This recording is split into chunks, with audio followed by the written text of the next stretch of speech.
Why most people never survive their spiritual awakening. Until you make the unconscious conscious, it will direct your life and you will call it fate. Carl Jung. Spiritual awakening is not a gentle path. It's a profound unraveling of everything false so your true self can emerge. In today's video, we'll explore why most people never survive their spiritual awakening. Not because it ends them, but because it demands the death of illusion. At Spiritual Wisdom, we invite you to not just watch, but reflect. What part of you is awakening right now? Leave a comment below to share your thoughts, and let's grow together on this journey of truth and transformation. 1. Awakening begins by breaking down your false identity. Spiritual awakening does not begin with bliss, it begins with devastation. It tears through the carefully constructed identity you've spent your entire life building. The titles, roles, dreams, and expectations you've attached yourself to begin to dissolve, and what's left is something terrifyingly unfamiliar. You don't recognize the life you've created, and worse, you no longer recognize yourself.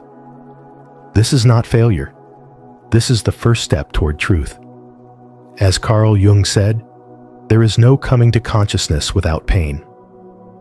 The awakening arrives not as a peaceful light, but as a fire that burns through illusion.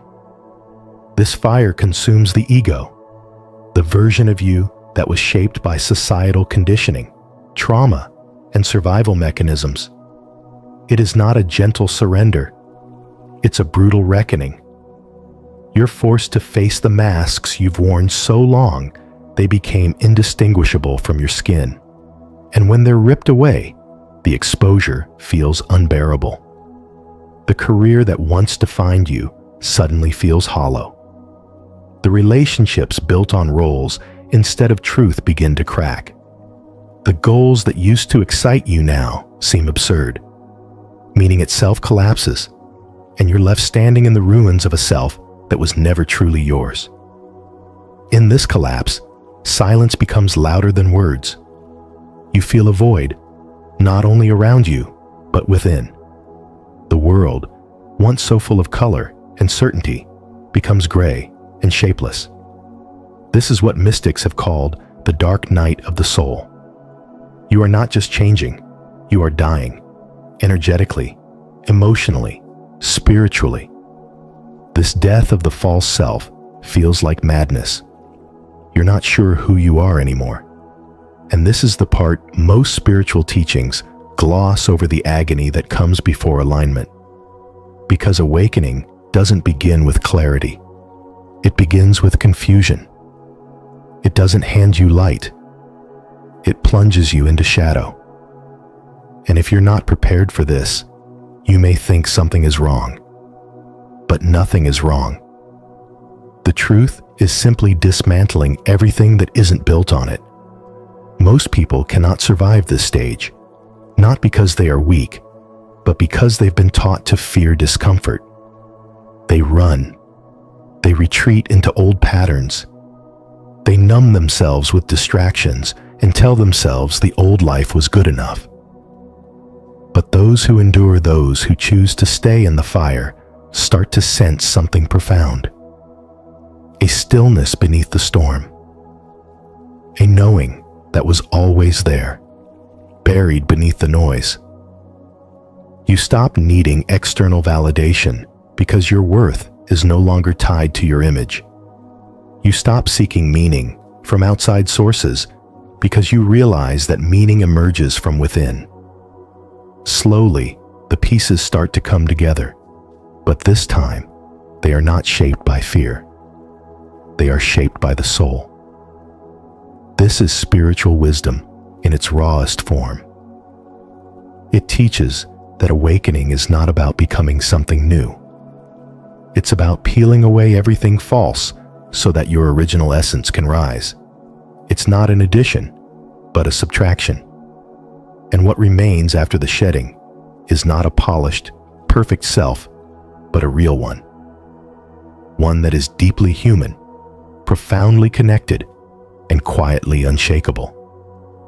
Have you ever faced a moment where your entire identity felt like it was falling apart, only to discover it was the beginning of something deeper? If so, share your story in the comments below, so others on this path don't feel alone. If you're just beginning your awakening, type, "I'm ready to shed the false self," so we can walk this journey together. 2. You must let go of everything that isn't real. Awakening demands the complete release of anything that no longer holds truth. Not just the obvious things like toxic habits or surface-level distractions, but the deep structures of identity, your name, your roles, your achievements, your desires. It's a spiritual wildfire that doesn't politely ask for change. It consumes. Most people try to resist this process. They attempt to smuggle parts of their old life into the new frequency, hoping to keep their comfort while still evolving. But this inner contradiction only brings suffering. You cannot rise while holding on to what is falling away. What you cling to in fear will become the very thing that delays your liberation. Spiritual awakening is not about self-improvement. It is about self-dismantling. You are not being asked to become a better version of your ego. You are being called to witness its collapse. Carl Jung said, "Who looks outside, dreams. Who looks inside, awakes." This is not poetic. This is prophecy. Looking inside means seeing where your attachments live, where your identity has fused with illusions. When you finally stop negotiating with the truth, when you stop asking, "Can I keep this one piece of who I was?" that's when the breakthrough begins. But to get there, you must let everything false fall away willingly or through force. Letting go is not passive. It is the most courageous act you will ever perform. It will feel like death, because in many ways, it is. You'll grieve what you once hoped for, mourn the versions of yourself that never became real, and question whether anything is left. But from that emptiness, something astonishing begins to emerge. Clarity, stillness, and power that doesn't rely on external validation. The burning down isn't destruction, it's purification. The collapse isn't failure, it's sacred recalibration. And so, awakening is not light and bliss at first. It is the breaking of illusions you called home. It is the shattering of dreams that were never yours to begin with. It is the terrifying freedom that comes when nothing is certain anymore, and yet somehow, everything starts to feel real for the first time. You stop chasing and start being. You stop proving and start remembering. What arises is not a polished persona, but a soul stripped of noise, resting in its truth. That is the essence of spiritual wisdom. And that is why most people never survive their spiritual awakening, not because they are weak, but because they are still trying to carry the weight of who they are not. If this message spoke to your soul, don't forget to like, subscribe, and share your thoughts in the comments below. What are you ready to let go of? Let's walk this awakening path together. 3. The process is painful, lonely, and confusing. You're not just confused, you're unraveling. In a spiritual awakening, you don't step into light, you fall into darkness.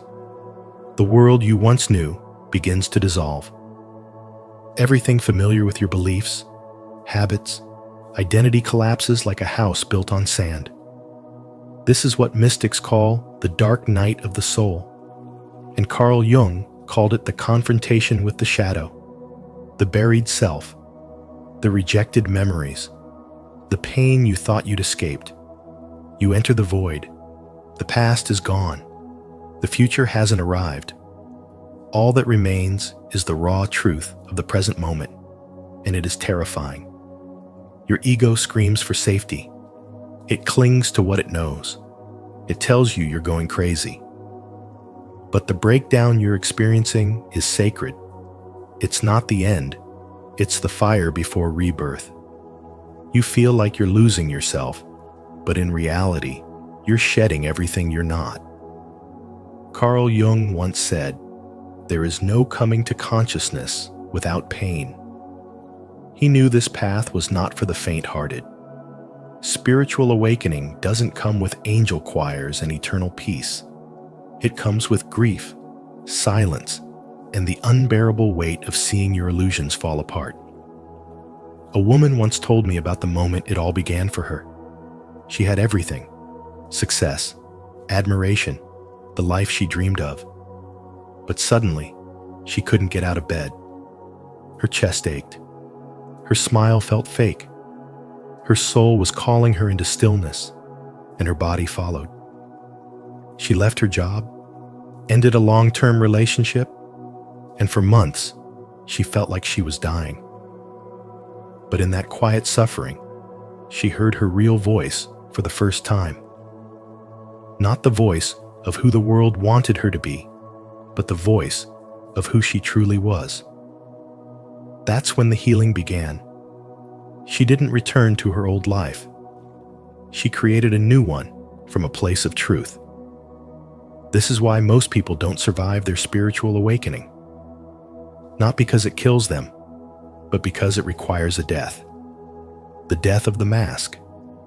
The death of the false self. And most aren't ready to let go. So they return to the familiar. They numb the discomfort. They silence their soul. They choose the dream over the truth. But you can't unsee what awakening shows you. You can try to ignore it, but something in you knows that the life you had wasn't real. That's why this path demands courage. It demands that you stay present through the silence, the panic, the emptiness, because only through the collapse can something real emerge. Carl Jung taught that healing isn't becoming perfect, it's becoming whole. And wholeness is messy. It includes your rage, your grief, your shame, your light. True spiritual wisdom isn't about bypassing pain. It's about listening to what it's trying to teach you. You're not crazy. You're not lost. You're being broken open so your soul can finally breathe. And if you stay, if you sit in that darkness long enough, you'll find that what rises from the ashes is not your old self, rebuilt, but your soul, reborn. Comment below, "I embrace the dark night with faith," if you're walking through this sacred void. And if this message resonates, don't forget to like, subscribe, and share to support others on their awakening path. 4. You must face your shadow and unhealed wounds. Real spiritual awakening is not an escape from pain. It's a reckoning with everything inside you that's been buried, denied, or ignored. When the soul begins to stir, it doesn't invite comfort. It unearths chaos. Suddenly, you're face to face with your deepest insecurities. The jealousy you thought you'd outgrown. The fear that creeps into your relationships. The self-sabotage that keeps showing up when you're close to something good. These are not defects of character. They are messengers. Echoes of old wounds asking not to be fixed, but to be understood. The shadow reveals itself through the very discomfort we try hardest to avoid. Every time you get triggered, every time you lash out, freeze up, or retreat, it's not because you're broken. It's because something inside you is still waiting to be seen. And until you face that part of you with presence and compassion, you remain bound to the same cycles, repeating pain in different forms.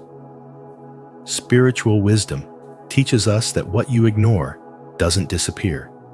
It just drives your life from the dark. There's a moment in every awakening where running is no longer an option. You stop seeking distractions and begin sitting with the rawness. That discomfort you've always fled from becomes your teacher. You learn to breathe through it, not around it. You learn to hold space for your sadness, to let your anger speak without turning it inward. And in doing so, you begin to reclaim your power. Because true healing doesn't happen when everything feels good. It happens when you finally stop betraying yourself to keep others comfortable or to avoid your own truth. Imagine every suppressed emotion as a thread, and your shadow is the knot where they all meet. Pulling one thread unravels another. It's not linear. It's not pretty, but it's real. The deeper you go, the more truth you uncover, and that truth doesn't set you free immediately. First, it breaks you. It shatters the version of yourself you built to survive. And in those shattered pieces, you find the seeds of who you were meant to become. You realize you were never meant to be perfect, only whole. That includes your fear, your guilt, your shame, your grief. You begin to understand that spiritual awakening is not about rising above your pain, but sinking into it with awareness so that it no longer defines you. Healing doesn't mean erasing the past. It means rewriting your relationship with it. Every scar becomes a line in your story, not the end of it. This is the heart of spiritual wisdom. To stop running, to stay, and to feel it all not because it's easy, but because it's real. And in the stillness of that sacred discomfort, something begins to shift. Not outside, but within. The light you were searching for was never out there. It was hidden behind every shadow you dared to face. Don't forget to subscribe for more spiritual wisdom on turning your shadow and wounds into the doorway to deep healing and awakening. 5.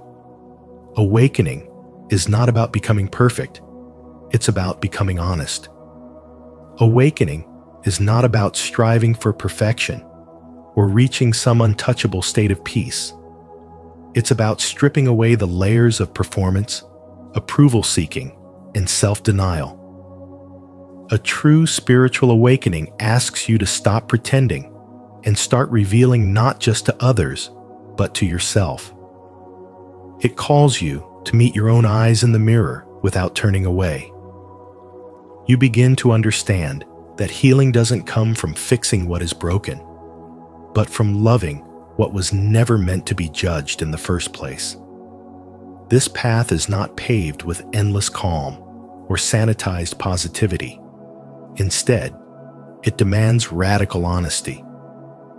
You begin telling yourself the truth you used to avoid, that sometimes you're scared, sometimes you're angry, and sometimes you feel utterly lost. But for the first time, you don't label those emotions as failures. You see them as messengers. You stop chasing the illusion of the higher self that is always composed, and instead hold space for the version of you that is raw, real, and still learning. That's where the sacredness lives, not in the perfection, but in the presence. As you peel back the masks, you realize that the goal was never to become someone new, but to remember who you were before the world told you who to be, before the conditioning, before the shame, before you learn to abandon yourself just to belong. You return to your own soul, unfiltered, untamed, and unapologetically human. You recognize that spirituality isn't a ladder to climb, but a ground to stand on when all the illusions fall away. A spiritual awakening isn't a one-time revelation. It's a continuous invitation to return again and again to what is true, to embrace your contradictions, to allow space for both light and shadow, to feel everything fully without turning it into a story of failure. As Carl Jung said, I'd rather be whole than good. And so you choose wholeness, even when it's uncomfortable, even when it doesn't look spiritual, even when it's messy. The beauty of awakening is that it doesn't demand that you rise above life. It teaches you how to sink into it, fully present, fully alive. It's not about becoming holy. It's about becoming honest. And in that honesty, you find a peace that doesn't come from escaping the human experience, but from fully inhabiting it. That is the essence of true spiritual wisdom. Do you feel this truth in your soul? If you do, declare it in the comments. I choose honesty over perfection. And if this message speaks to you, don't forget to like, subscribe, and turn on the bell so you never miss a moment of spiritual wisdom. 6. You become a living embodiment of truth. You no longer chase purpose. You are the purpose expressed in how you move through the world, how you speak with truth, and how you love without condition. This is no longer about finding a mission or convincing others of your value. The search ends the moment you realize that every breath, every boundary, every choice you make in alignment with your soul is your mission. You don't have to prove anything. You simply live it. Carl Jung once said, "The privilege of a lifetime is to become who you truly are." And when you become that person, not in thought, but in action, your life transforms. You stop striving to wake others up. Your presence becomes the awakening. People feel something shift around you, not because of what you say, but because of what you radiate. You're not trying to shine. You just do. You're no longer moved by applause or opinion because you've become anchored in something eternal. Your connection to source, not surface. This is the embodiment. It's not a performance. It's not a role you play on good days. It's a frequency you hold regardless of how the world responds. It's when your truth becomes your nature and your energy carries wisdom without effort. You might still walk into rooms where people misunderstand you, but it doesn't matter. The old need to be seen or validated dissolves because you've already seen yourself, and that was enough. Consider someone you know who radiates quiet power. They don't preach or posture. They don't wear their truth like armor. Instead, they move with clarity, with intention, and their silence speaks louder than the noise around them. That is the result of integration. That is the result of doing the inner work not for recognition, but for peace. Jung called this the process of individuation, where the false selves fall away and the soul steps forward. Most people don't survive their spiritual awakening because they expect enlightenment to be light. But the light only comes after you've faced the shadow, after the illusions fall, after the old personality dies. Embodiment demands more than intellect. It requires surrender. You can't fake being whole. You have to become it. And that means letting go of everything you used to chase for identity, including your need to matter. The truth is, you already matter. You don't need to shout to make an impact. Your grounded energy is the impact. Your clarity cuts through confusion. Your stillness makes others feel safe. Your love, held without attachment, heals in silence. This is the paradox of spiritual embodiment. The less you try to change the world, the more your presence changes it. So you stop performing purpose. You start living it. You move like someone who knows who they are. You speak only when your words carry weight. You no longer sell your energy to the world. You offer it freely, only where it aligns. And in that way, you become the message. You no longer tell people what the truth is. You are the proof that it exists. If this message resonates with your soul, affirm it in the comments. I am the embodiment of truth. I live from within, not for validation. 7. Most people don't make it through because they turn back too soon. Most people don't survive their spiritual awakening because they retreat too soon. The moment the ground beneath them begins to crack, they panic. The pain is too unfamiliar, the silence too loud, the fire too hot. So they turn back not because they're weak, but because no one ever told them that awakening would feel like death before it feels like rebirth. The truth is, awakening demands everything you once held on to. Your identity, your comfort, your illusions. And most people aren't ready to give those up. They cling to the old stories, to the masks they've worn for years, to the version of themselves that made sense in a world that no longer fits. But spiritual wisdom reminds us that growth doesn't come from clinging. It comes from surrender. When you let the grief wash over you, when you allow the silence to pierce through the noise of your mind, when you walk through the fire without trying to control it, you begin to dissolve. And in that dissolution, something sacred takes shape. You don't emerge as someone better, you emerge as someone real. Someone who has seen their own darkness and didn't run. Someone who broke into pieces and chose to gather those fragments, one by one, and love them back into wholeness. This is not strength in the conventional sense. It's not about being tough or unaffected. It's about being completely undone and still showing up. That is where your power is born. Not because you never shattered, but because you did and still rose from the ashes. The awakening strips you of everything false. It forces you to sit with your wounds, to question the beliefs you've inherited, to stare into the mirror and ask, who am I without the roles I've played? And the answer isn't always comforting, but it's always true. Spiritual wisdom teaches us that the truth doesn't free you gently, it breaks you open. And it's in that breaking that the light gets in. The illusions burn, the ego dies, the soul awakens, and yet so many stop at the threshold. They crave the light, but fear the dark. They want transformation without the unraveling. But there is no shortcut. The fire is not there to punish you.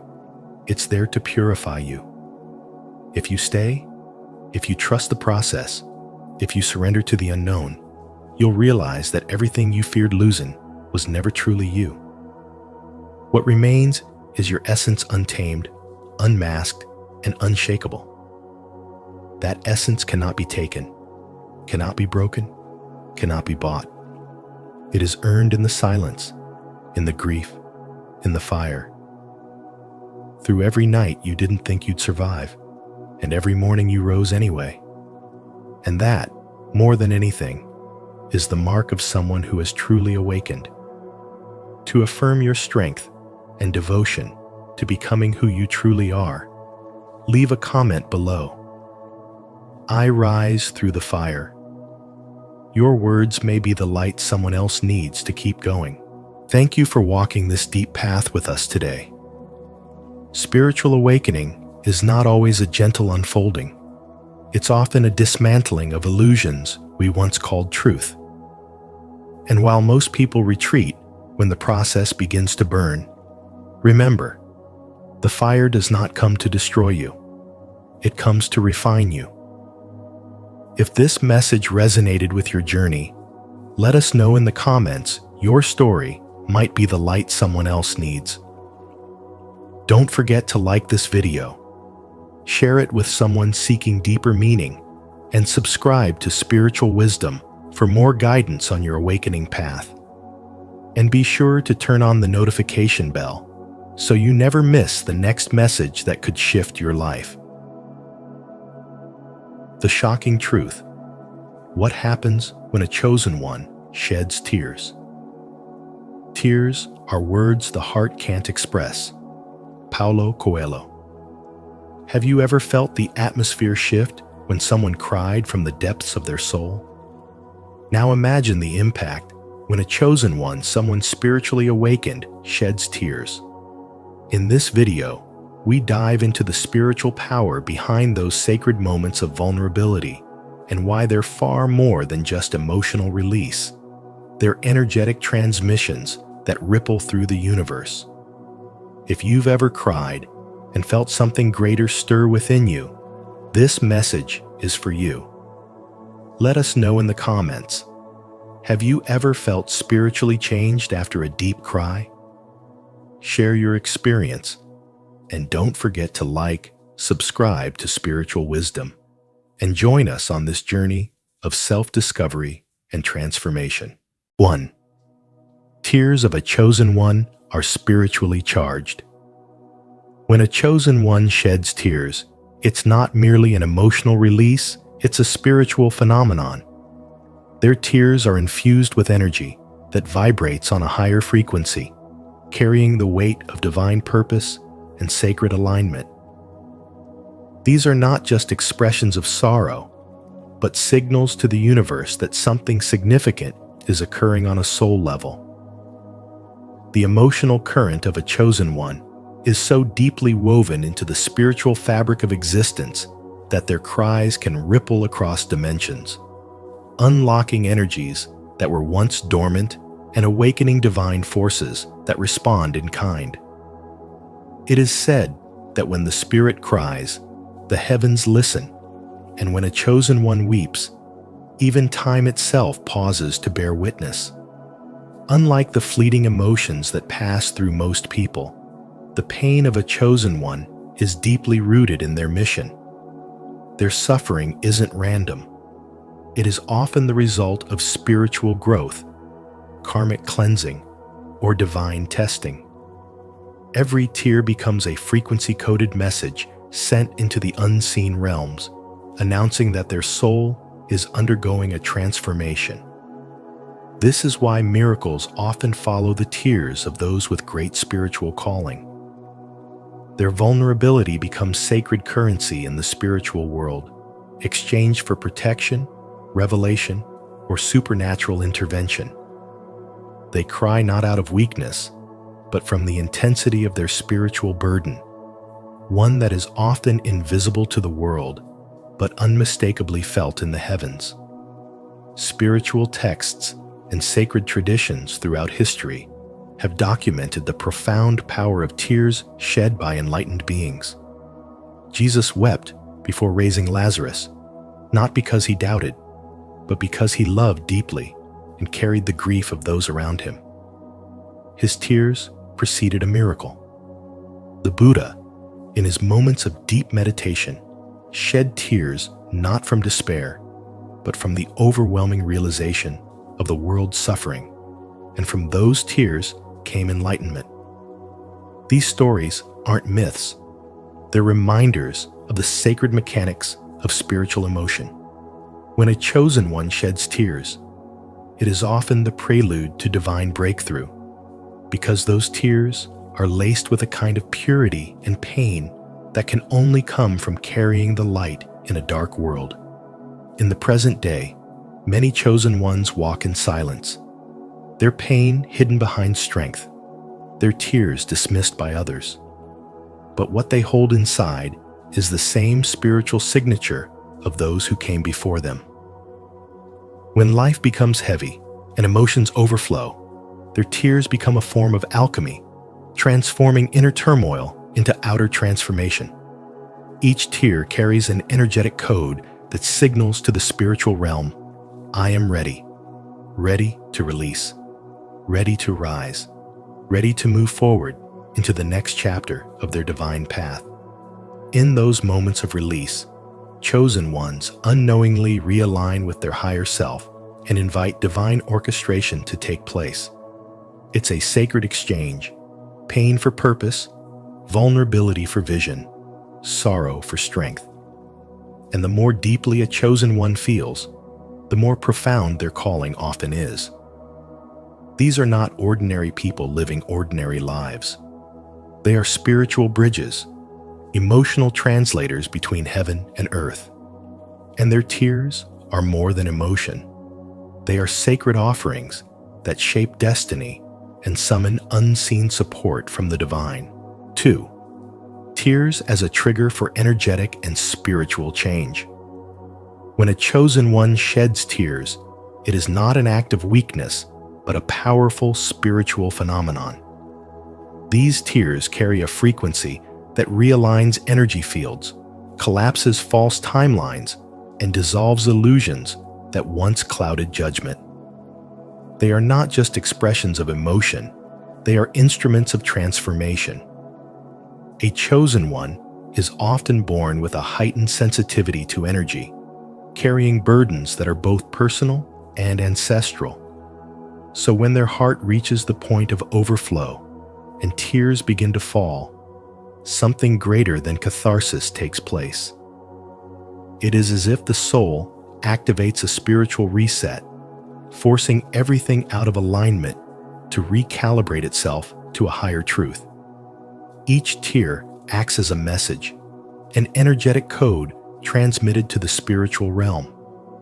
The universe, deeply attuned to the cries of a chosen one, begins to respond.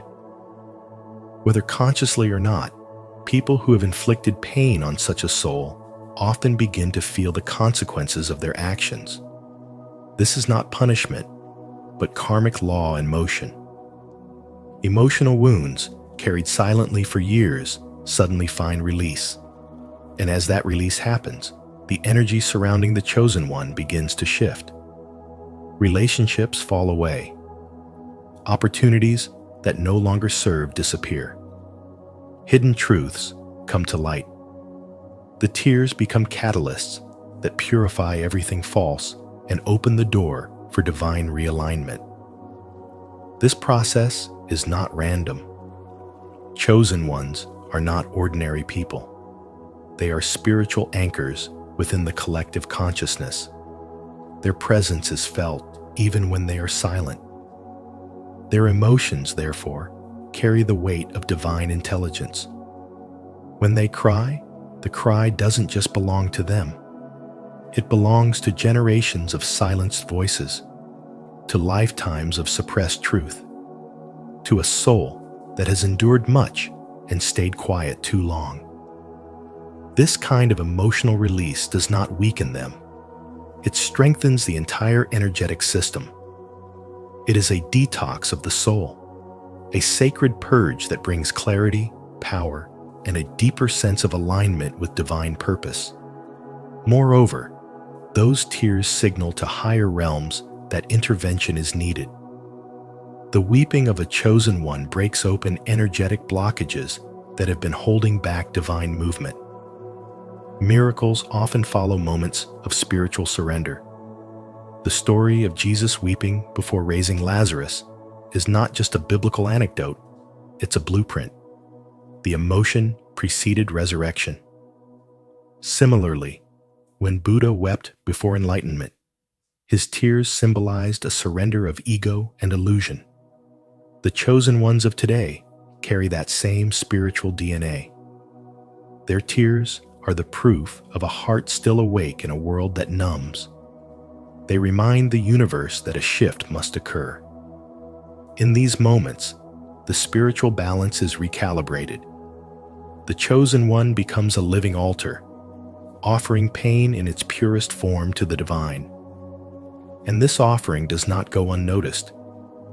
Energetic tides begin to turn.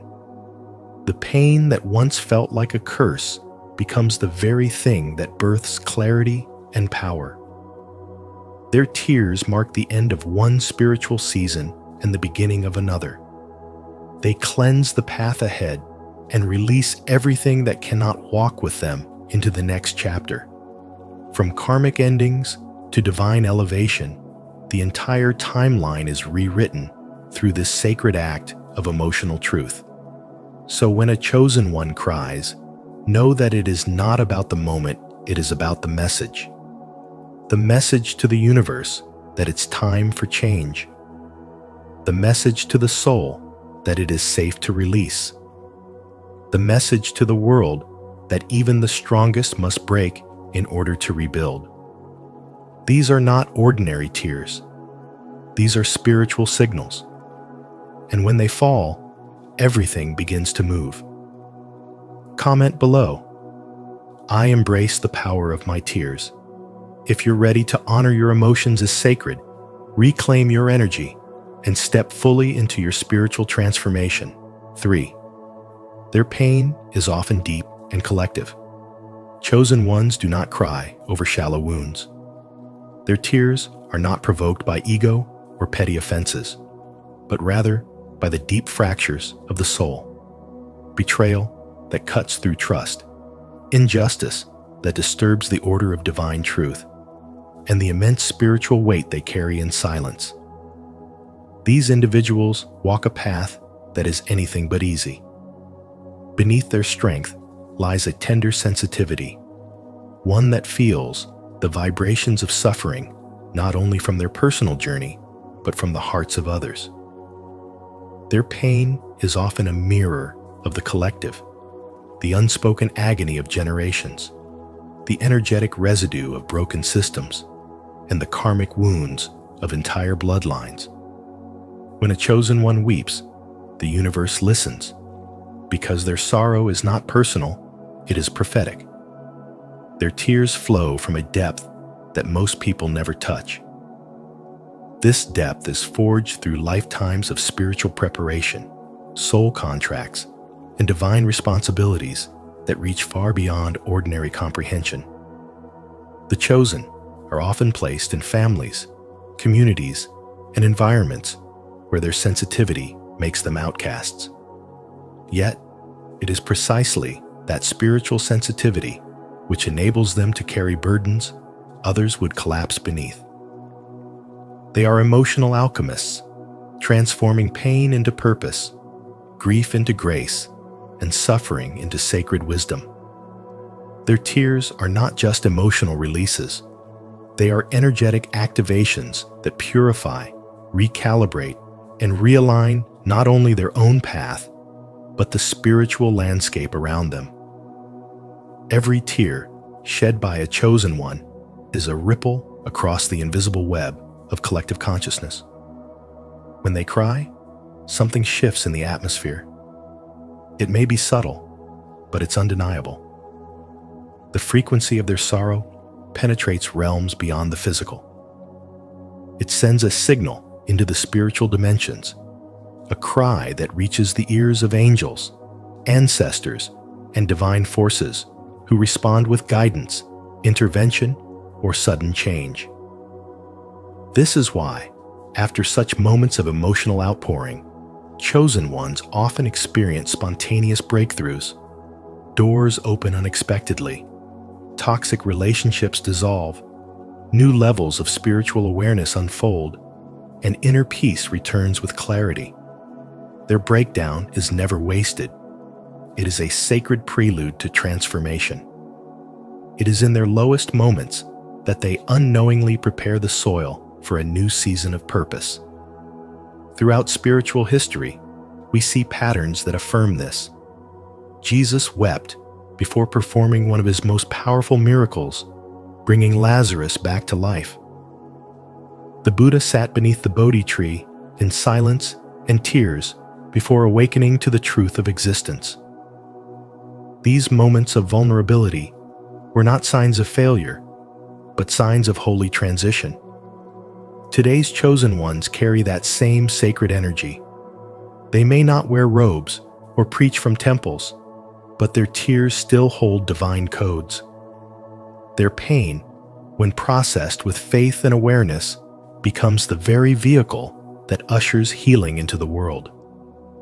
The tears of a chosen one are catalysts coated with energy that clears ancestral trauma, uplifts souls nearby, and awakens dormant truths in others.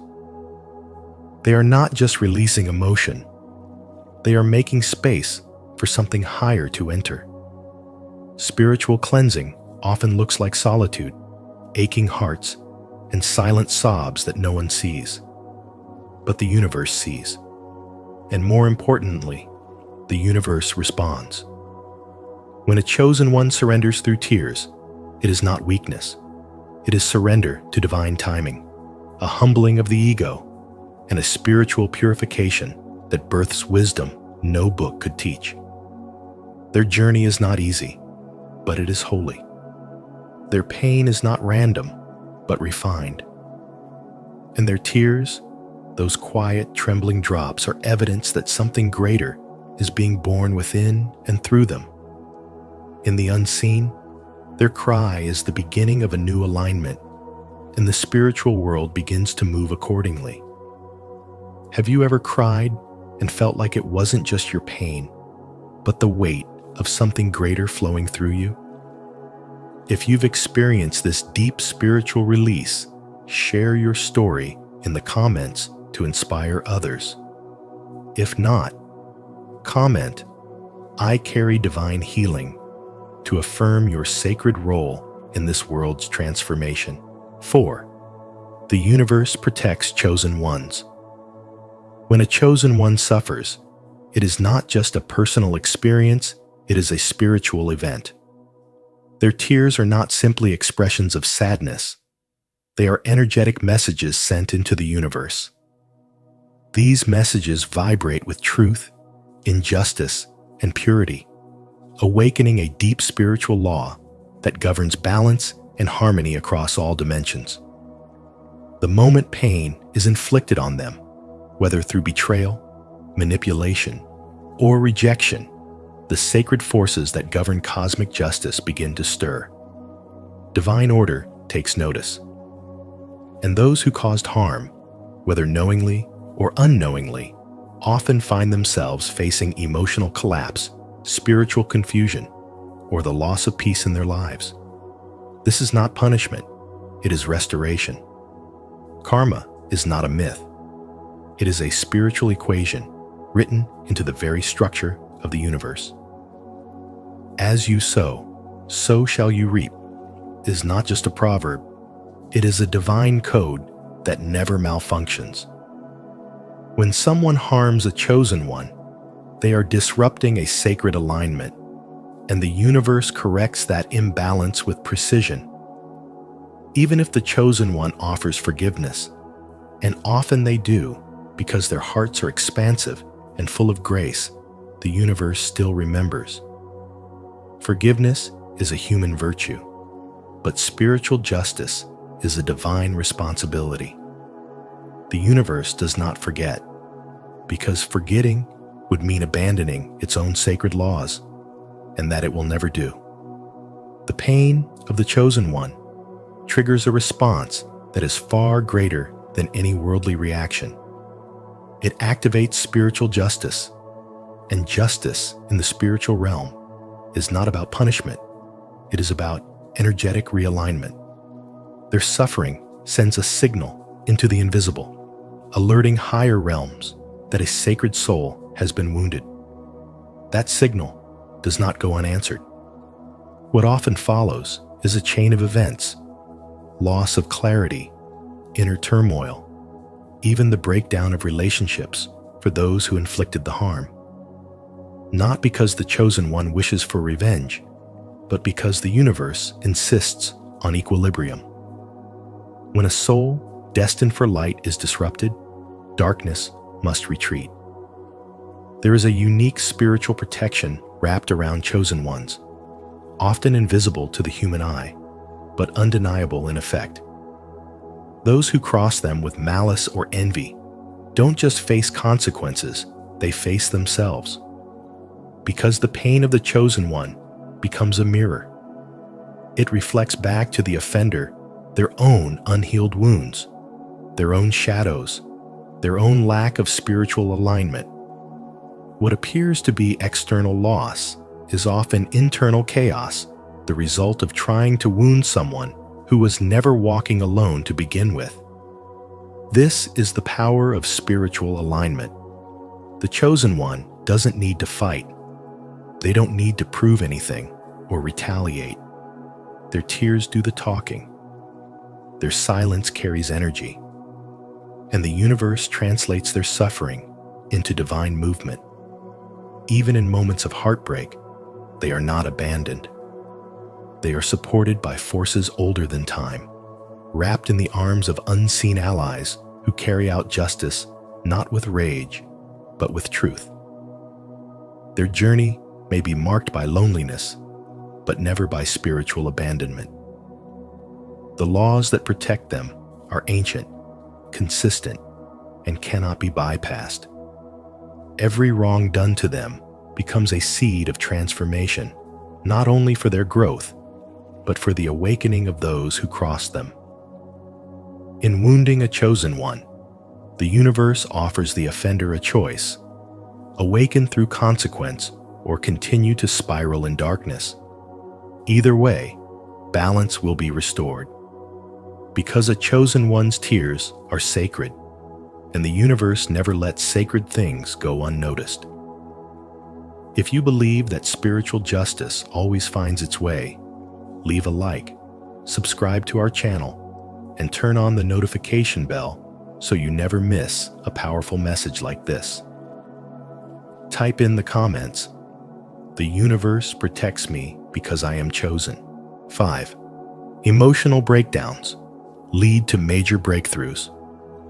When a chosen one sheds tears, it is not merely sadness, it is a sacred signal, a divine recalibration unfolding in real time. These are not ordinary tears. They are laced with spiritual electricity, charged with purpose, and powerful enough to initiate unseen changes across both inner and outer dimensions. Emotional breakdowns are not signs of weakness for the chosen ones. They are signals of a higher spiritual upgrade taking place. As the old layers dissolve through sorrow, a new version of the self begins to emerge stronger, clearer, and aligned with divine timing. Every tear carries a frequency that pierces through stagnation. It cleanses the soul, rewires the heart, and strips away illusions that no longer serve one's path. What follows is a surprising clarity, a deep knowing that could never have been reached through thinking alone. Crying becomes the threshold between confusion and insight, between bondage and breakthrough. For chosen ones, this release is often followed by waves of transformation.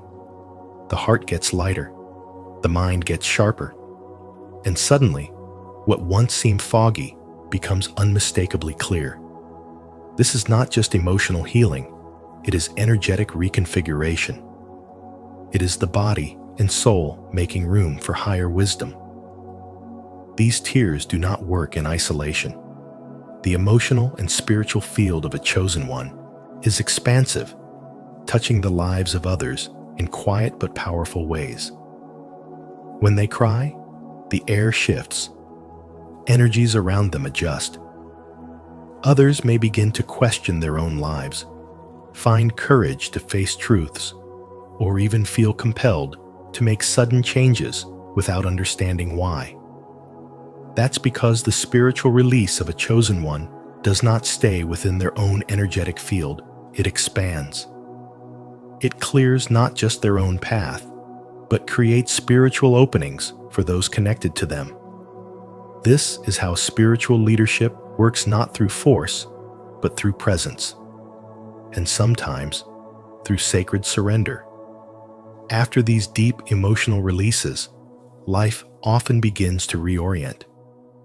A chosen one may find themselves suddenly stepping into a new job, feeling called to relocate, ending a relationship, or beginning a spiritual journey that had long been resisted. These decisions do not arise randomly. They come as part of the aftermath of internal purification. The tears made way for truth, and the truth demanded change. Grief becomes the gateway. Letting go becomes the map. And destiny begins to unfold in ways that once felt impossible. The breakdown wasn't a failure, it was preparation. It was the spiritual cracking open that allowed the light to flood in.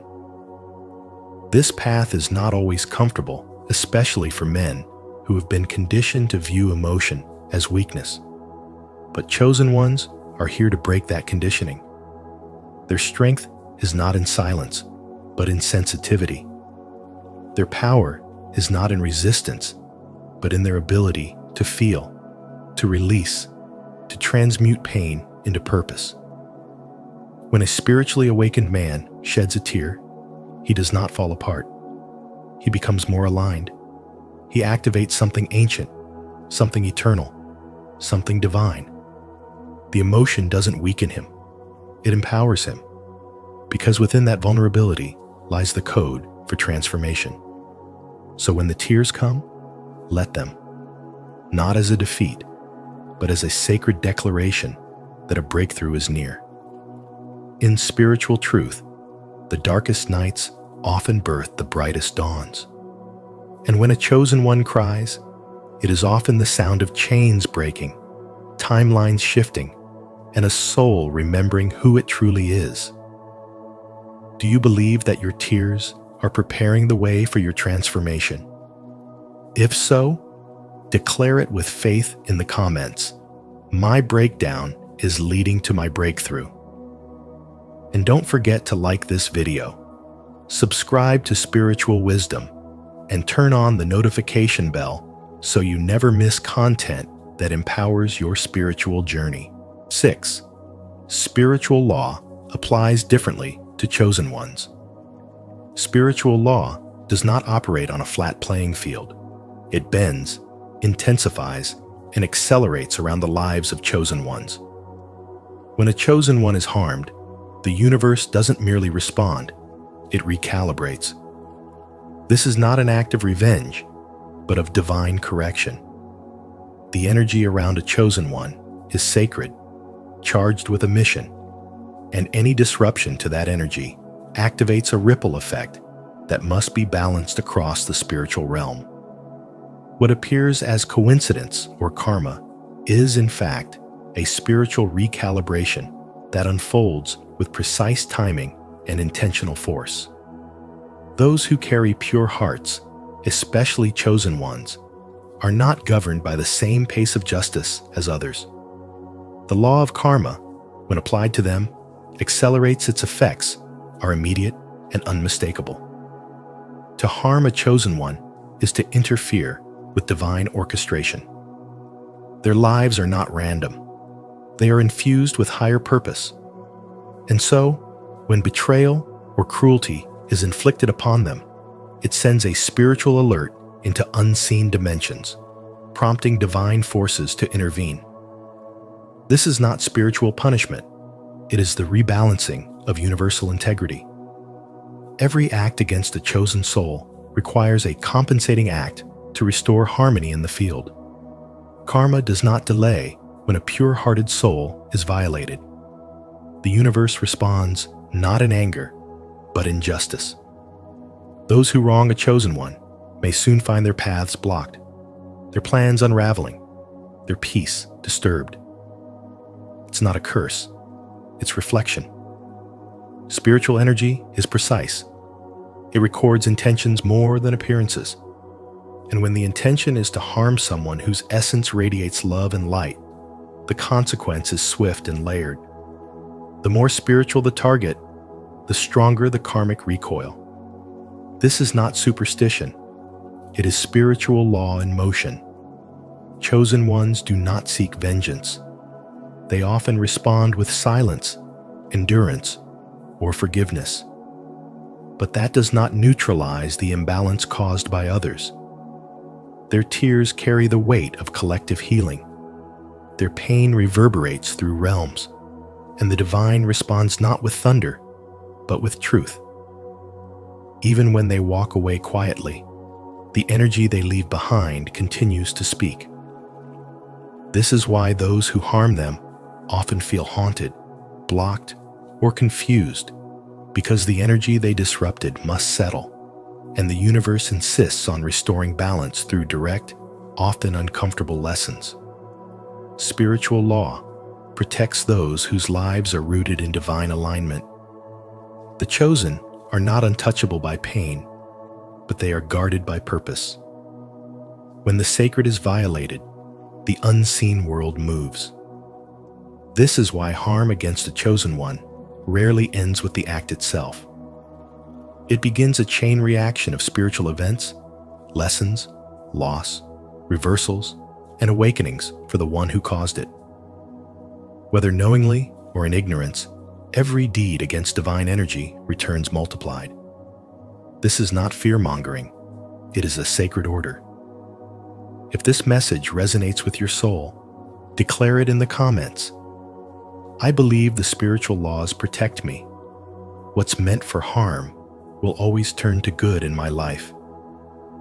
And if you felt the truth in this, like this video, subscribe, and turn on the notification bell so you never miss what the universe wants you to hear next.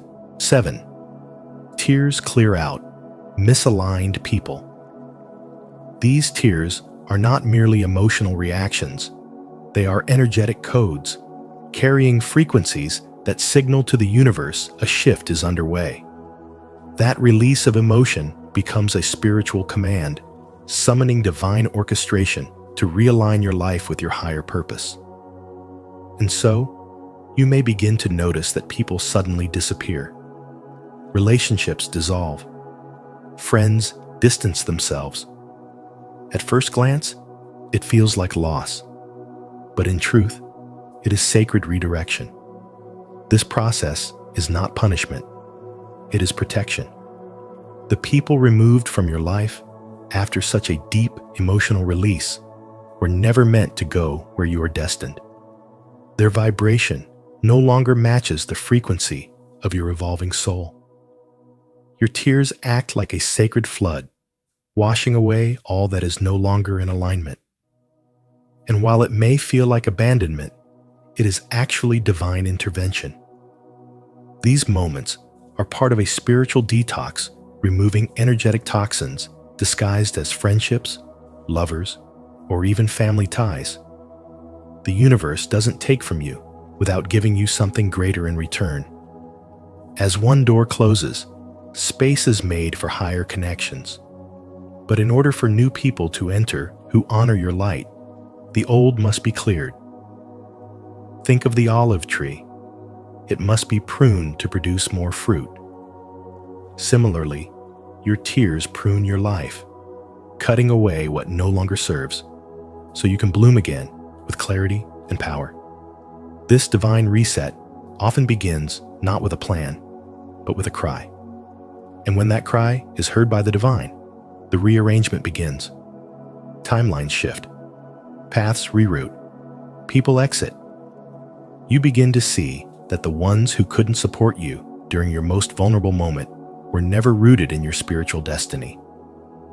They were seasonal characters, and their chapter is now complete.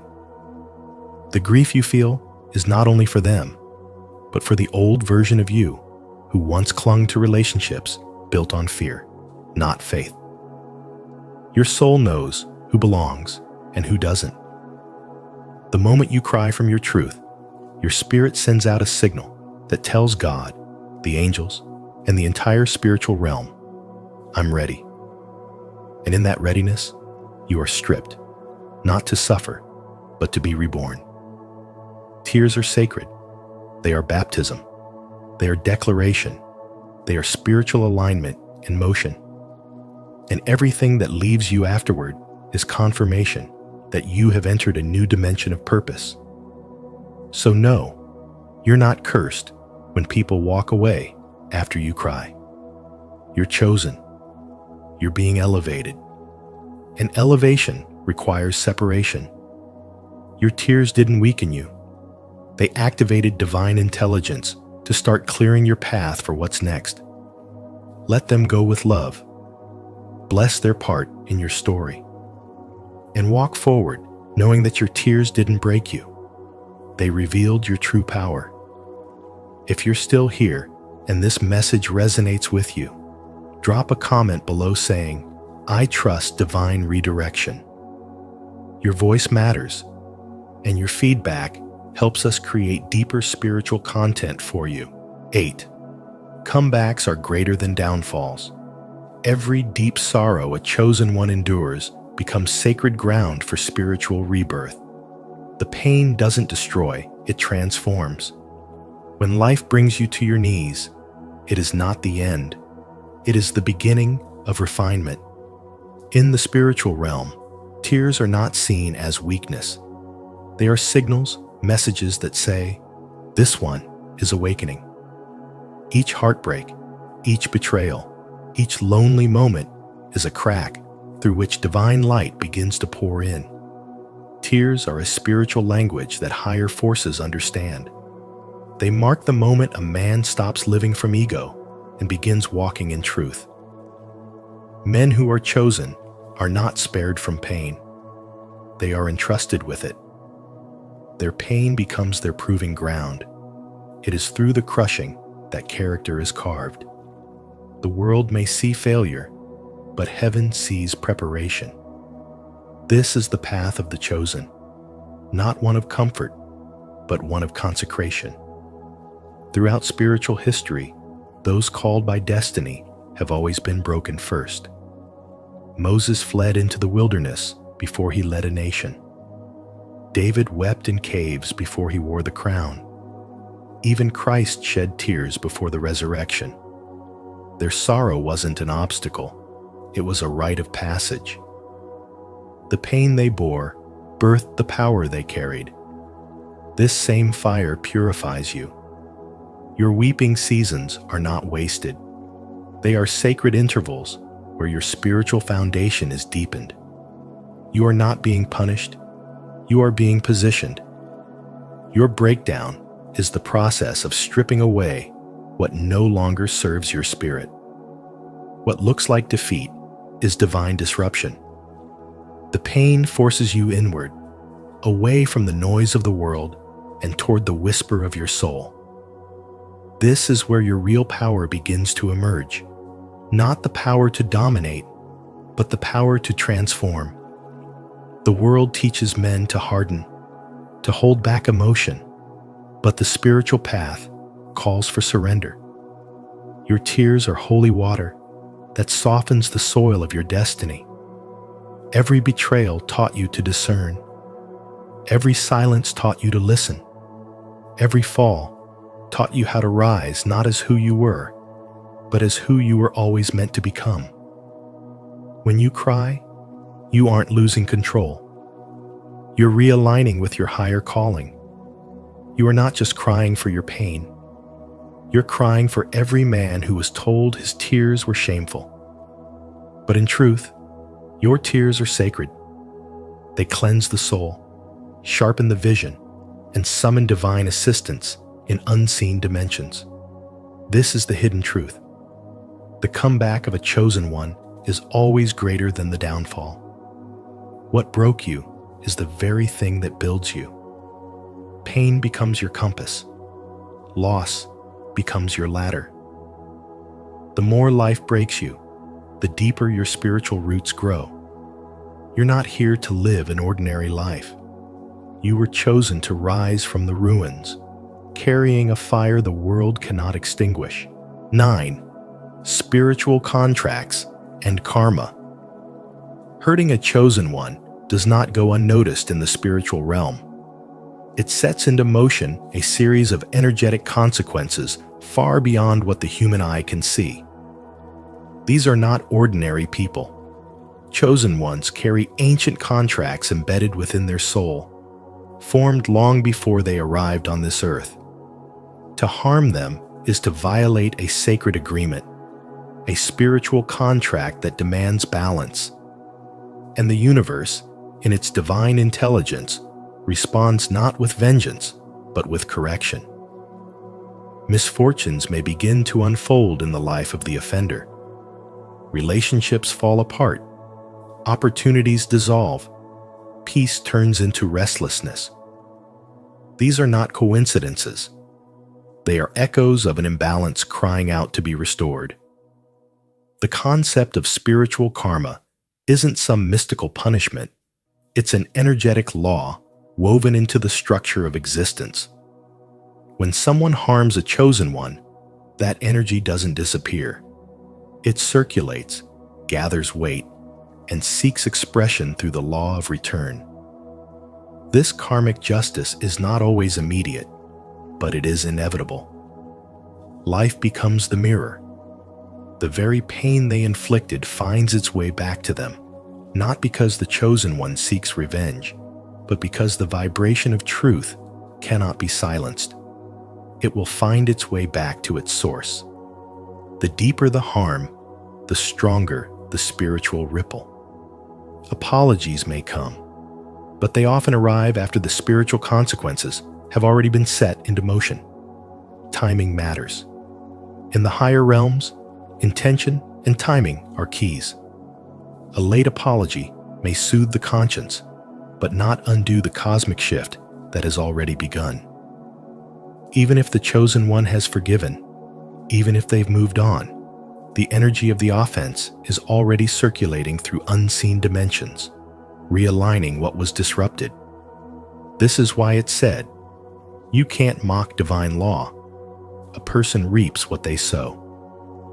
These aren't just moral lessons. They are energetic truths carved into the nature of spiritual reality. When a chosen one sheds tears, something extraordinary happens. Their sorrow becomes a prayer, a vibration, a signal to the divine. These tears don't just fall to the ground, they awaken movements in higher realms. Angels take notice. Timelines shift. Hidden protection rises to the surface. These tears are encoded with spiritual authority. They don't ask for justice, they summon it. In silence, in solitude, in pain, the chosen one activates a force stronger than retaliation, divine realignment. Their energy communicates directly with the universe, and the universe listens. Those who carry spiritual weight often walk quietly. They don't announce their power, but that power is very real. When hurt, they do not lash out. They release, they grieve, and in doing so, they unlock realms of unseen forces. Their forgiveness is not weakness. It is evidence of their elevation. But that doesn't erase the spiritual contract broken by those who harmed them. The universe doesn't forget. It balances, it restores, and it remembers the tear that carried the weight of destiny. Let's lift each other up in the comments. Type, "Spiritual contracts are real," to affirm your awareness of divine justice. If you see someone else comment this, please like it or reply with encouragement. It's a small act, but it keeps our community grounded in love, truth, and accountability. And if you agree that karma always finds its way, comment 1 to show you're part of this awakening movement. 10. Emotional pain is a portal to purpose. Emotional pain for a chosen one is never random. It's a sacred process of spiritual purification, a divine dismantling that removes the false identities and stories we've carried for years. The tears you shed are not signs of weakness, but rather sacred droplets that wash away everything misaligned with your soul's true path. In the stillness that follows sorrow, something powerful begins to emerge your spiritual essence. What you thought was a breakdown is often the beginning of your greatest transformation. The universe does not waste pain. Every heartbreak, every betrayal, every dark night of the soul is meticulously used to shape you into the version of yourself that can hold the weight of your calling. You were never meant to stay comfortable. You were meant to be cracked open. Because only in the cracking does the light get in. Only through the collapse of the ego can the soul rise to its purpose. Chosen ones carry a different emotional frequency. When they grieve, the spiritual realm listens. Their pain becomes a magnet for divine movement. Just like a storm clears the sky, their sorrow clears stagnant energy and prepares the ground for a higher assignment. The universe begins to shift, not in chaos, but in alignment. What falls away during this season of tears is everything that is not divinely designed for your future. This process, though brutal, is sacred. It's the spiritual fire that burns away illusion and awakens truth. In that fire, you begin to remember who you are without the layers of expectation, survival, and self-denial.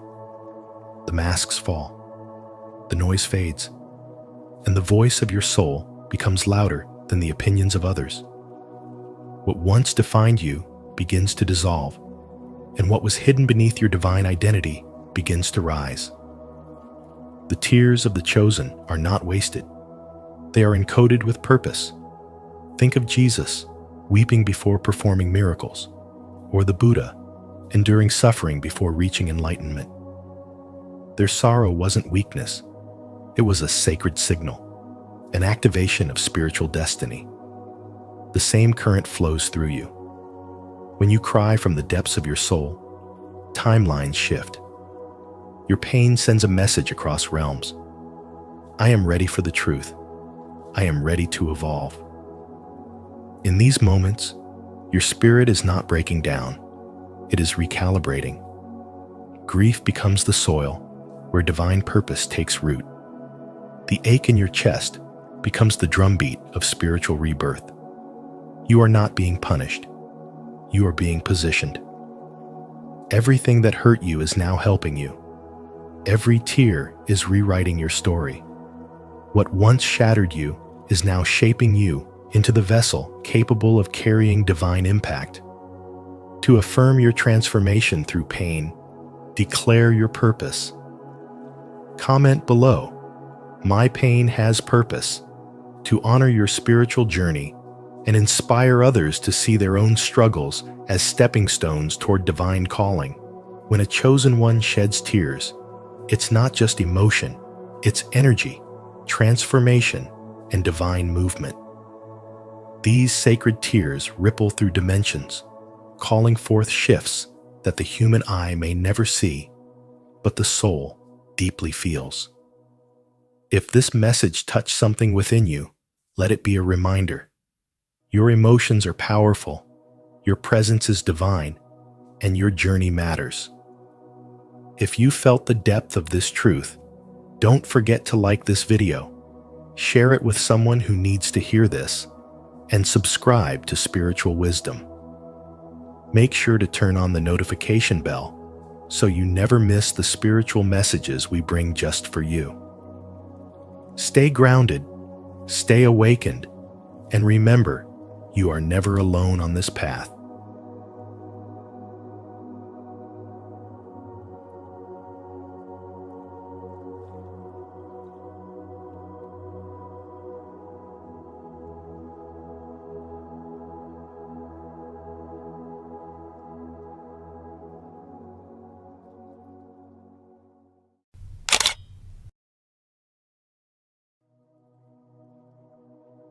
Nine keys to make them see you as a luxury. As Carl Jung once said, the privilege of a lifetime is to become who you truly are. But in a world that constantly asks you to shrink, dim, or explain your worth, becoming a rare soul, one who is seen as a luxury, is a spiritual act of power. In today's video from Spiritual Wisdom, we'll explore 9 transformative keys that will help you shift from being someone's option to becoming a presence they deeply revere. These principles are not just theories. They are practices you can live with daily for personal growth, confidence, and lasting happiness. Which of these keys speaks to your soul the most? Let us know in the comments below. And don't forget to like, share, and subscribe to join our growing spiritual community. Key 1. Claim your archetype. You are not a role. You are an energy. Beneath the surface of your name, your job, your social identity, there is something ancient and untouchable, your archetype. This is the root of luxury. Not something you wear or buy, but something you remember. It is the moment you stop trying to impress and begin to embody. Not everyone will understand it, but everyone will feel it. There are 4 core archetypes in spiritual wisdom, each representing a deep structure of the soul: the lover, the warrior, the magician, and the sovereign. These are not roles to play, but frequencies to embody. The lover is not desperate for attention. They are intimate with life itself, glowing with joy, sensuality, and deep presence. The warrior doesn't fight to prove, they protect what matters, rooted in clarity, discipline, and unshakable strength. The magician doesn't manipulate reality, they reveal it. Through insight, vision, and symbolic power, they bend perception and reveal hidden truth. And the sovereign? They don't lead by control. They lead by energy grounded, regal, at peace with their own divinity. To be seen as a luxury, you must stop being what the world expects and become what your soul remembers. You must ask, who am I when no one is watching? That version of you, stripped of performance and pleasing, is the truest and rarest thing you'll ever wear. It is spiritual wisdom in motion. It is how power becomes effortless. It's not about being louder. It's about being rooted. People don't remember noise. They remember their presence. When you walk into a room owning your archetype, you don't need to announce yourself. You don't need validation. The energy speaks before you do. Because when you embody what is real, you no longer chase moments, you become the moment. The world teaches performance, but luxury is never performative. A diamond does not compete. It simply exists. Your archetype is your inner diamond. And when you stop hiding it, when you allow it to breathe, to speak, to move through your gestures, your silence, your boundaries, then you stop being an option in someone's life and start becoming a gravitational field. This is the power of claiming your archetype. It's not about effort. It's about alignment. You don't strive for value. You radiate it. You don't seek approval. You become the standard. Because people don't chase what is abundant. They are magnetized to what is rare, real, and rooted. And nothing is more rare than a soul who remembers itself. Have you discovered your true archetype? Share it in the comments below. Are you a lover, a warrior, a magician, or a sovereign? And if you're still uncovering who you are beneath the surface, comment, "I'm ready to remember," so we can walk this path of self-discovery together. Key 2. Embody inner reverence. Reverence begins where self-abandonment ends. When you stop outsourcing your worth to others and begin to honor the sacredness of your own soul, something powerful shifts. You no longer operate from a place of lack, desperation, or noise. Instead, your energy becomes quiet, calm, and undeniable.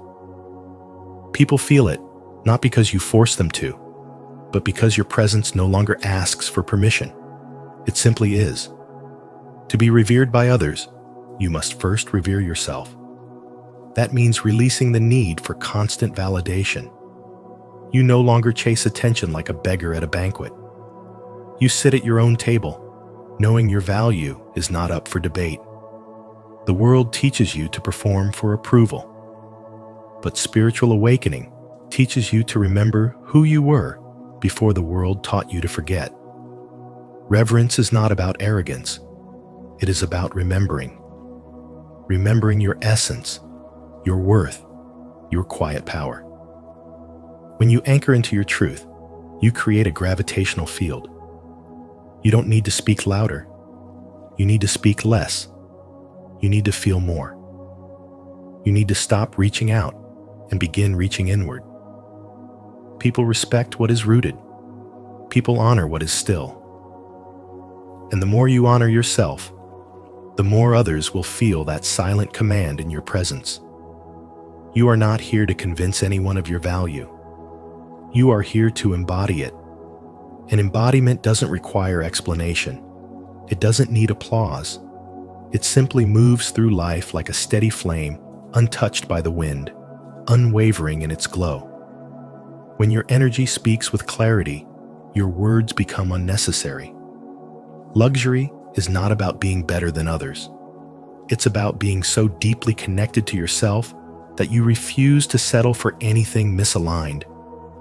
You become selective, not from ego, but from self-respect. And that selection radiates as power. When you hold yourself as sacred, others must rise to meet you or fall away. That is the natural filtering system of reverence.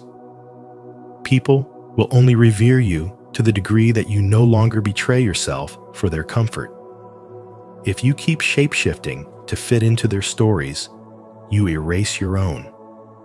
But when you decide that your energy is no longer available for disrespect, disconnection, or dissonance, you teach the world how to treat you without saying a word. Reverence is a frequency. It cannot be faked. It is cultivated in solitude, in silence, in the moments when you choose self-trust over external noise. It grows every time you walk away from what drains you and walk toward what awakens you. And the more you live in alignment with your spirit, the more undeniable your value becomes, not as a mask, but as a mirror of truth. Do you feel the truth of this message? If you do, declare it in the comments. I honor my soul. I walk in sacred reverence. And if this touches your spirit, don't forget to like, subscribe, and turn on notifications so you never miss a moment of spiritual awakening. Key 3. Practice psychological distance. Constant availability kills value. When you're always reachable, always replying, always there, your presence becomes predictable. But predictability is the enemy of desire. People begin to assume you'll always show up, always give, always say yes, and in doing so, they stop appreciating the energy it costs you. Mystery fades. Magnetism dissolves. The sacred becomes common. This is why practicing psychological distance is not a manipulation tactic. It's self-respect in action. Strategic space invites others to rise to your frequency instead of pulling you down into theirs. When you guard your energy and become intentional about your presence, you shift from being emotionally cheap to emotionally expensive. This doesn't mean becoming cold or unavailable. It means allowing your absence to speak as powerfully as your presence. In a world that glorifies hustle, constant engagement, and non-stop accessibility, choosing silence becomes a revolutionary act. It creates contrast, and contrast creates value. Carl Jung emphasized that true transformation happens through tension, the space between polarities, not their fusion. When you allow space in your relationships, in your conversations, even in your digital life, you're not breaking connections. You're creating room for something deeper to emerge. The bond strengthens not through constant contact, but through intentional presence. You stop chasing validation and start embodying worth. Look around. The rarest things in life are the most treasured. Luxury doesn't beg for attention.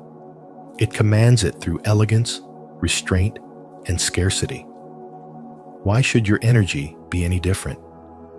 When you respond from overflow, not obligation, your words carry weight.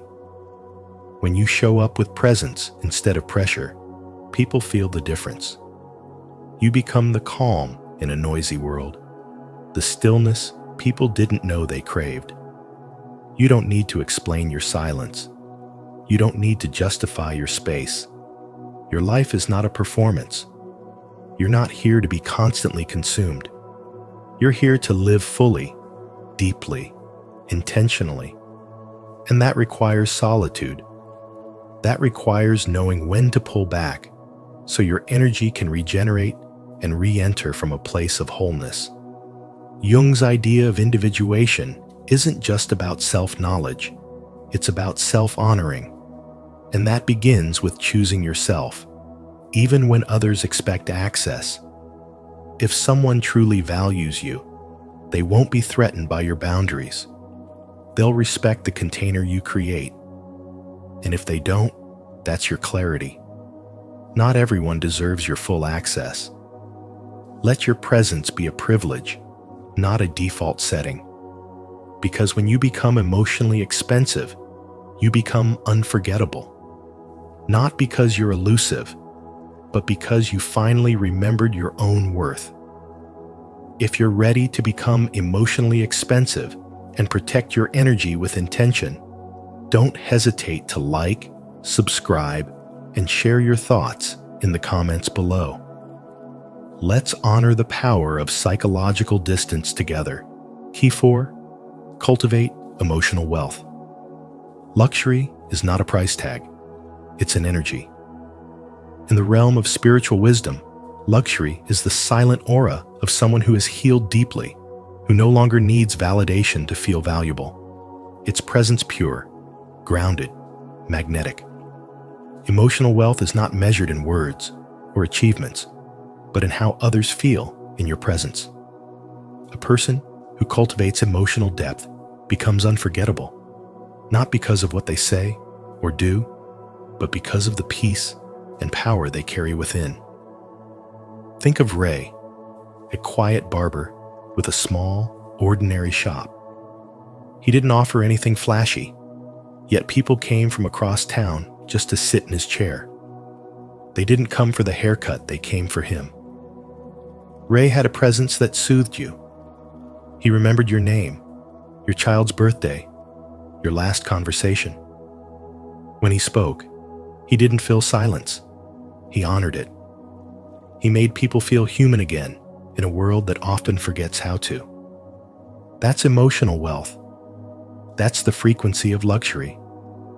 This kind of wealth can't be learned through performance.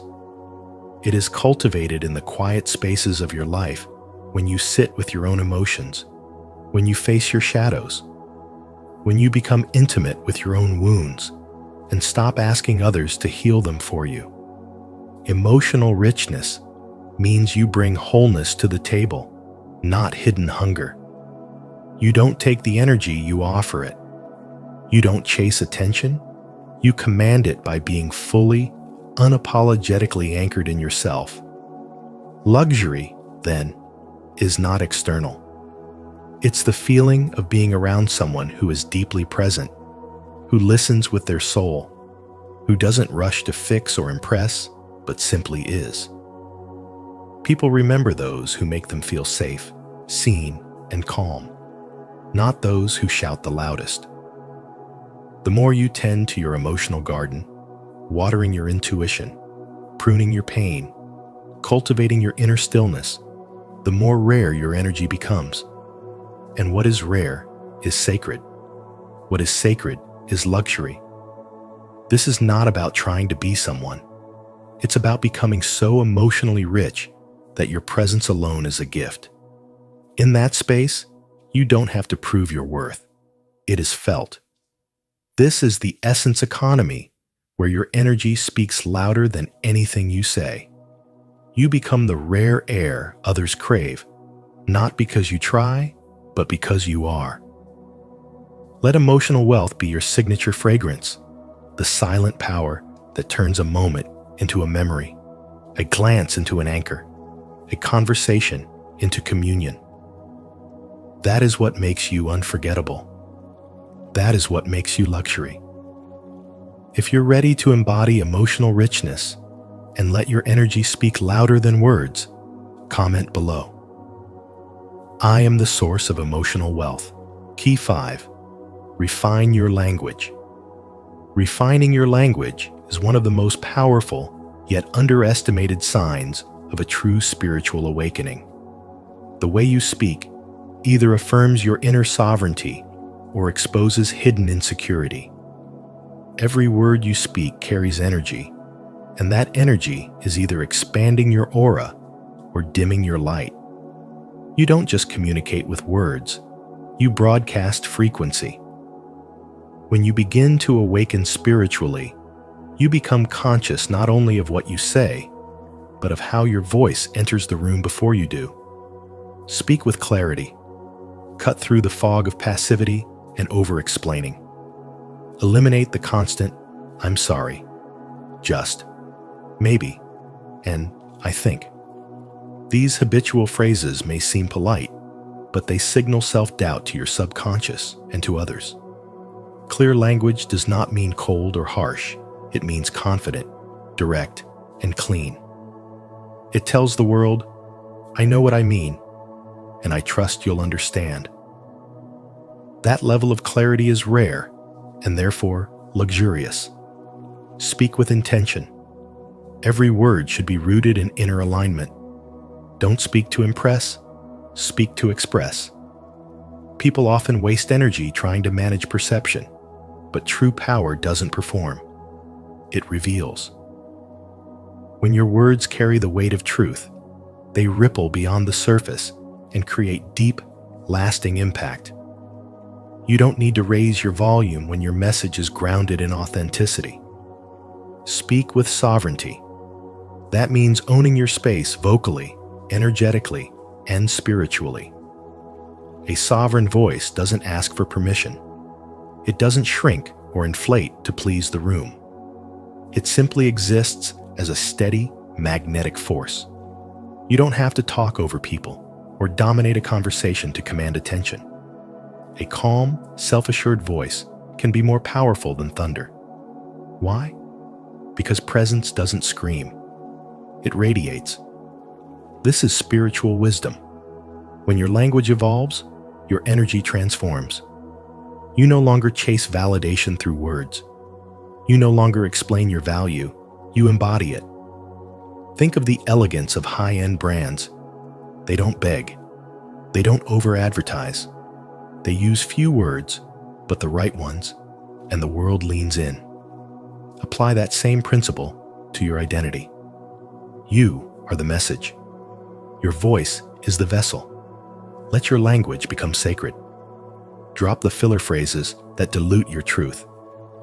Practice speaking with clean power rooted, soft, unwavering. This is not about being perfect. It's about being aligned. Your voice should feel like a reflection of your essence, not a performance to gain approval. As your speech shifts, so does your presence. And that presence is what turns you from an option into a luxury. That's the power of refined language. It speaks before you do. Don't forget to subscribe for more spiritual wisdom on how to speak with power, clarity, and intention, because your words shape your reality. Key 6. Align your aesthetic with your soul. People don't just hear you, they see you. Long before words are spoken, your presence is already speaking through symbols. Carl Jung taught us that the unconscious responds to archetypes and signs. And in the modern world, those signs take the shape of your clothing, your home, your online presence, your body language. You are never not speaking. The way you hold yourself, the way you decorate your space, the way you curate your digital reflection. These are all unspoken affirmations of who you believe you are. The question is, do they reflect your soul or just your surface? There's a distinct energy in someone whose aesthetic is rooted in their spiritual core. It's not about trends or popularity. It's not about designer brands or polished perfection. It's about coherence. When your outer expression mirrors your inner truth, the message is clear. I am not ordinary. That clarity is power. That integrity is rare. And rarity, in a world addicted to mass duplication, is what makes something truly feel like luxury. Luxury is not style. It's symbolic alignment. When your soul and your surroundings are in harmony, you no longer need to chase attention. You attract it without effort. A woman who wears colors that echo her depth. A man whose environment honors simplicity and soul. A person who moves with deliberate ease. They communicate something silent but unforgettable. Their presence speaks of meaning, of reverence, of intentional self-respect. They don't shout, they emanate. Many people misunderstand luxury as something external price tags, designer logos, aesthetics borrowed from someone else's imagination. But spiritual wisdom reveals a deeper truth. The most luxurious people are not the loudest. They are the most aligned. Their homes feel like sanctuaries, not showrooms. Their style feels like expression, not performance. Their posture feels grounded, not tense. This subtle elegance creates a magnetic field that others feel even if they can't explain why. Alignment creates resonance. When your aesthetic honors your essence, others feel safe, intrigued, even inspired in your presence. Think of how certain rooms make you feel instantly calm. Think of the way a person's voice or eyes can make you feel seen. That's not a coincidence. That's coherence. That's energy working in harmony with identity. It's not a costume. It's a mirror of the soul. To live in symbolic truth is to carry a sacred kind of confidence. You don't need to seek approval when everything around you affirms your value. When you stop trying to impress and start choosing what reflects your essence, you become unforgettable. Your aesthetic becomes a visual meditation and an extension of your inner clarity. Carl Jung said, "Your vision will become clear only when you look into your heart. Who looks outside dreams. Who looks inside awakes." Let your style, space, and silence awaken others. In a world full of noise, aesthetic alignment is a quiet revolution. You're not here to blend in. You're here to be a living symbol of what's rare, real, and rooted. Leave a like, subscribe, and hit the notification bell so you never miss a video that aligns your energy with your essence. Comment below. I embody soulful luxury if you're ready to let your outer world reflect your inner truth. Key 7. Create signature energy. Your energy should feel like a sanctuary, quiet, grounded, and unforgettable. It isn't about being loud or flashy. It's about being so rooted in who you are that people feel you before they understand you. This is the essence of spiritual wisdom. To radiate truth without explanation. When your energy is centered, calm, and intentional, others pause not because you asked them to, but because your frequency speaks louder than your voice ever could. You stop being a presence they pass by, and you become an experience they remember. To create this kind of signature energy, you must carry yourself like a temple, not a product. You don't market your soul. You embody it. In a world constantly selling, chasing, and performing, you move differently. You don't overexpose yourself. You don't fight for visibility. You become visible by being deeply aligned. There's sacred power in restraint, in stillness, in being selective with your energy. People begin to recognize the difference between noise and resonance. You don't need to impress. You need to be in integrity. Carl Jung said, "Who looks outside dreams. Who looks inside awakens." Signature energy is born from that awakening. It's crafted in silence, in presence, in the decision to honor yourself. When you are consistent in your inner life, when your values, your words, and your actions reflect one another, you emit a rare kind of clarity. And clarity is a luxury in a world that worships confusion. You don't attract through performance. You attract through coherence, through calm, through the quiet dignity of someone who no longer begs to be seen. This is not charisma. This is soul alignment, and it's magnetic. Think of the person who enters a space and shifts the entire atmosphere without saying a word. It's not what they do, it's who they are. Their energy speaks, their presence holds. That's the level of intentionality you must cultivate. Don't chase attention. Command presence by embodying something deeper. Something people can feel but can't quite explain. Something timeless. To get there, you must protect your peace like it's sacred. You must choose your rituals, your words, your environment, and your relationships with care. You must move with focus, listen with depth, speak with purpose, live with grace. When your life becomes an extension of your values, your energy becomes unforgettable. You are no longer a distraction. You are a destination. This is spiritual wisdom, in action, not in theory. You don't have to announce your worth. You refine it. You embody it. You let others recognize it in their own time. And when they do, they will not forget it. Because luxury isn't always seen.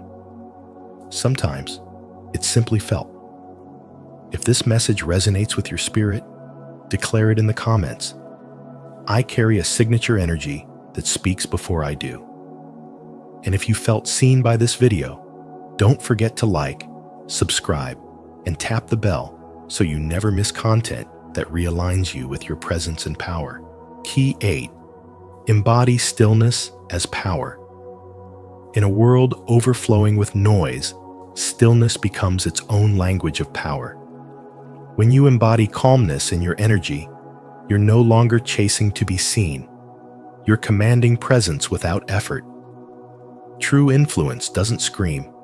It whispers with certainty. You don't need to prove anything. A quiet, grounded soul naturally radiates strength and dignity. In spiritual awakening, this stillness is not weakness. It's your mastery of self. It tells the world, I know who I am, and I don't need to announce it. Stillness sharpens perception. While others react, you respond. While the world rushes to speak, you choose your words with care, and that choice makes every word land with deeper weight. Your calm becomes a mirror in which others can see their own chaos. That's why a composed presence often disarms even the most dominant energy in the room. Carl Jung taught us that what we resist persists, and in stillness, resistance falls away. You begin to meet your unconscious. You face your truth, and you integrate the parts of you that once screamed for attention. There is sacred power in restraint. Not every emotion needs to be broadcast. Not every thought needs to be voiced. When you speak, let your words rise from your soul, not your ego. Let your pauses carry more weight than someone else's performance. That is spiritual wisdom. When you stop needing to convince, you begin to command. Not through force, but through frequency. Your vibe becomes the room's anchor. Your silence, the gravity others orbit around. People remember how you made them feel, and there is nothing more unforgettable than the quiet confidence of someone who no longer performs. Stillness is your clarity made visible. It is a presence that doesn't beg for attention because it already has alignment. You become luxurious not because you're hard to reach, but because you are rooted, grounded, rare. A calm soul in a frantic world becomes a lighthouse, silent, steady, but guiding everything around it. That's why stillness is not absence. It's presence at its most refined. When you stop rushing to be seen, you become impossible to ignore. And in that space, people don't just see you, they feel you. Are you ready to embrace the quiet power within you? If so, comment below.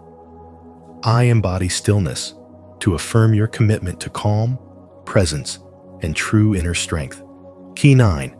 Curate a life of sacred intention. Treat your life as a gallery of your soul, where everything you allow into your space, your words, your gestures, your silence, your rituals, becomes a reflection of your inner world. Every detail is a message, and every message is a mirror. This is not about curating aesthetics for the world to admire, but about honoring the sacred relationship you have with your own essence. When Carl Jung said, "Who looks outside dreams, who looks inside awakes," he was pointing to the path of true refinement, not one of performance, but of presence. Luxury, in its highest form, is not loud. It does not seek attention. It moves with quiet certainty, with reverence for time, space, and energy. It exists in the way you pour your tea, how you light a candle at the end of the day, the softness in your tone, the stillness in your gaze. When you infuse your life with deep intention, the ordinary becomes extraordinary. A simple word can carry weight.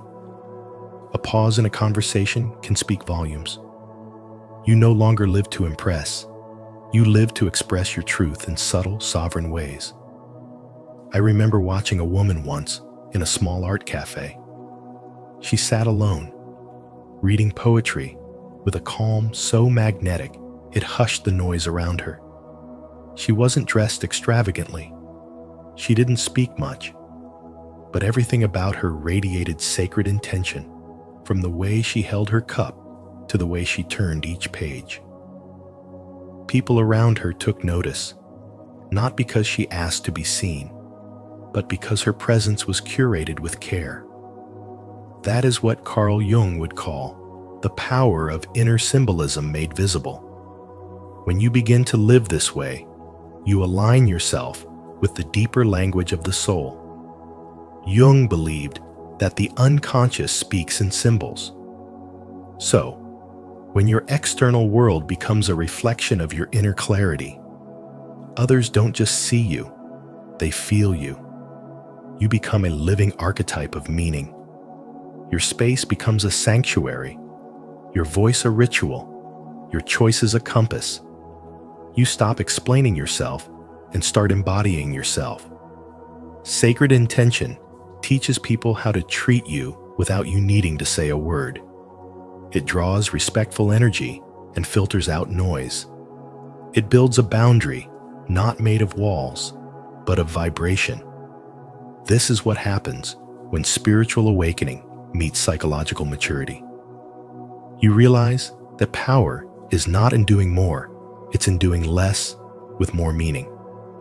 Not in acquiring things, but in giving everything in your life purpose and soul. Luxury, then, is not what you wear, but how you carry your values. It's not found in price tags, but in presence.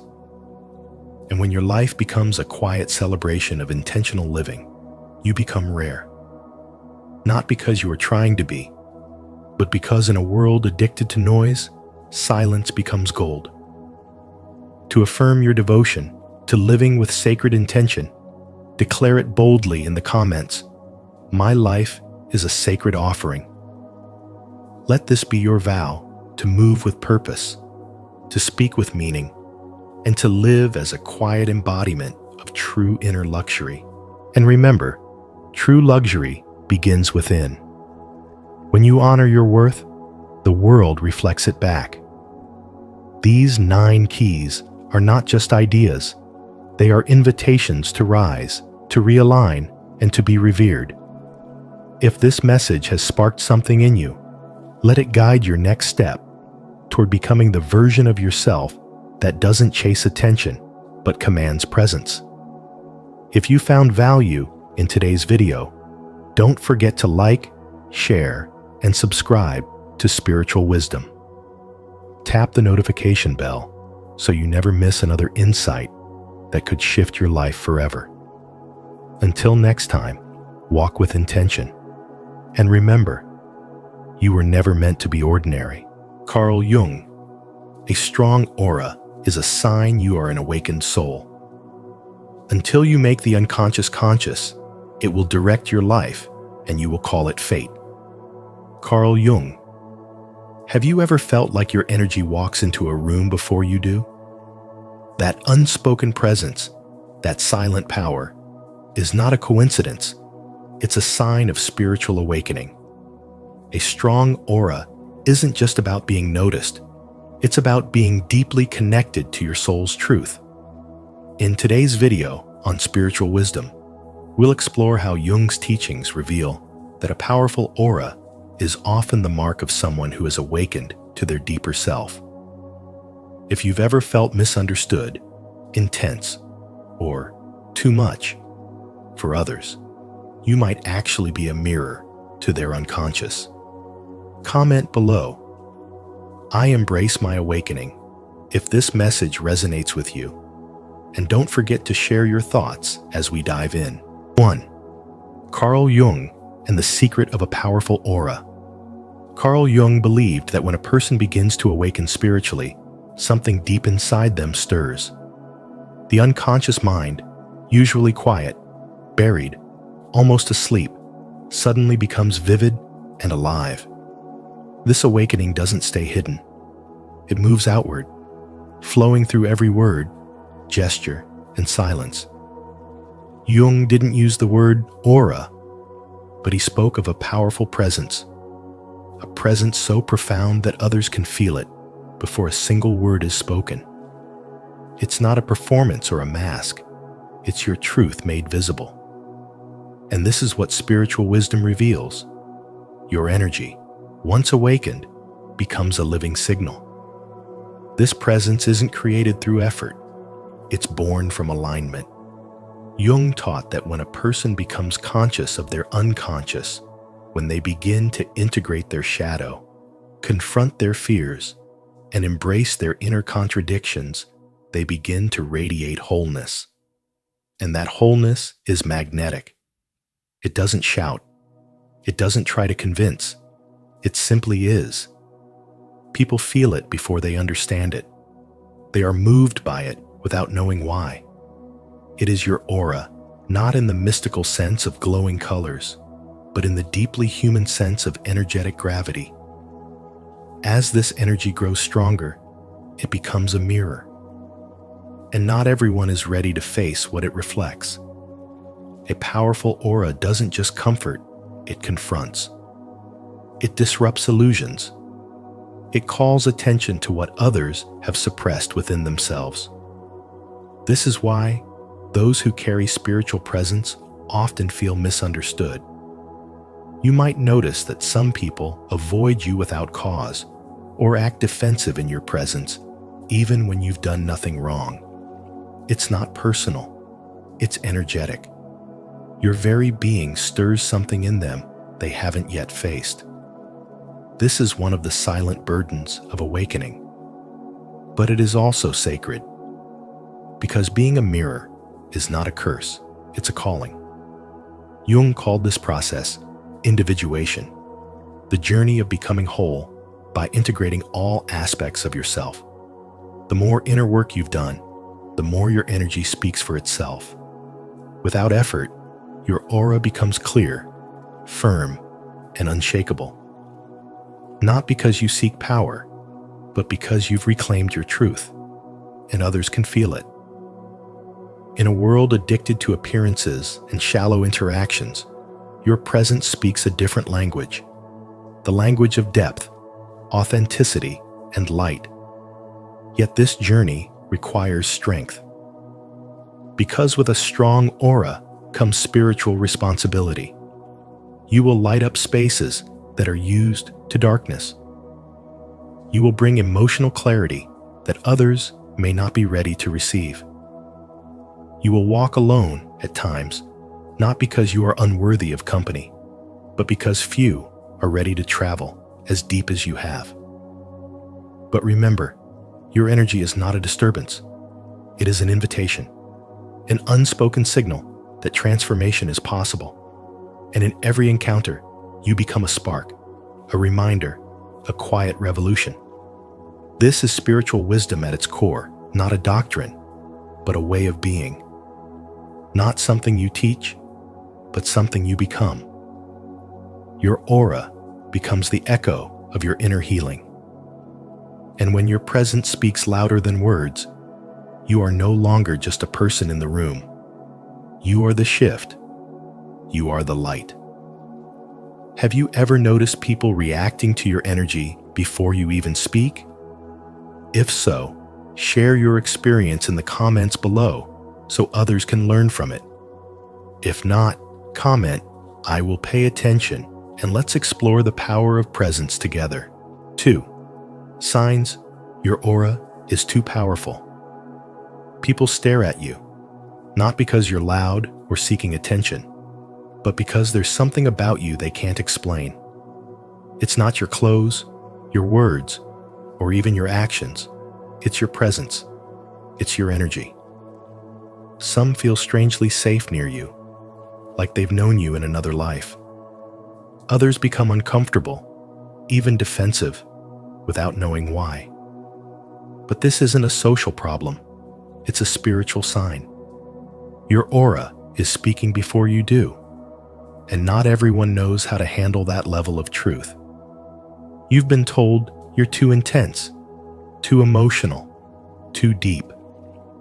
But those labels don't mean something is wrong with you. They mean your light is leaking through. What people are really reacting to is your soul awake, alert, and alive. When you go through a spiritual awakening, it doesn't just change your thoughts, it shifts your entire energy field. Your aura expands, your vibration rises. Carl Jung once said, "The privilege of a lifetime is to become who you truly are." And when you do, you stop blending in. You start standing out, not by choice, but by truth. Being around others often leaves you drained. You don't just hear words, you feel emotions. You don't just observe behavior, you sense the pain, the joy, the conflict behind it. Crowds overwhelm you, not because you're fragile, but because you're wide open. You're absorbing everything. That's what happens when your aura becomes a living mirror. You reflect what others are hiding, even from themselves. Those who are willing to grow will find comfort in you. But those avoiding their own transformation may push you away, blame you, or misunderstand you. Their discomfort has nothing to do with your worth and everything to do with what your energy reveals. You might try to tone yourself down, shrink, make others more comfortable, but something inside you resists. That resistance is your soul refusing to dim for the convenience of others. You weren't born to be tolerated. You were born to activate. Your presence awakens. Your voice shakes things loose.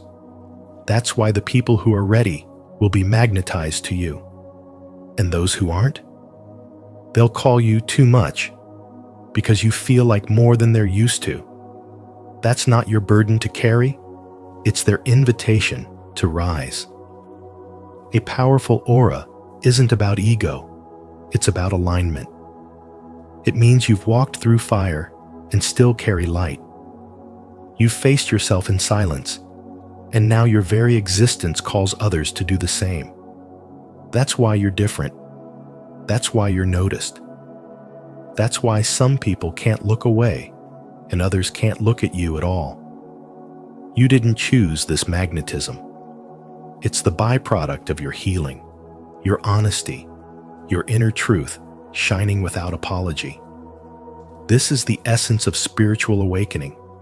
It's not just peaceful, it's powerful. It changes how people respond to you.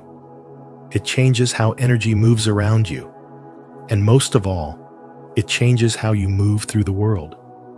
No longer seeking permission to exist, but embodying the truth that your presence is purpose enough. Do you feel this deep in your soul?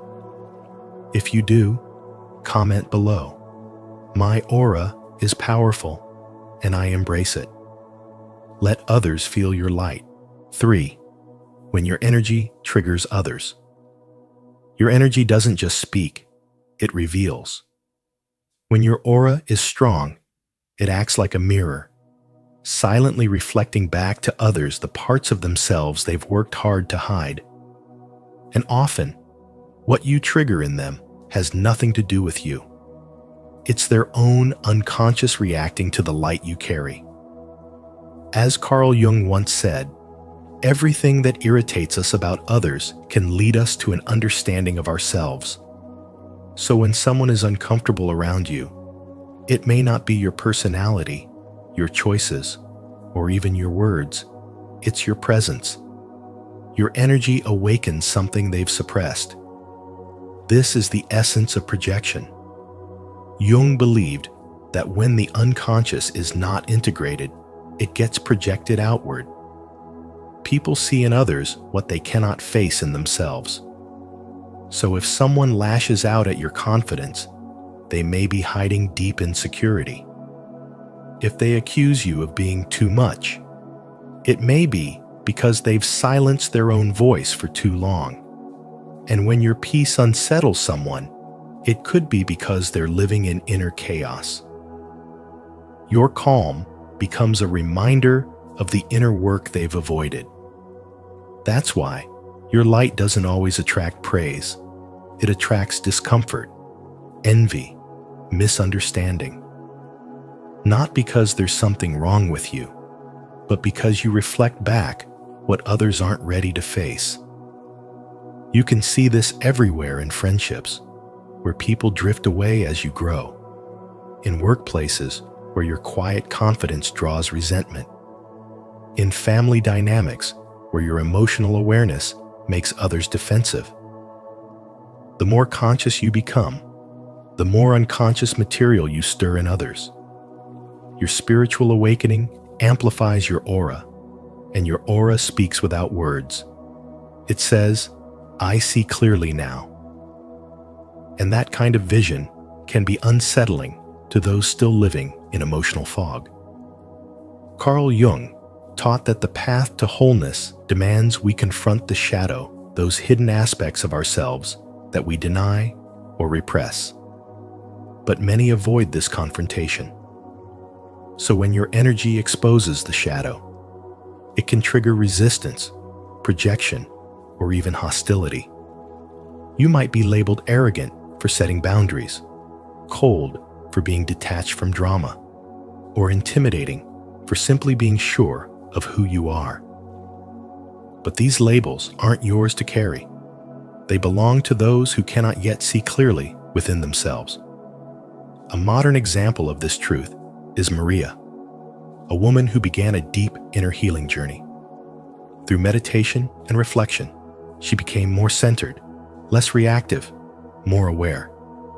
But as her energy shifted, people around her grew distant. Co-workers whispered, old friends pulled away. One person even accused her of being too calm, as if her peace was offensive. But the truth was simple. Her healing exposed their unrest. Her silence made their noise unbearable. Her clarity revealed their confusion. So if you've ever been misunderstood for being calm, judged for being confident, or disliked for no clear reason, know this.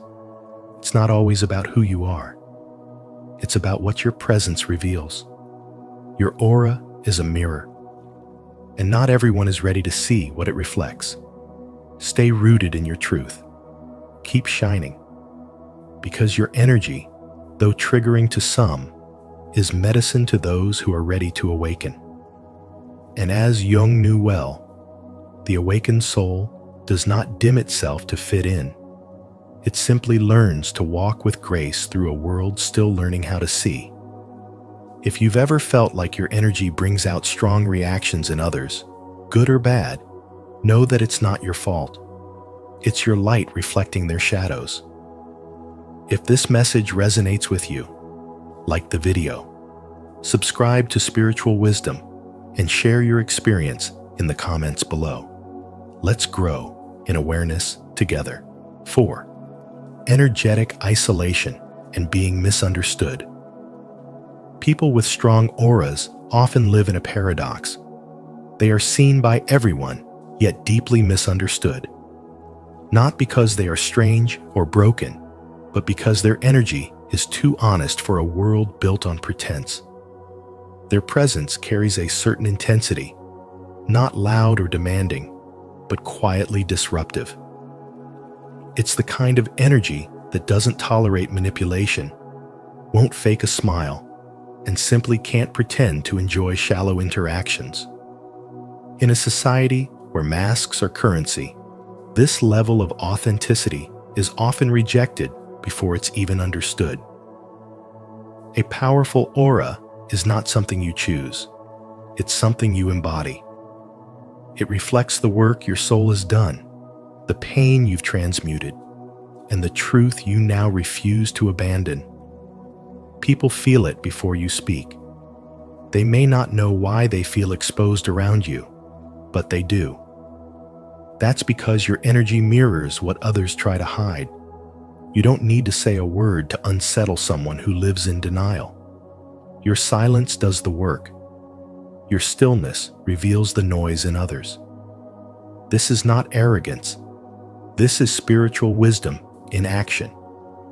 Carl Jung understood this phenomenon deeply. He believed that as a person awakens spiritually, the unconscious mind becomes active, alive, and begins projecting itself into the external world. It becomes a presence, and that presence becomes uncomfortable to those who haven't yet met themselves. You may find that you're the one always being too intense, too quiet, too serious, but in reality, you're just being. And being, in its purest form, threatens the performance-based identity most people live inside. So you end up alone, not because you lack love, but because your love is too real for those who only know how to chase it, not receive it. You end up isolated not because you're unworthy, but because your soul refuses to settle in places where it cannot breathe. You start to realize that the loneliness you feel isn't about the absence of people, it's about the absence of resonance. You can sit in a room full of laughter and still feel disconnected if no one there speaks the language of your soul. But this isolation has a purpose. It's not punishment, it's purification. It's the universe pulling you inward to build something unshakable inside of you. Something that doesn't depend on validation, acceptance, or applause. Something eternal. Spiritual wisdom teaches us that solitude is often the gateway to clarity, and clarity is what strengthens the aura. When you know who you are, you stop entertaining what you are not. Then one day, you meet someone who doesn't flinch at your truth, someone who sees your depth and doesn't try to climb out of it. There are no games, no masks, just quiet recognition. It feels like home, not because it's familiar, but because it's finally real. And in that moment, everything you went through makes sense. All the loneliness, all the misunderstandings, all the nights you questioned if there was anyone out there like you, it was all leading to this: resonance. So if your energy feels too much, it's because the world is still waking up. If you feel alone, it's because you're meant to stand out. You're not here to blend in. You're here to be a signal, a reminder, a mirror. You're here to hold the frequency steady until others rise to meet it. That's what it means to carry a strong aura. That's what it means to live in spiritual wisdom. Are you someone who's often misunderstood because your energy refuses to conform? If this message resonates, comment below. I honor my energy to affirm your truth, and remember, you're not alone on this path. 5. Jung's journey of individuation. Carl Jung believed that the deepest purpose of our psychological and spiritual evolution is the process of individuation, the journey of becoming whole by integrating all parts of the self. It's not simply about becoming better, but about becoming real. And as you begin to face your shadow, heal the wounds of your inner child, and embrace the truth of who you are beneath all conditioning, something powerful begins to shift, not just within you, but around you. Your aura strengthens. It no longer hides behind fear or trauma. It becomes electric, charged, alive. You don't just enter a space, you alter its frequency. This transformation isn't visible to the eye, but it's deeply felt. People begin to sense you before you even speak. They feel your presence, your calm power, and sometimes they don't know how to react. That's because your energy has become a mirror. A strong aura born from spiritual awakening doesn't just shine light, it reveals darkness. It reflects back to others the parts of themselves they've avoided. And not everyone is ready to meet those parts. So they may misread you, resist you, or even fear the intensity of your presence. But none of that is about you. It's about them. When you reclaim the energy trapped in your unhealed wounds, your aura becomes a living symbol of your inner work. Every layer of self-awareness you uncover expands your energetic field.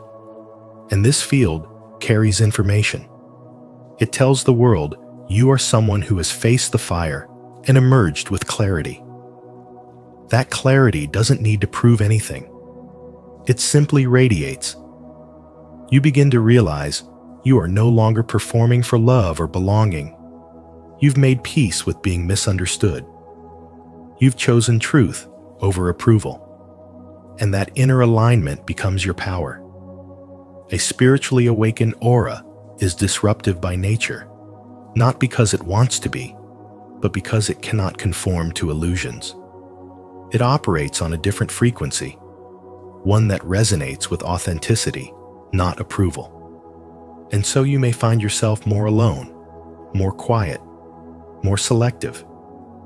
You no longer tolerate spaces that drain you or people who don't see you. But this is not loneliness, it's refinement. You are being called into deeper energetic integrity, into sacred solitude, where your light can rest and recharge without compromise. What Jung understood, long before modern science explored energy fields and consciousness, is that the unconscious mind doesn't stay quiet forever. It longs to be integrated. And once it is, it doesn't just liberate your psyche, it transforms your energy. The process of individuation is not just psychological healing. It is a spiritual reassembly of all the pieces you once believed were too broken to belong. And when those pieces come together, they create a force field, a magnetic aura that communicates healing without words. This is the signature of true transformation. Not loud, not performative, but undeniable. It's the quiet strength of someone who knows themselves, the energetic resonance of someone who has stopped chasing and started becoming. And that, more than anything, is the essence of spiritual awakening. It's not about becoming someone new. It's about remembering who you've always been beneath the noise. If this message resonates with your soul, leave a comment of truth. I choose the path of individuation. I am becoming whole, radiant, and free. 6. Awakening and the power that needs no words. You no longer chase validation. You no longer shrink yourself just to make others feel comfortable. Now, your aura speaks long before your mouth ever opens. It carries the weight of your healing, the fire you've walked through, and the light you chose to hold on to when it would have been easier to go dark. Your presence alone communicates. I've burned and risen. I've healed in silence. I see clearly now. This isn't fantasy. This is frequency. This is the reality of spiritual awakening. Carl Jung believed that the unconscious mind, once made conscious, shapes not only your inner world, but your outward reality. He didn't use the word aura, but he described the presence a psychic field that extends beyond the body and makes others feel something before they even understand what it is. When you awaken, your energy aligns with that truth. And the result? You no longer have to perform. You simply are. And that being holds more power than years of explaining ever could. You become the person whose stillness silences the noise. In a world addicted to loudness, your quiet self-trust is disruptive. You don't speak to be seen, you speak when there's truth to share. And because of that, people listen. They may not understand why, but they feel it. You've become a mirror, and mirrors don't lie. Some will love you for it. Others will avoid you entirely, because your aura confronts them with everything they've suppressed in themselves. Think of the woman who no longer rushes to prove her worth in meetings, in conversations, or relationships. She's not trying to win people over. She's not desperate to be chosen. She already chose herself. And that energy, that deep, unwavering frequency, it changes the dynamic of every room she enters. Others notice. They lean in, not because she demands attention, but because her energy draws it. That is the power of spiritual awakening, when your healed vibration becomes your strongest voice.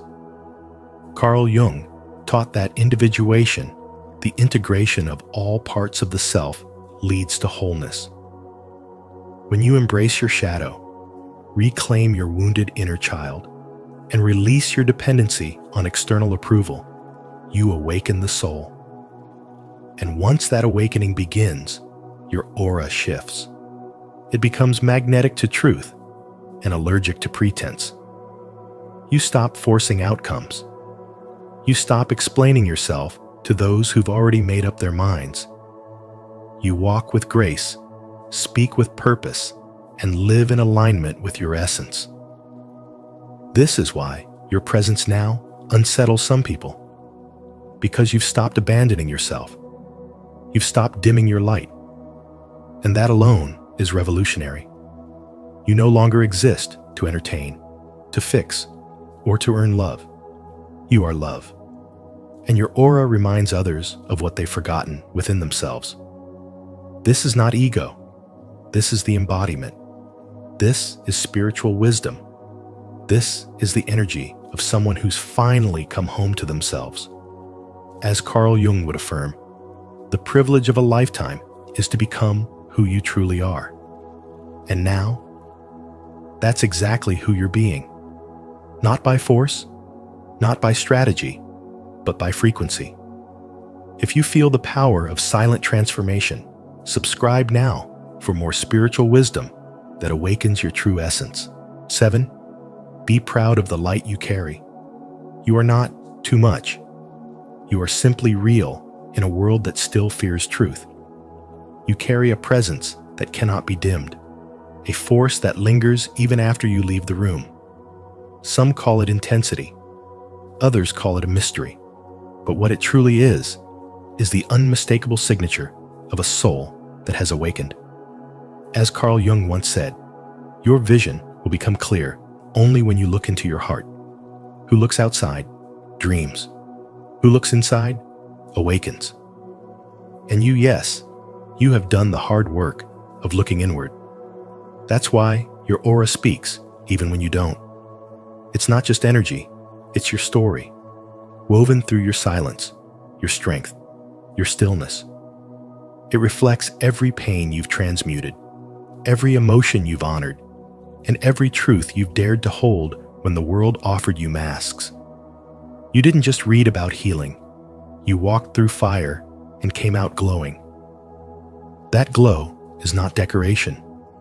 It is a declaration. And while some may not have the language to understand it, they feel it. They sense something different in you, and that difference, whether they admit it or not, commands respect. A strong aura does not mean you are flawless. It means you are faithful to your growth. You've stopped seeking yourself in the eyes of others and started reclaiming your power from within. That is spiritual wisdom in motion, living, breathing, embodied. You don't manipulate light. You are light. And in that light, others see what they've buried. Your very existence becomes a mirror that forces them to confront what they've ignored. Not everyone will like that. And that's okay. Because you didn't come here to please. You came here to remember. To remember your essence beyond conditioning, beyond trauma, beyond fear. And every time you choose truth over comfort, peace over performance, alignment over approval, you reinforce that essence. You become a signal, not a noise, a vibration, not a performance.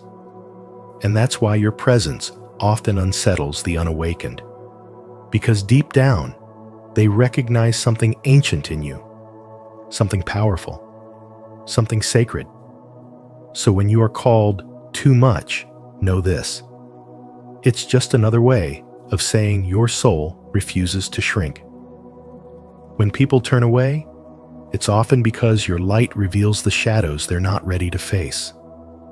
But do not let that dim you. You've earned every ounce of radiance in your field.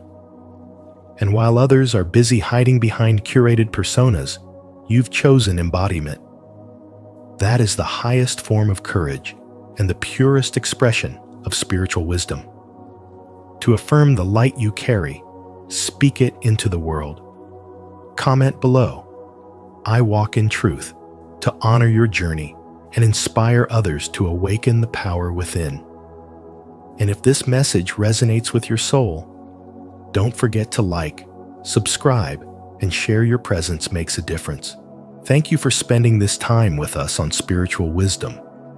If today's message about aura and awakened souls resonated with you, know that your light is not a burden, it's a gift. Even when others don't understand your energy, never dim your truth. Make sure to like, share, and subscribe to our channel. And turn on the notification bell so you won't miss any of our upcoming insights on spiritual growth, inner power, and the wisdom of Carl Jung. Until next time, stay radiant, stay grounded, and remember, your presence is powerful for a reason.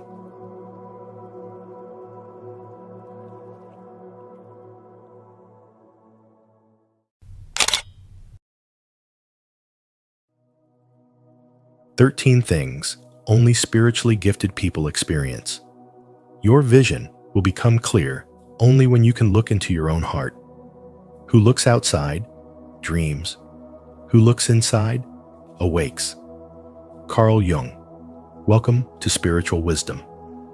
Today, we're diving into the 13 extraordinary things that only spiritually gifted people experience. The unseen threads that connect intuition, deep empathy, and the sacred responsibility of inner awareness. These are not just traits, they're spiritual callings. As you watch, reflect on your own life. Have you felt misunderstood, overly sensitive, or deeply attuned to things others overlook?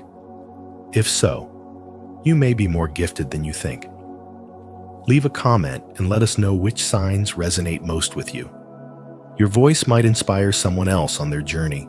1. Environmental sensitivity. Spiritually gifted people feel spaces in a way that most others can't comprehend. They don't need words, facial expressions, or obvious cues, because the energy of a room speaks louder than anything else. Before a conversation begins, they already sense what's been left unsaid. Joy, grief, tension, resentment, it lingers in the air like a subtle frequency, and their entire body picks it up like an antenna. Their nervous system doesn't just perceive, it absorbs. This isn't imagination, it's spiritual wisdom. Their bodies often react before their minds can make sense of what's happening. A tight chest, sudden fatigue, or unease without explanation. It's not random. It's the residue of what came before, the silent echoes of conflict, heartbreak, or unhealed wounds embedded in the walls and the people. While others remain oblivious, the spiritually gifted feel the unseen weight of emotion, energy, and intention in the room. They read energy like others read words. This heightened perception makes the world louder, heavier, more intense. A crowded mall can feel like chaos. An emotionally charged home can feel like suffocation. And yet, a forest, a quiet cafe, or a sacred space feels like breathing again. They gravitate towards silence, not because they're antisocial, but because silence doesn't lie. In stillness, they hear the truth beneath the noise. In solitude, their sensitivity becomes strength, not burden. Spiritually gifted individuals don't just feel energy, they change it. Their presence recalibrates the room. Sometimes it soothes. Other times, it exposes. People may feel peaceful around them, drawn to their calm frequency. But others, subconsciously uncomfortable with their own suppressed pain, may feel triggered by this light.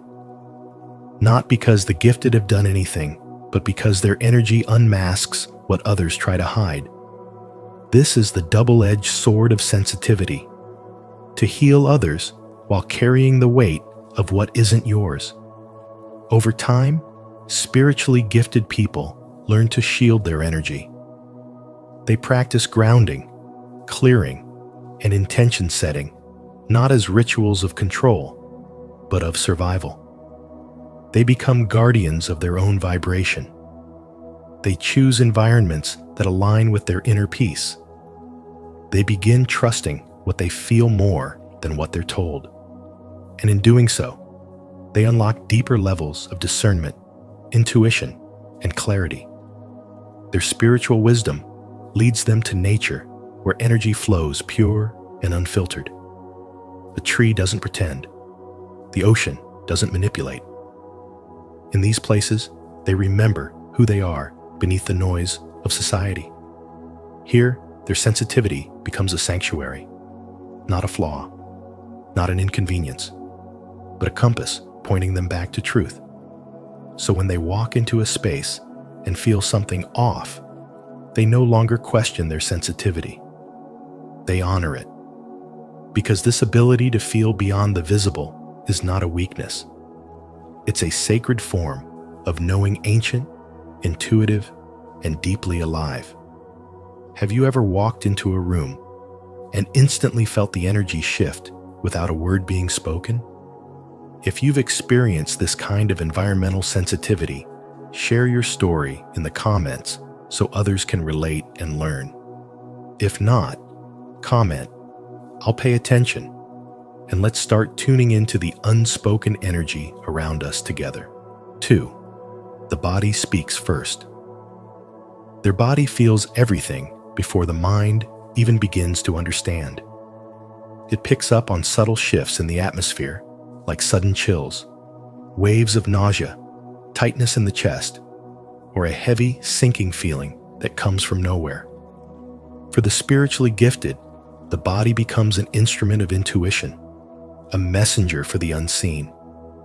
It doesn't need language to explain. It simply reacts, sensing what others can't.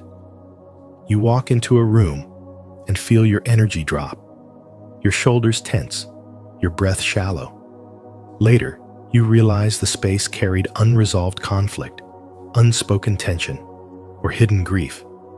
But your body already knew. It always knows. This isn't imagination. It's energetic sensitivity. You're attuned to what exists beneath the surface. You don't just hear someone's words, you feel the energy behind them. Carl Jung once said, "The body is the soul's subconscious." What he meant is that the body expresses what the conscious mind suppresses. While most people rationalize away discomfort, you carry the rare ability to sense the truth without needing proof.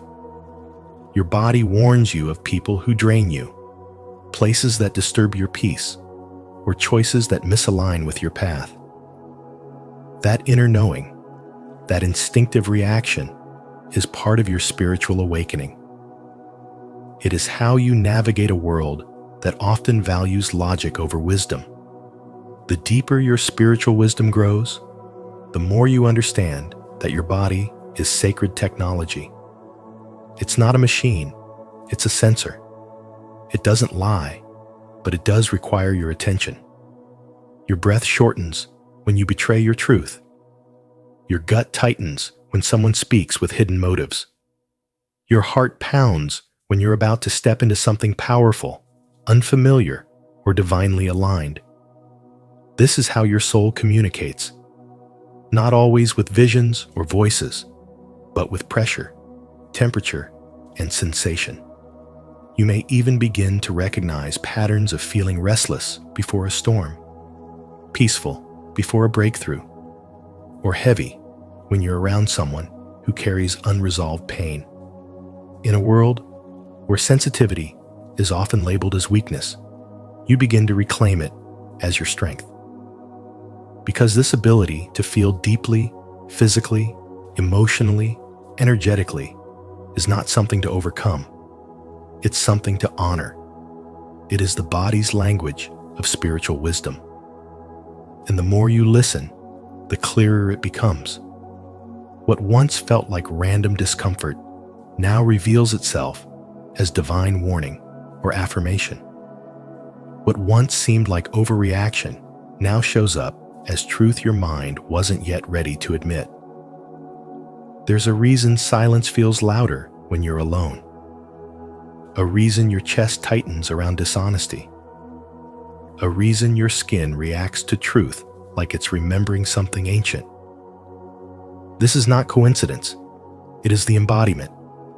It is the sacred merging of soul and flesh, intuition and sensation. So when your body speaks, don't dismiss it.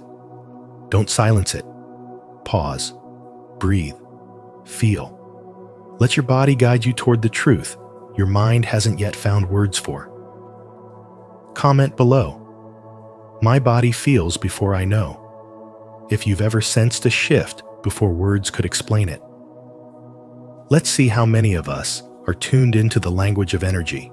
3. Recognition by children, animals, and elders.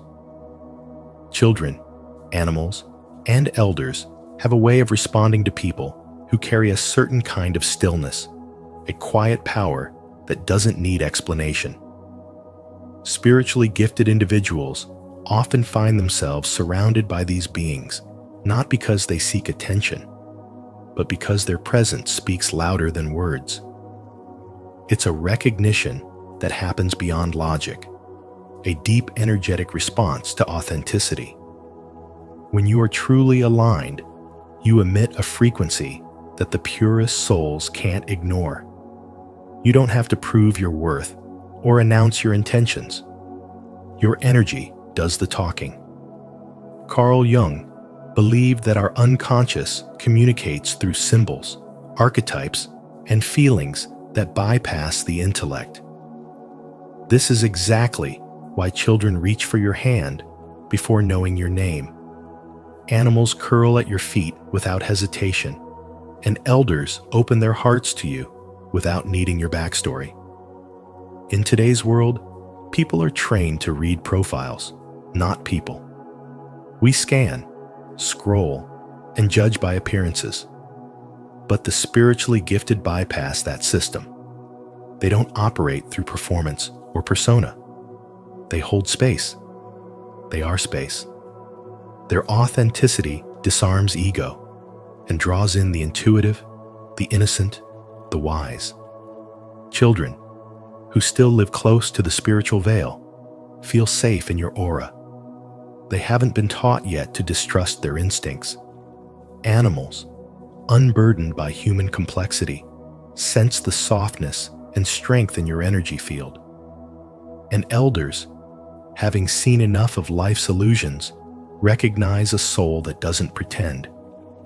These interactions aren't about charm, they are about truth. Take the story of Marcus, a quiet school counselor who rarely speaks in meetings but always has a trail of students waiting at his door. He doesn't lecture, he listens. And somehow, children just open up. Even the most withdrawn kids talk to him, as if he's the only adult who actually sees them. When he visits his grandmother in her nursing home, residents who barely speak to staff suddenly engage, wanting to sit near him or hold his hand. One nurse once said, "It's like he's made of light." That's the power of someone who walks through the world without armor. He doesn't need to project kindness. He is kindness. Carl Jung said, "The privilege of a lifetime is to become who you truly are." And when you do, others who live in honesty, whether they are 9 months old or 90 years old, will feel it immediately. You don't need credentials or followers. You just need alignment. These quiet recognitions are sacred signs. They're reminders that real power is not about dominance, but presence. They reveal how energy doesn't lie, even when words do. And when your soul is uncluttered, those who are truly awake, children, animals, elders, will always find you. If you feel seen by children, animals, or elders in a way you can't explain, you're not alone. Like this video, subscribe to Spiritual Wisdom, and share your experience in the comments. Your presence speaks volumes. 4. Absorbing emotions that aren't theirs. They often feel things so intensely, yet they can't always explain why. That's because spiritually gifted people absorb emotions that aren't even theirs. They might walk into a room and, without anyone saying a word, feel sadness weighing down their chest or anxiety bubbling under their skin. It's not imagination, it's energetic reality. Their spirit acts like a sponge, silently soaking up the emotional residue left behind by others. Joy, grief, jealousy, fear all clings to them, even when it doesn't belong to them. This deep empathy isn't just emotional sensitivity, it's energetic empathy, a spiritual ability that most people don't even know exists. The danger, though, lies in not knowing what's yours and what isn't. Without spiritual wisdom, the lines blur. You start to carry heartbreak that isn't yours to mend, anger that isn't yours to release, and confusion that never belonged to you in the first place. Over time, that invisible weight builds up, and unless you learn how to cleanse your field, that heaviness can begin to feel like your identity. Carl Jung once said, "The most terrifying thing is to accept oneself completely." And part of accepting yourself as someone spiritually attuned is realizing that your energy field is porous by nature. You don't just witness emotions, you experience them through every layer of your being. And that means you need tools to protect, cleanse, and recharge yourself daily. Energetic boundaries are not optional for you. They're survival. You might notice that after spending time with certain people, you feel drained or irritable. That's not just coincidence, it's energy transfer. Some people unconsciously offload their emotional baggage onto those who feel deeply. And spiritually gifted people, by default, tend to carry more than their fair share until they wake up to it. That awakening changes everything. You start to recognize the signs. You stop saying yes to every cry for help. You stop rescuing people who refuse to swim. You understand that healing others doesn't require sacrificing yourself. Spiritual wisdom teaches you that your energy is sacred. And just like you wash your physical body, you must cleanse your energetic body too. Practices like breathwork, salt baths, grounding in nature, and cutting cords after emotional conversations aren't extras. They're essential rituals. Because the more attuned you are, the more easily you're affected. And the more easily you're affected, the more fiercely you must protect your light. When you begin to ask yourself, "Is this even mine?" you take the first step toward freedom. You begin to filter your experience through awareness, not emotion. You begin to choose what enters your energy, rather than unconsciously absorbing the world. And that shift, that's what turns a burden into a gift. It's what transforms suffering into clarity. Being spiritually gifted isn't about being perfect. It's about being present. It's about honoring your intuitive nature while still learning to guard your peace. You were never meant to carry the weight of the world, but you were born to feel it and transmute it through the lens of awakened spiritual wisdom. Do you ever feel emotions that don't even seem like yours? If this resonates with you, affirm it in the comments. I release what isn't mine. I protect my energy. Let's support each other on this path of emotional clarity. 5. Waking up. Between 3-4 a.m. Waking up between 3 and 4 in the morning isn't just a sleep issue, it's a spiritual signal. This sacred hour, often referred to as the divine hour or soul hour, marks a time when the veil between worlds is thinnest. For those going through a spiritual awakening, this window of stillness opens a portal to higher awareness. The world is asleep, but your spirit is alive, alert, and receptive to messages beyond the physical. You're not just waking, you're being called. Carl Jung said, "Who looks outside, dreams. Who looks inside, awakes." That hour before dawn is when the soul turns inward. You may suddenly awaken, heart racing, mind buzzing, or calm but deeply aware without any clear reason. You feel the pull of something beyond logic. This isn't insomnia. It's your higher consciousness whispering through the quiet. In that silence, your intuition grows louder. Thoughts you've been avoiding surface with clarity. You might be flooded with emotion or insights that shift your entire perspective. These moments are your inner self aligning with divine timing. Spiritually gifted people often find this hour becomes a pattern. It doesn't just happen once, it repeats. It begins to feel sacred, intentional, like your soul has set an internal clock synced to universal energy. During this hour, the spiritual field is still and powerful. It's when guidance flows in. Dreams feel more prophetic. You may feel drawn to journal, meditate, pray, or simply sit in silence. It's the time when downloads of truth come through without effort, like water slipping through an open hand. The body may be tired, but the spirit is wide awake. Waking at this time is often the result of heightened sensitivity. Energetically attuned people feel frequencies others don't notice. Between 3 and 4 a.m., external noise quiets and subtle realms become perceptible. You might sense energies, feel presences, or receive visions that can't be explained but feel real. Your nervous system tunes in like a spiritual antenna.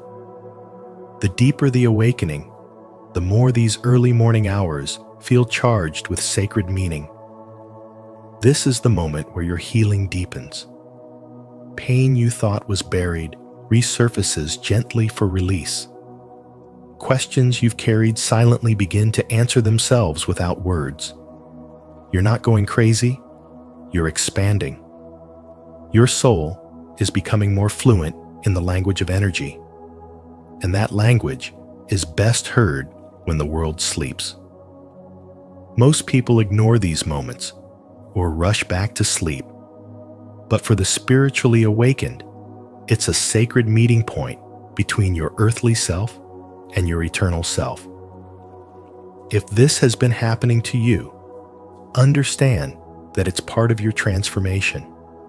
These hours are not empty, they are full of presence. They are the bridge between your shadow and your light, between your fears and your freedom. You are not broken. You are not alone. You are waking up in more ways than one. This is spiritual wisdom, made real not through books or lectures, but through lived experience in the stillness of night. Leave a like and subscribe to the channel, and don't forget to turn on the notification bell so you never miss these soul-awakening insights. If this message resonates with you, comment below. I am open to receiving divine guidance.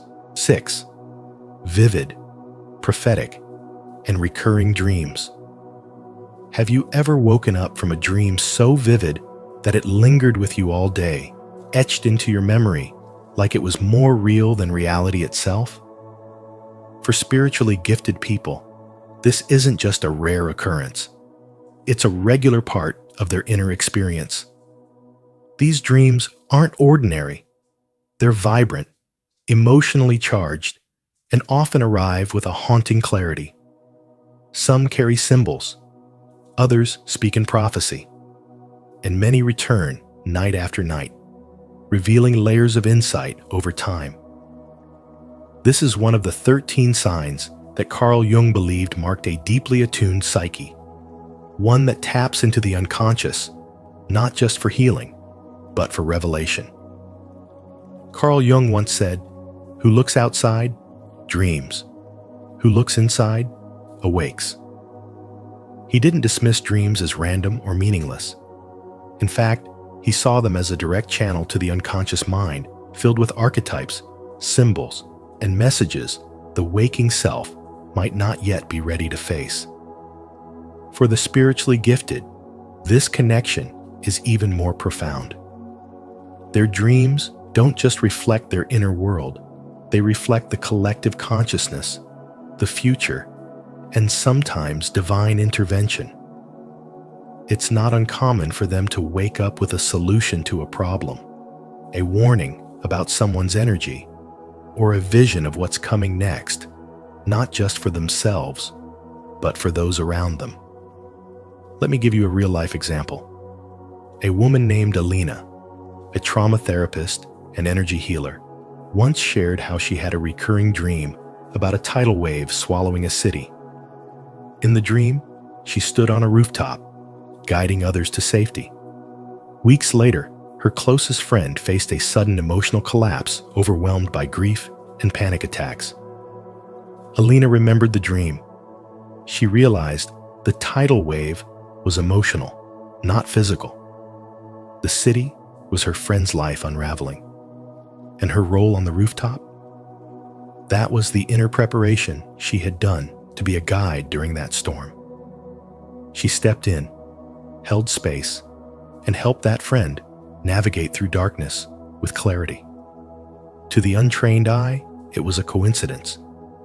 But for those with spiritual wisdom, it was divine timing made visible through symbolic dreaming. Recurring dreams are especially significant. They're not meant to be ignored. They show up because something hasn't been acknowledged or acted upon. Spiritually gifted individuals often report dreaming about the same location, person, or image repeatedly until they understand the message or the energy behind it shifts. These aren't just messages from their own psyche. Sometimes they're connected to generational wounds, karmic lessons, or even collective energy fields. Jung referred to this as tapping into the collective unconscious, a space where symbols are shared across cultures and timelines, speaking a universal language of the soul. What makes these dreams different is not just their intensity, but how they guide, heal, and sometimes warn. They nudge you toward truth, often before you're ready. They mirror your deepest fears and highest potentials. They act as a bridge between realms, offering insights that can't be accessed through logic or ordinary thinking. That's why spiritually gifted people must learn not only to remember their dreams, but to decode them. Dream journals, symbol dictionaries, and quiet reflection can all help. But the most important key is presence listening deeply, both in sleep and while awake. So, what can you take from this? First, trust your dreams. If something keeps showing up, don't dismiss it. Look at the symbols, the emotions, the patterns. Ask yourself what your unconscious mind is trying to say. Second, understand that dreaming isn't just something that happens to you. It's something that happens for you. It's your soul speaking in symbols. And finally, remember what Carl Jung taught us. Until you make the unconscious conscious, it will direct your life, and you will call it fate. The lesson is clear. If your dreams feel more real than life, if they return with messages you can't ignore, you're not imagining things. You may be spiritually gifted, and your inner world is calling you to listen more deeply. Let it guide you. Let it awaken you. Because the soul never sleeps, it only speaks in symbols, waiting for the moment you're ready to understand. If your dreams have ever spoken truths before life revealed them, you're not alone. Comment below. I receive divine messages in my dreams. If you believe your dreams carry meaning too. And don't forget to like this video, subscribe, and turn on the notification bell so you never miss insights like these. 7. A deep sense of mission or calling. Even without clear words, spiritually gifted people feel they were born for something more. This sense is not just a fleeting thought. It is a knowing that burns quietly beneath the surface. It's not ambition, and it's not about proving anything. It's a deeper pull that won't go away, even when life seems fine on the outside. That pull is a spiritual awakening, an inner call from the soul to walk a higher path. Carl Jung believed that each individual carries within them a deeper self, and it is through this self that life's true meaning is revealed. For those who are spiritually gifted, that self speaks louder than anything the world can offer. It whispers through restlessness, through dreams, through a subtle ache that says, there is more. This calling doesn't always come with instructions. It often arrives as a deep dissatisfaction with the ordinary. What others celebrate money, status, approval feels hollow. Jobs that others find secure feel like cages. Relationships that look perfect on paper feel like emotional starvation. The spiritually gifted don't want more. They want meaning. And that makes them different. They're not broken. They're not lost. They're just being guided toward a mission they have yet to fully understand. This is the weight and beauty of spiritual wisdom. Your path is sacred, even if others can't see it. Many try to silence this voice. They numb it with routine, hide it under perfection, bury it beneath people-pleasing. But it always returns, sometimes in dreams, sometimes in breakdowns, sometimes in that strange silence after everything falls apart. It's the voice that says, you were not made for comfort. You were made for the truth. Carl Jung once said, who looks outside, dreams. Who looks inside, awakens. And this calling, it doesn't ask you to dream. It demands that you awaken. There's a woman who once studied law, graduated with honors, and landed a prestigious job. But the day she stepped into her office, she couldn't breathe. The walls felt like they were closing in. Everyone told her she was lucky, but deep down, she knew her mission wasn't in defending arguments, it was in healing. She walked away. Years later, she became a spiritual guide and energy worker, changing lives one soul at a time. This is what happens when you follow the whisper. It doesn't make sense to others, but it leads to something real. The soul's calling isn't about fame or comfort. It's about becoming who you were meant to be before the world told you who to become. That's what spiritual wisdom reveals. Purpose isn't found, it's remembered. The journey is rarely easy, but it's always worth it. Those who are spiritually gifted may be misunderstood, but they carry the map within them. And though the world may not understand their path, their presence reminds others of their own forgotten light. If you've made it this far, you're clearly someone who feels the call deep within. Comment below, "I trust my soul's mission," if you feel guided by something greater. Stay with us.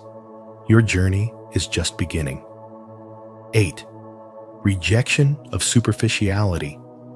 They feel exhausted after conversations that lack depth, as if their spirit has just run a marathon without ever leaving the room. For someone undergoing a spiritual awakening, surface-level talk feels like noise, empty, draining, and often unbearable. There's an almost physical reaction to fakeness, as though their entire nervous system is rejecting the energy of anything inauthentic. It's not just a preference for depth, it's a soul-level requirement. They crave conversations that carry weight, truth, and emotional presence. They are not drawn to drama, but to depth. And when they encounter those who hide behind masks, smiling out of politeness, speaking out of obligation, they feel the misalignment immediately. Something inside recoils. Something within them whispers, "This isn't real." And that whisper grows louder the further they walk on their spiritual path. Carl Jung said, "Your vision will become clear only when you can look into your own heart. Who looks outside dreams. Who looks inside awakes." Spiritually gifted people are constantly being pulled inward. They are less interested in how things look and more attuned to how things feel. That's why they often pull away from groups, gatherings, and even long-held relationships that no longer hold truth. Their silence is not rejection, it's reverence for their energy. This rejection of superficiality can be misread by others. Friends might call them distant, antisocial, or too sensitive. But what's really happening is a sacred realignment. They're learning that their time and presence are valuable spiritual currencies, not to be spent on hollow exchanges. They no longer force laughter when it isn't genuine, and they no longer stay in places where their soul feels unseen. As their spiritual awakening deepens, so does their need for connection that is honest, raw, and soulful. They begin to recognize that they are not meant to adapt to shallow spaces. They are meant to rise above them. Emotional intelligence becomes a quiet superpower. They pick up on tone, body language, and unspoken energy with stunning clarity. And when the energy isn't right, they trust it even if the words sound perfect. Being spiritually gifted doesn't mean being better than others. It means being tuned to subtleties others might miss. Their rejection of superficiality is not judgment, it is survival. It is how they maintain their peace, preserve their clarity, and protect the sacredness of their inner world. Over time, they come to realize that their discomfort around shallowness is not a flaw, but a compass pointing toward their truest path. Stay connected with a community that values truth, depth, and authenticity. Subscribe to our channel if you're tired of shallow conversations and long for meaningful connection. Here, we honor real emotions, spiritual growth, and honest presence. Remember, your soul was made for more, and you're not alone on this journey. 9. Feeling out of place around others. Even when surrounded by people who genuinely love and care for them, spiritually gifted individuals often feel strangely out of place. It's not because they are antisocial or ungrateful. It's because their spirit is tuned to something deeper than words or gestures. Carl Jung once said, "Loneliness does not come from being alone, but from being unable to communicate the things that seem important." For the spiritually gifted, it's not the presence of others that matters most, but the alignment of energy. If the vibration in the room feels off even slightly, they can feel emotionally distant, energetically disconnected, or even physically drained. This sensitivity isn't something they choose, it's something that awakens within them. While others may enjoy casual banter or shallow conversations, the spiritually gifted crave authenticity, depth, and soul-level resonance. They pick up on unspoken tension, inauthentic smiles, and suppressed emotions. Their bodies may remain in the room, but their spirit retreats when it senses misalignment. And this reaction is not rooted in judgment. It is a form of intuitive self-preservation. Just like a finely tuned instrument that falls silent in disharmony, their energy refuses to dance with frequencies that feel false or forced.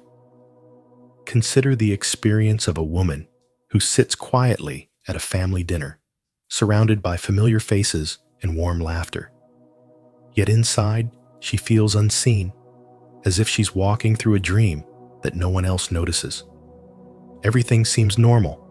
There's food, music, smiles, but her soul is scanning the room, and what it senses is exhaustion, repression, performance. She doesn't feel safe enough to be fully present. And this is what Carl Jung understood so deeply. Spiritual wisdom often isolates those who possess it, not because they are above others, but because they are deeply in tune with what lies beneath. This inner disconnection is often misinterpreted. Others may say, "She's too sensitive, too serious, too quiet." But in truth, her sensitivity is not a flaw, it's a gift. It is the gift of seeing what others ignore, of feeling what others bury. She is not broken. She is simply responding to a reality that others cannot yet perceive. And this energetic mismatch often pushes the spiritually gifted towards solitude not out of arrogance, but out of necessity. It's in that sacred space of aloneness that they can recalibrate, reconnect with their own truth, and preserve their inner light. Spiritual awakening is not always peaceful. It is often a process of shedding the familiar and stepping into the unknown. To feel out of place is not a curse. It is a message, a signal that your spirit is longing for something more honesty, more depth, more presence. And when you begin to understand this, you stop forcing yourself to fit into rooms that suffocate your soul. You begin to honor your inner rhythm, your intuitive knowing, your silent wisdom. Carl Jung taught that the journey to wholeness requires embracing what is authentic, even if it means walking alone. Spiritually gifted people are not meant to blend in. They are meant to illuminate. Their discomfort is often a clue that they are evolving, that their frequency is shifting, and that they are being called to environments that celebrate, not suppress, their truth. Did this message resonate with you? If you've ever felt out of place, even in good company, you're not alone. Comment, "I feel the shift," below if you're learning to honor your energetic truth. And don't forget to like, subscribe, and stay connected for more insights on spiritual alignment. 10. People confide in them instantly. People confide in spiritually gifted individuals without hesitation, often revealing their deepest secrets within moments of meeting. It's not because they're asked or prompted, It's because there's something unexplainably safe about their presence. Their energy is soft but powerful, calm but alert, open yet grounded. Without saying a word, they send out a message. You're safe here, and people feel it. For many, it's the first time they've ever felt truly seen. There's no effort, no performance. These gifted souls don't push or probe. They simply exist with a kind of quiet strength that naturally disarms others. Their energy creates a container, a sacred space where masks fall away and hearts speak freely. This is spiritual wisdom in its purest form, not taught, but lived. It's the silent permission to be real. It's the warmth that tells someone in pain, you don't have to carry it alone. Even strangers feel this. A woman sitting at a park bench, lost in thought, suddenly finds herself listening to a man she's never met share the grief of losing his father. He doesn't know why he opened up, but she does. She's been through the dark nights of the soul. She met herself in silence, and that self-awareness emits something no one can fake: the frequency of compassion. It's not something you say, it's something you are. People gravitate toward that frequency because it's rare in a world addicted to noise. They crave presence, not answers. Spiritually gifted people don't rush to rescue or fix. They don't give cliché advice. They listen with their whole being. And when they do speak, their words land like medicine, gentle, honest, healing. Their presence soothes wounds that words alone could never reach. This gift often comes from pain. They've walked through emotional storms. They've known what it means to be misunderstood, rejected, or silenced. Instead of hardening, they softened. They didn't armor up. They opened wider. That journey carved empathy into their bones. And it's that empathy, unspoken yet undeniable, that invites others to unfold. Carl Jung once said, "Knowing your own darkness is the best method for dealing with the darkness of other people." That's exactly why people feel drawn to spiritually gifted individuals, not because they're perfect or enlightened, but because they've dared to face their own shadows.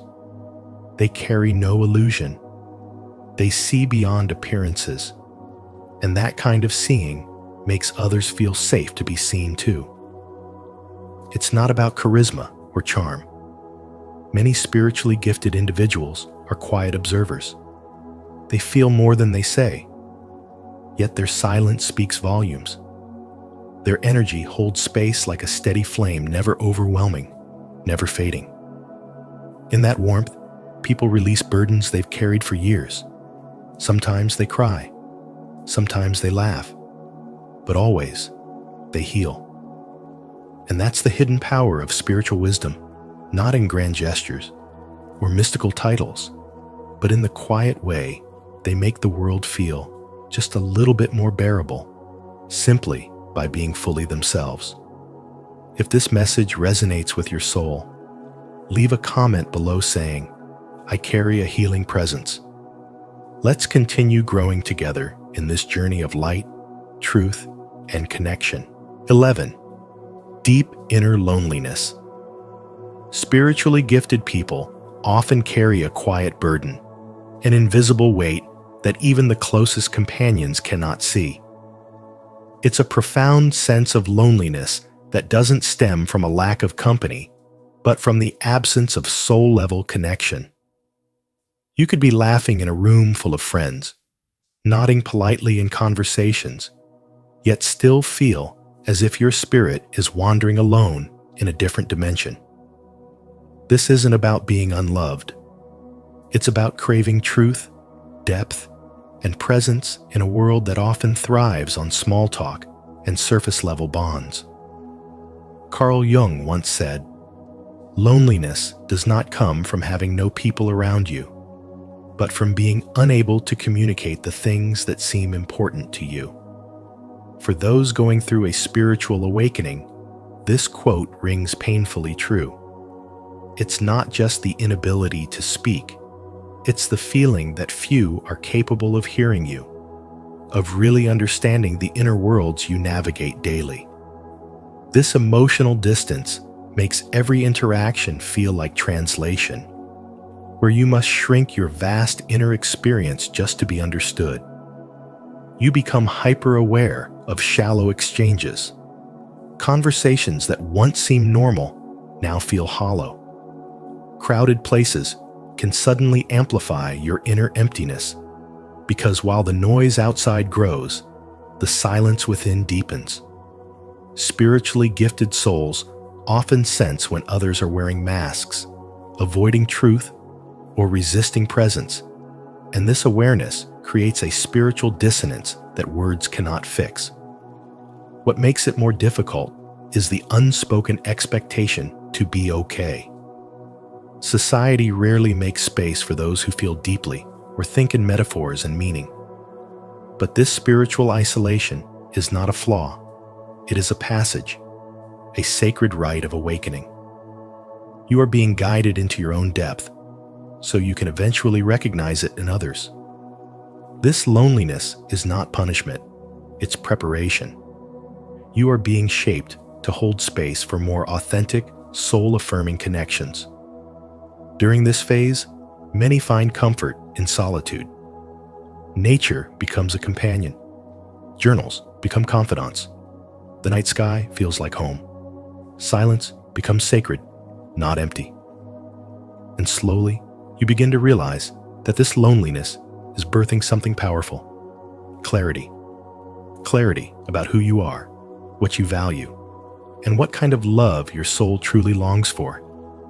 Spiritual wisdom reveals that this void is where transformation begins. It's not meant to be filled with distractions or noise. It's meant to be honored. You're not broken for feeling this way. You're awakening. You're shedding old patterns of connection that no longer serve your higher self. And through that shedding, you're making room for something purer, deeper, and more real. This is what it means to walk the path of a spiritually gifted soul.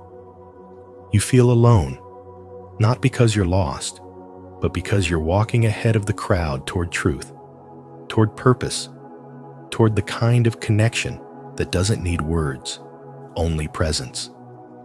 If you're still here, it means this message resonates with your soul. Comment below. I feel the deep loneliness too. So we know we're not alone in this journey, and together we can keep exploring the truth that truly connects us. 12. Truth-telling that shakes people. Even gentle honesty from a spiritually gifted person can shake the room.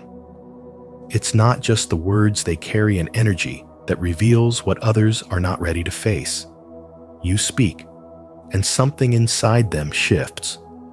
You ask a simple question, and someone suddenly feels exposed. That's because your truth isn't coded in small talk. It vibrates with authenticity, and that kind of energy cannot be ignored. As Carl Jung once said, people will do anything, no matter how absurd, to avoid facing their own souls. But you make them look without even trying. You don't intend to make others uncomfortable. You're just being real. But spiritual awakening sharpens your perception. You see the gaps in what's being said, the emotions beneath the smiles, the denial hiding behind routines. When you speak from this awareness, it confronts people with themselves. And often, they're not ready. They flinch, resist, or even project anger. Not because you're wrong, but because you've disturbed the illusion they've grown attached to. You're not just telling the truth. You're holding up a mirror. Sometimes, it's as subtle as pointing out a pattern in someone's behavior or questioning the real reason behind a decision. Other times, it's just your presence that creates unease. You walk into a space, and suddenly the vibe changes. The truth you carry is silent but powerful. Carl Jung understood this energy well.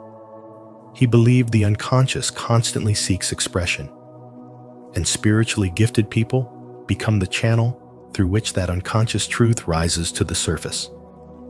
Take the story of Maya. She wasn't trying to rebel or prove anything. She simply voiced concern in a meeting calm, respectful, clear. But her supervisor reacted defensively. Days later, it became obvious she had uncovered a truth others didn't want to address, a project that was pushing the team too far. Maya felt the sting of being misunderstood. But with time, she realized that her truth had planted seeds of change. Not everyone thanked her, but the energy shifted.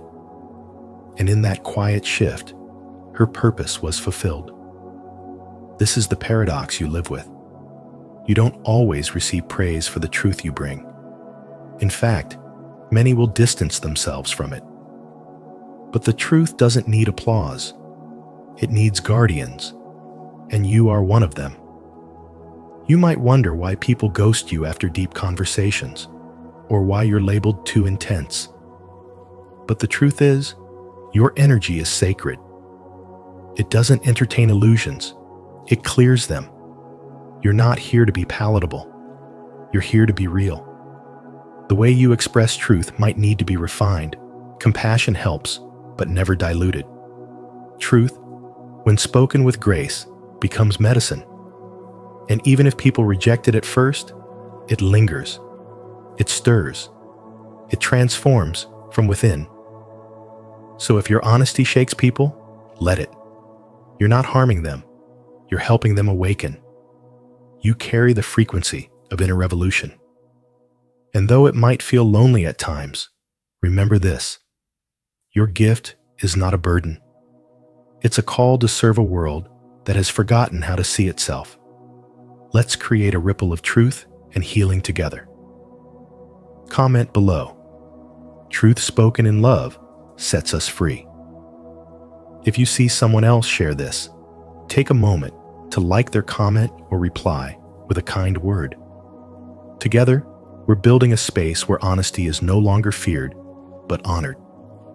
If you believe in the power of truth to awaken and transform, type 1 so we can see how many hearts are aligned in light.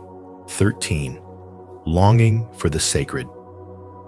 They feel a constant ache for something beyond the surface of life, a yearning that no success, possession, or relationship can fill. It isn't about ambition or desire for more. It's about a sacred pull towards something holy and eternal. This longing is the soul's quiet cry to return to what is real. Spiritually gifted people live with this ache every day, and though they may not always know what to call it, they feel it like a persistent heartbeat. Carl Jung spoke of this as the individuation process, the journey of returning to one's true self. But for the spiritually gifted, that journey is also about reconnecting with the divine source itself. This sacred longing often shows up in the quiet moments during a walk in the forest, a deep conversation, a sunset that steals the breath away. In those moments, something ancient stirs within them, as if they're remembering a truth that existed before words. They might not be religious in the traditional sense, but they carry a reverence for life that is deeply spiritual. They honor beauty, truth, and stillness, not because it's trendy or poetic, but because their soul demands it. This isn't about escape from reality. It's about awakening to a deeper one. In a noisy world that rewards distraction, those who long for the sacred are often seen as misfits. They're sensitive to artificiality, repelled by meaningless chatter, and uninterested in shallow goals. But this isn't cynicism, it's clarity. They don't want more noise. They want presence. They don't crave attention. they crave connection.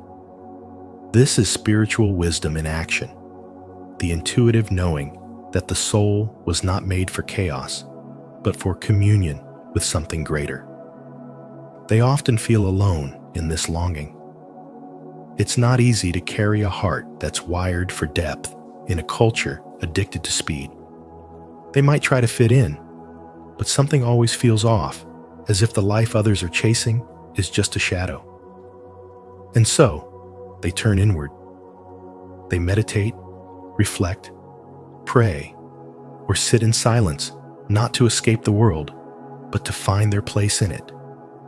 Their longing isn't a void, it's a compass.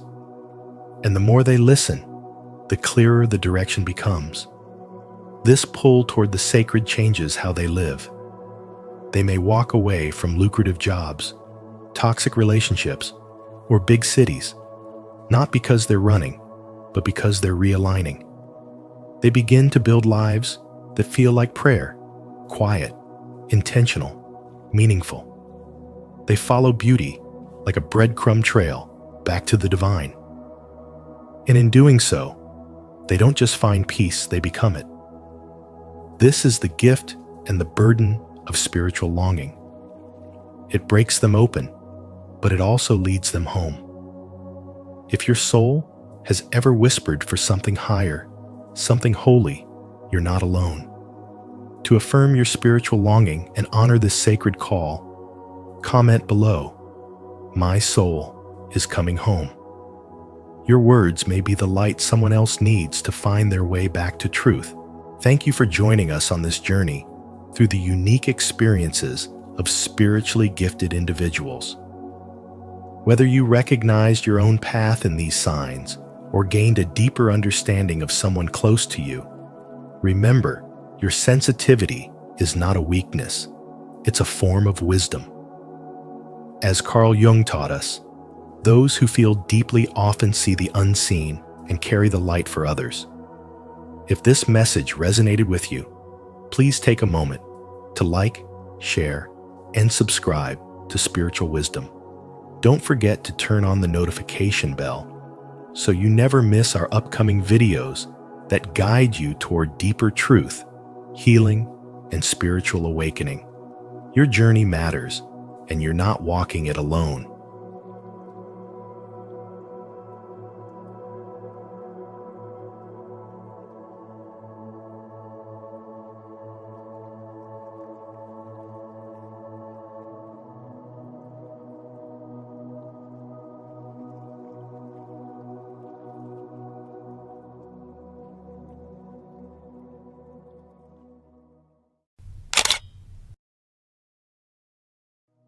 Why strong souls are born into toxic families. Carl Jung's view on trauma and spiritual wisdom. One does not become enlightened by imagining figures of light, but by making the darkness conscious. Carl Jung. Welcome to Spiritual Wisdom. In today's video, we're diving deep into one of the most powerful truths about trauma, healing, and soul evolution. Why strong souls often emerge from the most painful, toxic family environments. Jung believed that our wounds aren't setbacks, they're initiations. If you've ever asked yourself, "Why was I born into this family?"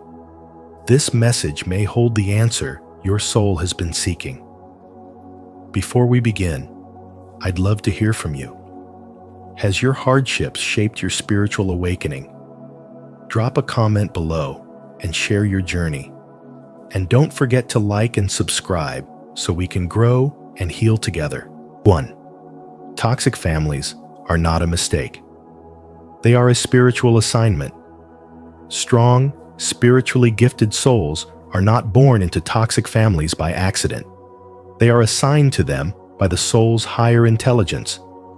These families, marked by dysfunction, emotional volatility, or neglect, serve as the crucible in which inner strength, deep compassion, and spiritual vision are forged. Carl Jung's concept of individuation teaches us that true selfhood doesn't emerge from comfort. It is born from the friction between the soul and its surrounding shadows. To become whole, one must first confront what is broken. In many cases, the family becomes the first place where the soul is cracked open. The child who sees too much, feels too deeply, or speaks truths no one else dares to voice becomes the black sheep, the scapegoat, the misunderstood one. Yet within this painful misalignment lies the spark of transformation. These individuals are not meant to be absorbed into the dysfunction. They are meant to expose it, heal it, and rise beyond it. While others may be crushed by the weight of generational pain, the spiritually gifted learn to alchemize it. The suffering they endure isn't just personal, it's ancestral. Many of them are carrying not just their own wounds, but the buried grief, unspoken shame, and suppressed truths of those who came before them. They are sent not to repeat cycles, but to break them. And in this process, they develop spiritual muscles that no easy life could ever build. They learn to observe without absorbing, to feel without drowning, to speak without fear. Their trauma becomes a temple, a place where wisdom is carved into the bones. Spiritual wisdom of this kind can't be handed down. It has to be lived through. It's learned in moments of silence when no one comes to comfort you. It's earned by standing in truth when everyone else denies it. It's shaped by walking away from what's familiar to protect your peace. Over time, these souls become masters of intuition, clarity, and inner power. They no longer seek validation because they've learned how to trust their own knowledge. Jung said that the privilege of a lifetime is to become who you truly are, but that privilege often begins with pain. The pain of not fitting in, the pain of feeling unloved in the place that was supposed to nurture you, the pain of carrying emotions no one acknowledges. But it's this very pain that cracks the ego and awakens the soul. And once awakened, the soul can never return to sleep. It begins to seek truth over comfort, healing over harmony, and growth over approval. The toxic family, then, becomes the unexpected doorway to liberation. It teaches the spiritually gifted how to protect their light, how to discern manipulation from love, and how to transform isolation into sovereignty.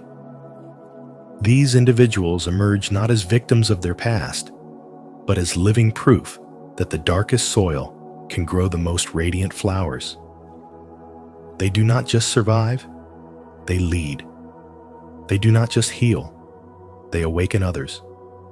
And in doing so, they fulfill the sacred assignment their soul chose long before they arrived. Have you ever reflected on your family as a spiritual assignment? If so, share how it shaped your growth in the comments below. Your story could inspire someone else. If not, comment, "I'm ready to see the lesson," and join us on this journey of healing and awakening. 2. Pain becomes the catalyst for awakening. Pain, especially in childhood, often disguises itself as punishment. But for the spiritually gifted, it becomes the very forge of transformation. Rejection, emotional neglect, or controlling environments don't simply hurt, they awaken. Sensitive souls, born into these chaotic families, are pushed inward. And in that sacred inward retreat, something divine begins to stir. What appears to be suffering on the outside becomes the initiation of a deeper knowing. That's how spiritual awakening begins, not in comfort, but in the fire. The child who is constantly misunderstood learns to listen to energy, not words.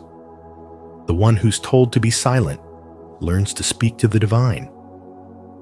The one who's never fully seen develops the inner vision to see through lies, ego, and illusion. These are not coincidences. They are the hidden curriculum of pain, the kind of spiritual wisdom no book can teach. Carl Jung said, "There is no coming to consciousness without pain." And for those born into dysfunction, pain isn't just a feeling, it becomes the path. While others are still sleepwalking through life, these old souls are breaking generational patterns before they even know what trauma means. Their sensitivity is often mocked, their boundaries disrespected, and their intuition dismissed. But that very sensitivity is their compass. Their pain teaches them how to feel everything and then choose what to carry. That's not weakness, it's alchemy. It is how pain transforms into power.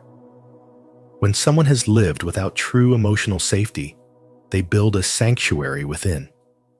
They begin to seek truth relentlessly. They develop empathy that borders on psychic insight.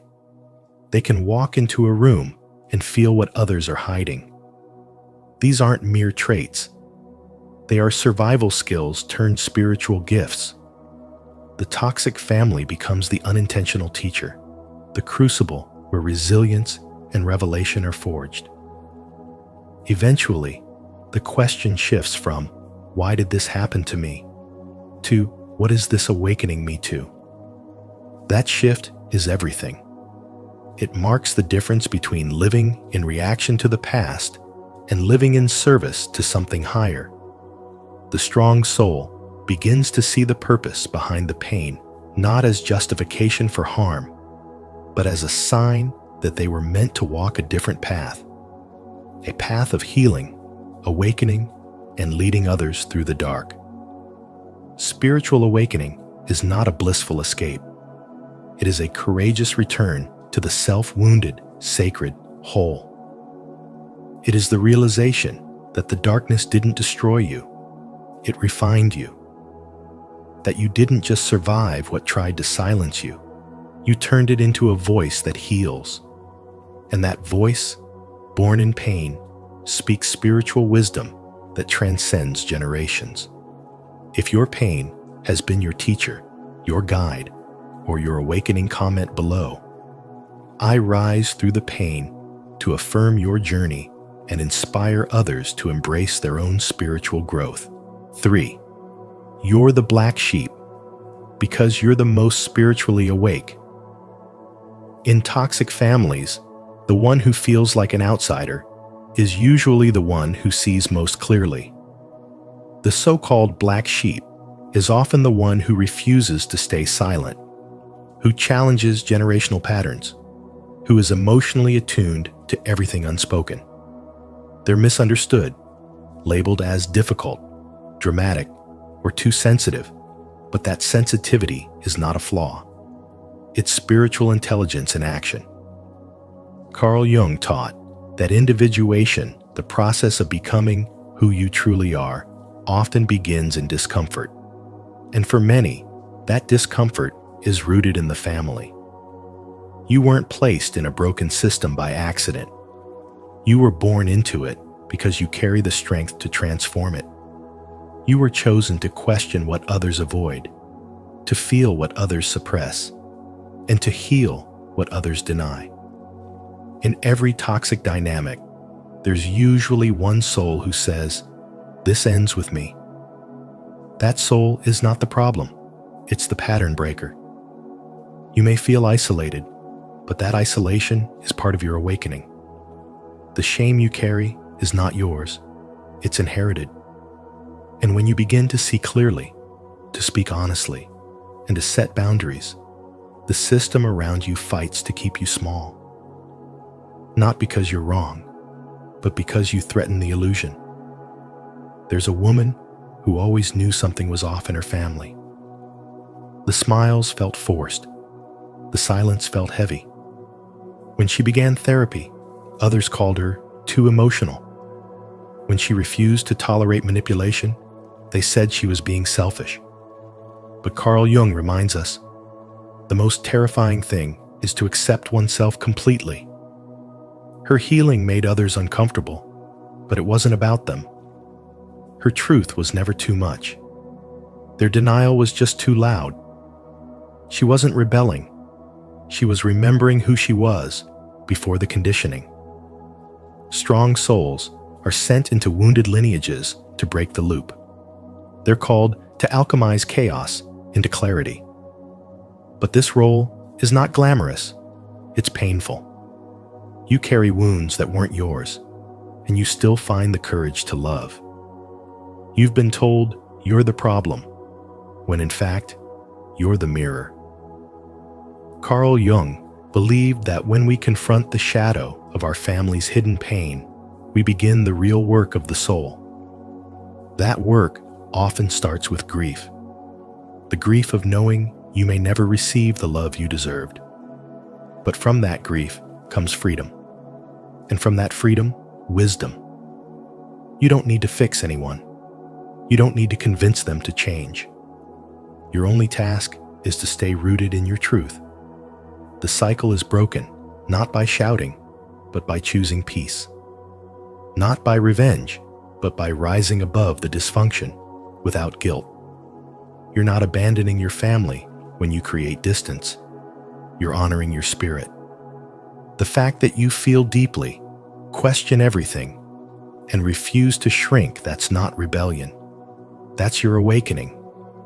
If this message resonates with your journey as the so-called black sheep, don't forget to like, subscribe, and share your truth in the comments below. Let's keep awakening together. Your voice matters more than you know. 4. Spiritual immunity is forged through chaos. Living in a toxic family doesn't just hurt, it transforms you. It forces you to stop depending on applause from others and start listening to your inner voice. When love is withheld, when your emotions are dismissed, and when you're constantly made to feel too much or never enough, something within you begins to awaken. Not the kind of awakening that comes through peace, but the kind that is forged in fire. In that fire, your soul is sharpened, not shattered. The chaos around you becomes the training ground for inner clarity.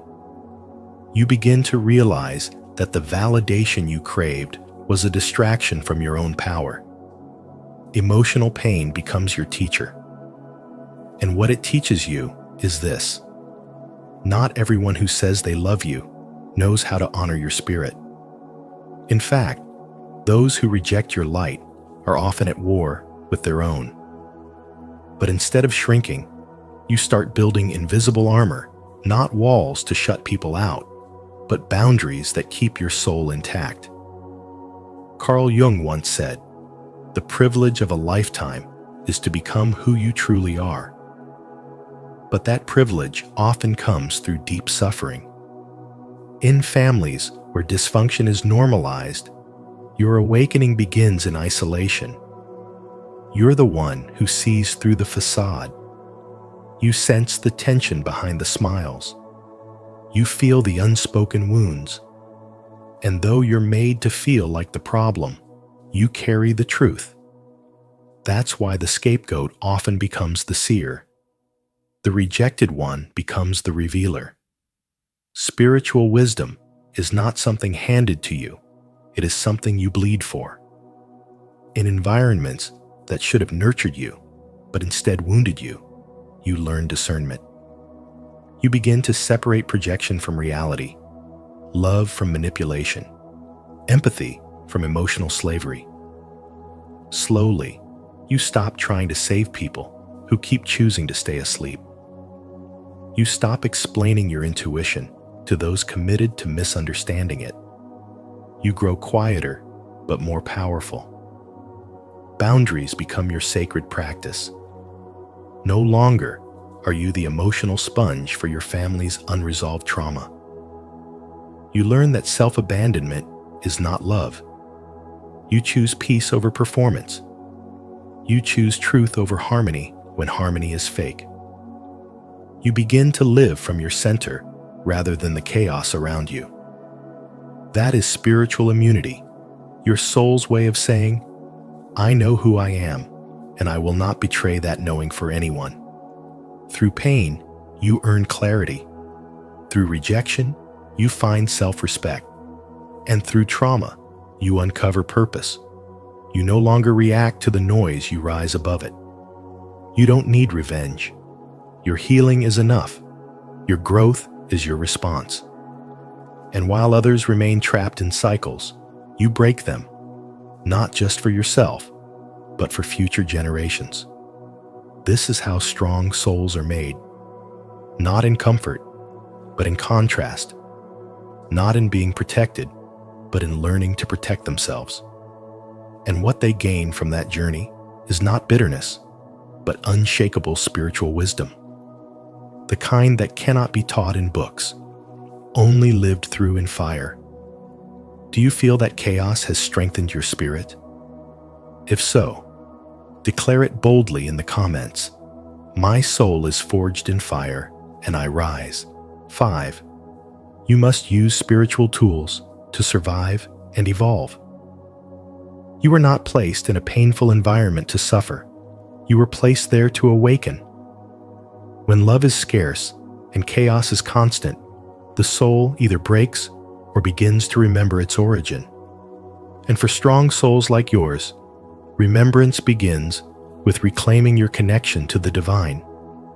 The spiritual umbilical cord is not just a metaphor. It's your energetic lifeline. It's the invisible thread that connects you to unconditional love, even when no one around you knows how to give it.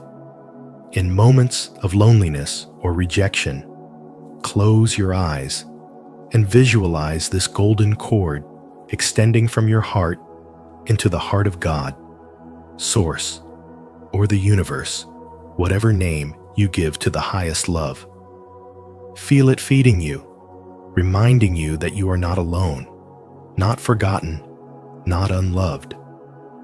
You've always been connected to something greater than the chaos around you. But love alone is not enough when you're surrounded by pain. That's where shadow awareness comes in. Carl Jung taught us that people don't just act out their darkness, they project it. If you've been criticized, shamed, or blamed for things that never made sense, it's likely you are absorbing someone else's unhealed wounds. Shadow awareness allows you to step back from the drama and see clearly. Their anger is not yours to fix. Their pain is not your burden to carry. You begin to understand that many people fear your light because it exposes the parts of themselves they've tried to ignore. And so they attack, not because you are wrong, but because you remind them of the healing they've avoided. When you stop internalizing their projections, you reclaim your clarity, and your spiritual awakening deepens. Then comes the sacred tool of boundaries without guilt. In toxic families, boundaries are often seen as betrayal. But the truth is, boundaries are your soul's way of saying, I choose peace. You don't owe anyone access to your spirit just because you share blood. Choosing distance is not a sign of hate. It's a declaration of self-respect. You can still love them, pray for them, and wish them healing from afar. The guilt you feel is not your intuition, it's conditioning. And when you break that conditioning, you don't become cold, you become conscious. Protecting your energy isn't selfish, it's sacred.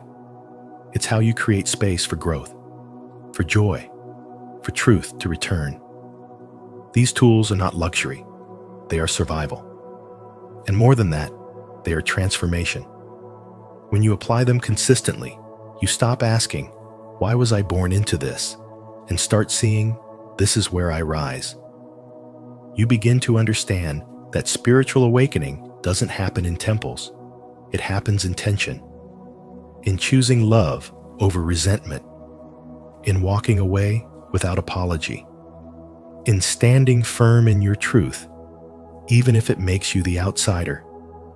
Because sometimes the black sheep is just the family's first awakened soul. Don't forget to subscribe for more spiritual wisdom on how to protect your energy, heal deeply, and evolve with intention. Your growth isn't optional. It's sacred. 6. Your healing threatens their illusions. Your healing is a quiet revolution, and to those still trapped in illusion, it's a threat.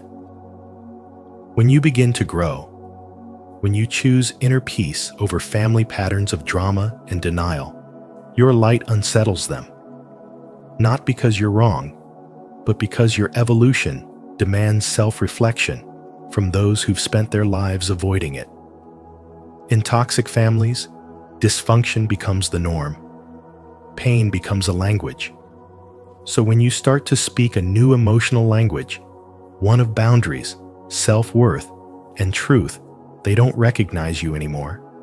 They resist, mock, or label you as difficult.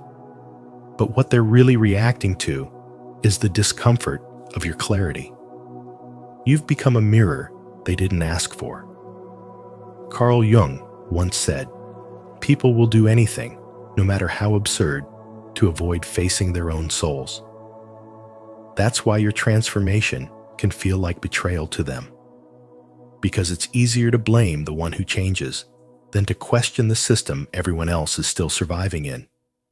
You challenge their comfort zone by refusing to participate in it. You disrupt their narrative just by being honest. And the more you align with your truth, the more exposed their illusions feel. Imagine a family gathering where you no longer laugh at harmful jokes, no longer apologize for things you didn't do, no longer entertain manipulation disguised as concern. Suddenly, you're the problem. But you're not the problem. You're just not playing the role anymore. You're no longer available to be the scapegoat, the peacemaker, or the emotional sponge. And that, to them, is threatening. Because now, they have to face the void you've left behind, a void once filled by your silence. There's a story of a woman who began healing from childhood trauma. She didn't confront her family with rage. She simply stopped explaining herself. She started choosing peace. She started saying no. And slowly, the dynamic shifted. Her family grew colder. The emotional invitations stopped coming. But deep inside, she was freer than she'd ever been. Carl Jung called this process individuation, becoming whole, by embracing the parts of ourselves we were taught to hide. And sometimes, that wholeness costs us connection with those still addicted to fragmentation. You might notice that as you heal, your presence alone disturbs those who haven't yet begun. They might try to reel you back, and not out of love, but out of fear. Fear of abandonment. Fear of being left behind. Fear of the unknown. Because your growth suggests that change is possible, and that terrifies those who've built their identity around pain. In truth, they don't hate your healing. They hate what it reveals in them, the unlived life, the unresolved grief, the parts of themselves still aching for freedom. Carl Jung also said, "The privilege of a lifetime is to become who you truly are." But that privilege comes with price. You'll be misunderstood. You'll be accused of changing too much, of being too sensitive, too distant, or too spiritual. But what you're really becoming is authentic. And authenticity in a false environment always feels like rebellion. So let it. Let your boundaries be sacred. Let your silence speak volumes. Let your peace offend those who only understand chaos. This isn't cruelty. This is clarity. And clarity is your birthright. In choosing to heal, you're not just liberating yourself. You're showing others what freedom looks like. And even if they resist it now, you've planted a seed. One day, that seed may bloom in them too. If this message resonated with your soul, drop a comment of truth. My healing is sacred. I will not dim my light to comfort others. 7. Your journey turns pain into purpose. Your suffering was never meaningless. It was the sacred forge that shaped you. In the depths of dysfunction, where love came with conditions and peace felt like a distant dream, you were undergoing spiritual training.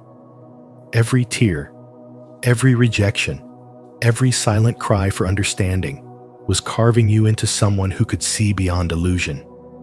Carl Jung believed that our true self emerges not in comfort, but through the confrontation of shadow.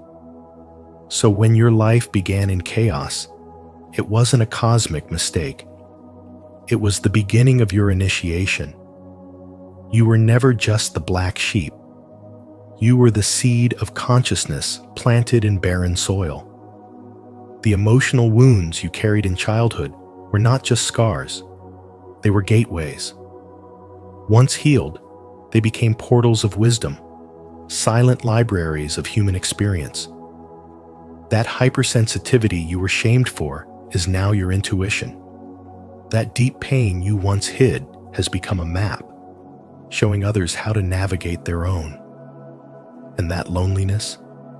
It taught you how to hear the voice of your own soul. Spiritual wisdom doesn't arrive wrapped in clarity.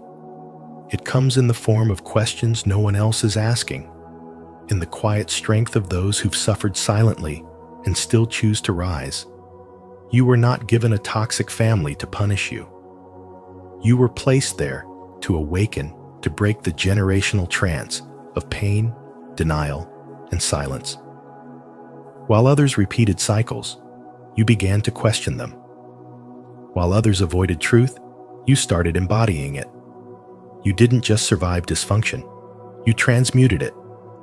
Now, your presence is power. Not because you demand attention, but because your energy speaks before you do. People feel at your depth, your calm, your knowing. You became the one who listens without judgment, who sees what's unspoken, who holds space for others because you once needed someone to hold space for you. And that transformation didn't come from external praise. It came from walking through fire alone and emerging whole. You are not late. You are in divine rhythm. The pain was not the end. It was the path. And you, the strong soul born into toxicity, have become something extraordinary. You no longer just carry a story. You carry medicine. And in a world starving for truth, your healing is a revolution. You are not behind. You are becoming.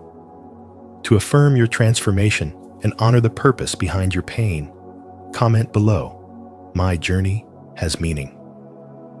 Your story holds power. Let it remind others that healing is never wasted. If this message resonates, like, share, and subscribe for more insights on turning wounds into wisdom. Thank you for walking with us through this powerful exploration of why strong souls are often born into toxic families. Carl Jung's wisdom reminds us that our deepest wounds can become the gateways to our highest transformation. If this message resonated with you, don't keep it to yourself. Like, share, and subscribe to Spiritual Wisdom so you never miss the insights that can change your life. And don't forget to turn on the notification bell to stay updated on our upcoming videos. Your journey matters. Stay strong. Stay awakened. How to let go from someone who hurts you. One of the most courageous decisions you'll ever make is to finally let go of what is hurting your heart and soul. Brigitte Nicole, welcome to Spiritual Wisdom, where we explore timeless truths for inner peace and healing.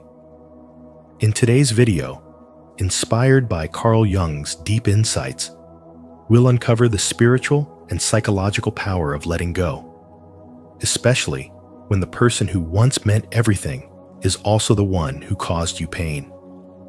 True growth begins not when we run from our wounds, but when we face them and choose freedom. As you listen, reflect on your own story. What are you still holding on to that no longer serves your spirit?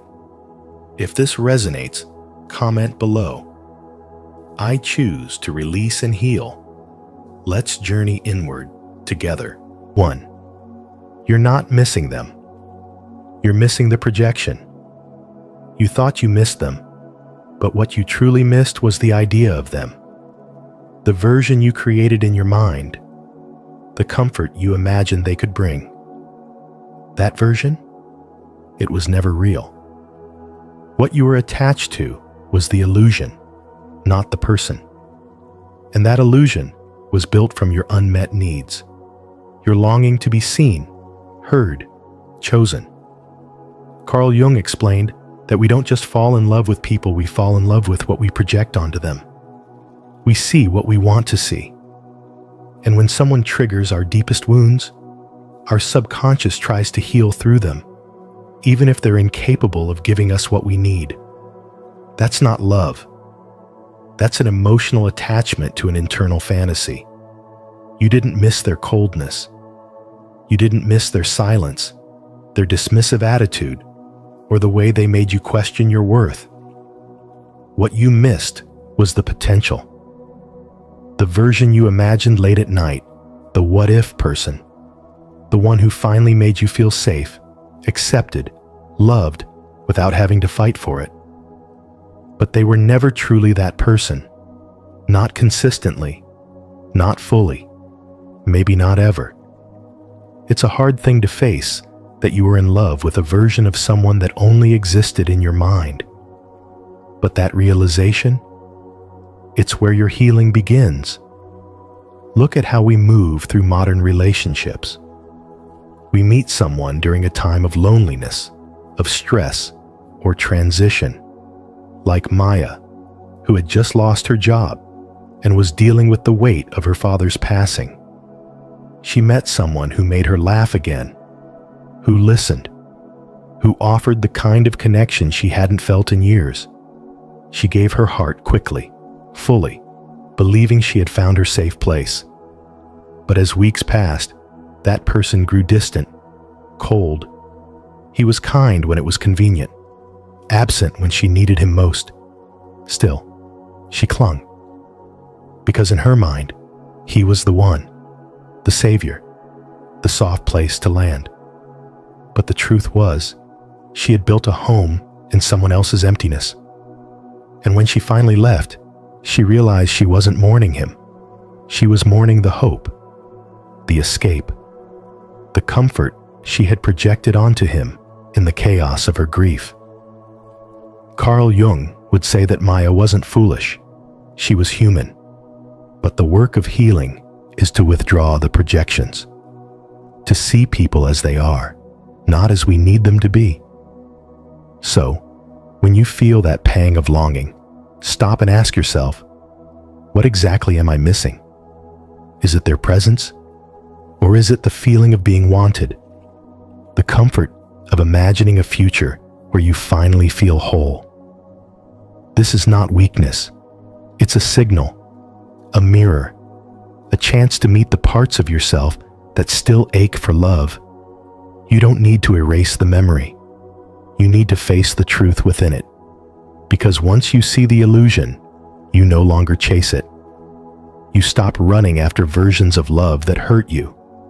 You stop confusing pain with passion. You begin to reclaim yourself. Carl Jung taught that everything we deny in ourselves, we project onto others. But when we make those unconscious patterns conscious, we stop calling it fate and start calling it growth. You are not broken for holding on. You are awakening by learning to let go not of them, but of the story you told yourself about them. And that shift changes everything. Have you ever realized you were in love with a projection, not the person? If this message resonated with you, share your experience in the comments. Your insight might help someone else wake up too. And if you're just beginning to see the illusion, comment below. I'm ready to see the truth. Let's heal together. 2. Painful attachments are reflections of unhealed parts. Your emotional attachment to someone who hurt you is not really about them. It's a mirror, a reflection of your own unhealed wounds. The relationship became a stage where your unconscious mind replayed old fears, unmet needs, and unresolved traumas. Every time you miss them, it's not necessarily their presence you long for, but the comfort you imagined they could bring, the love you thought they would give. It's not about who they truly were, but about what they represented. Safety, validation, or a chance to heal something you didn't even know was broken. Carl Jung reminds us that until you make the unconscious conscious, it will direct your life and you will call it fate. This is what you're living, not heartbreak, but awakening. What hurts the most is not the loss of a person, but the collapse of the illusion. You believed they would be the one to finally stay, to finally see you, to finally love you right. But they didn't. And that's the crack through which truth enters. The pain isn't punishing you. It's inviting you to look within. You're not just mourning them. You're mourning the version of yourself who still thought love had to be earned, who still believed emotional chaos was a sign of passion, who didn't yet know how to give herself the very thing she kept seeking outside. In spiritual wisdom, this is not a failure. It's a sacred mirror. The more intense the attachment, the more it signals a deeper emotional wound.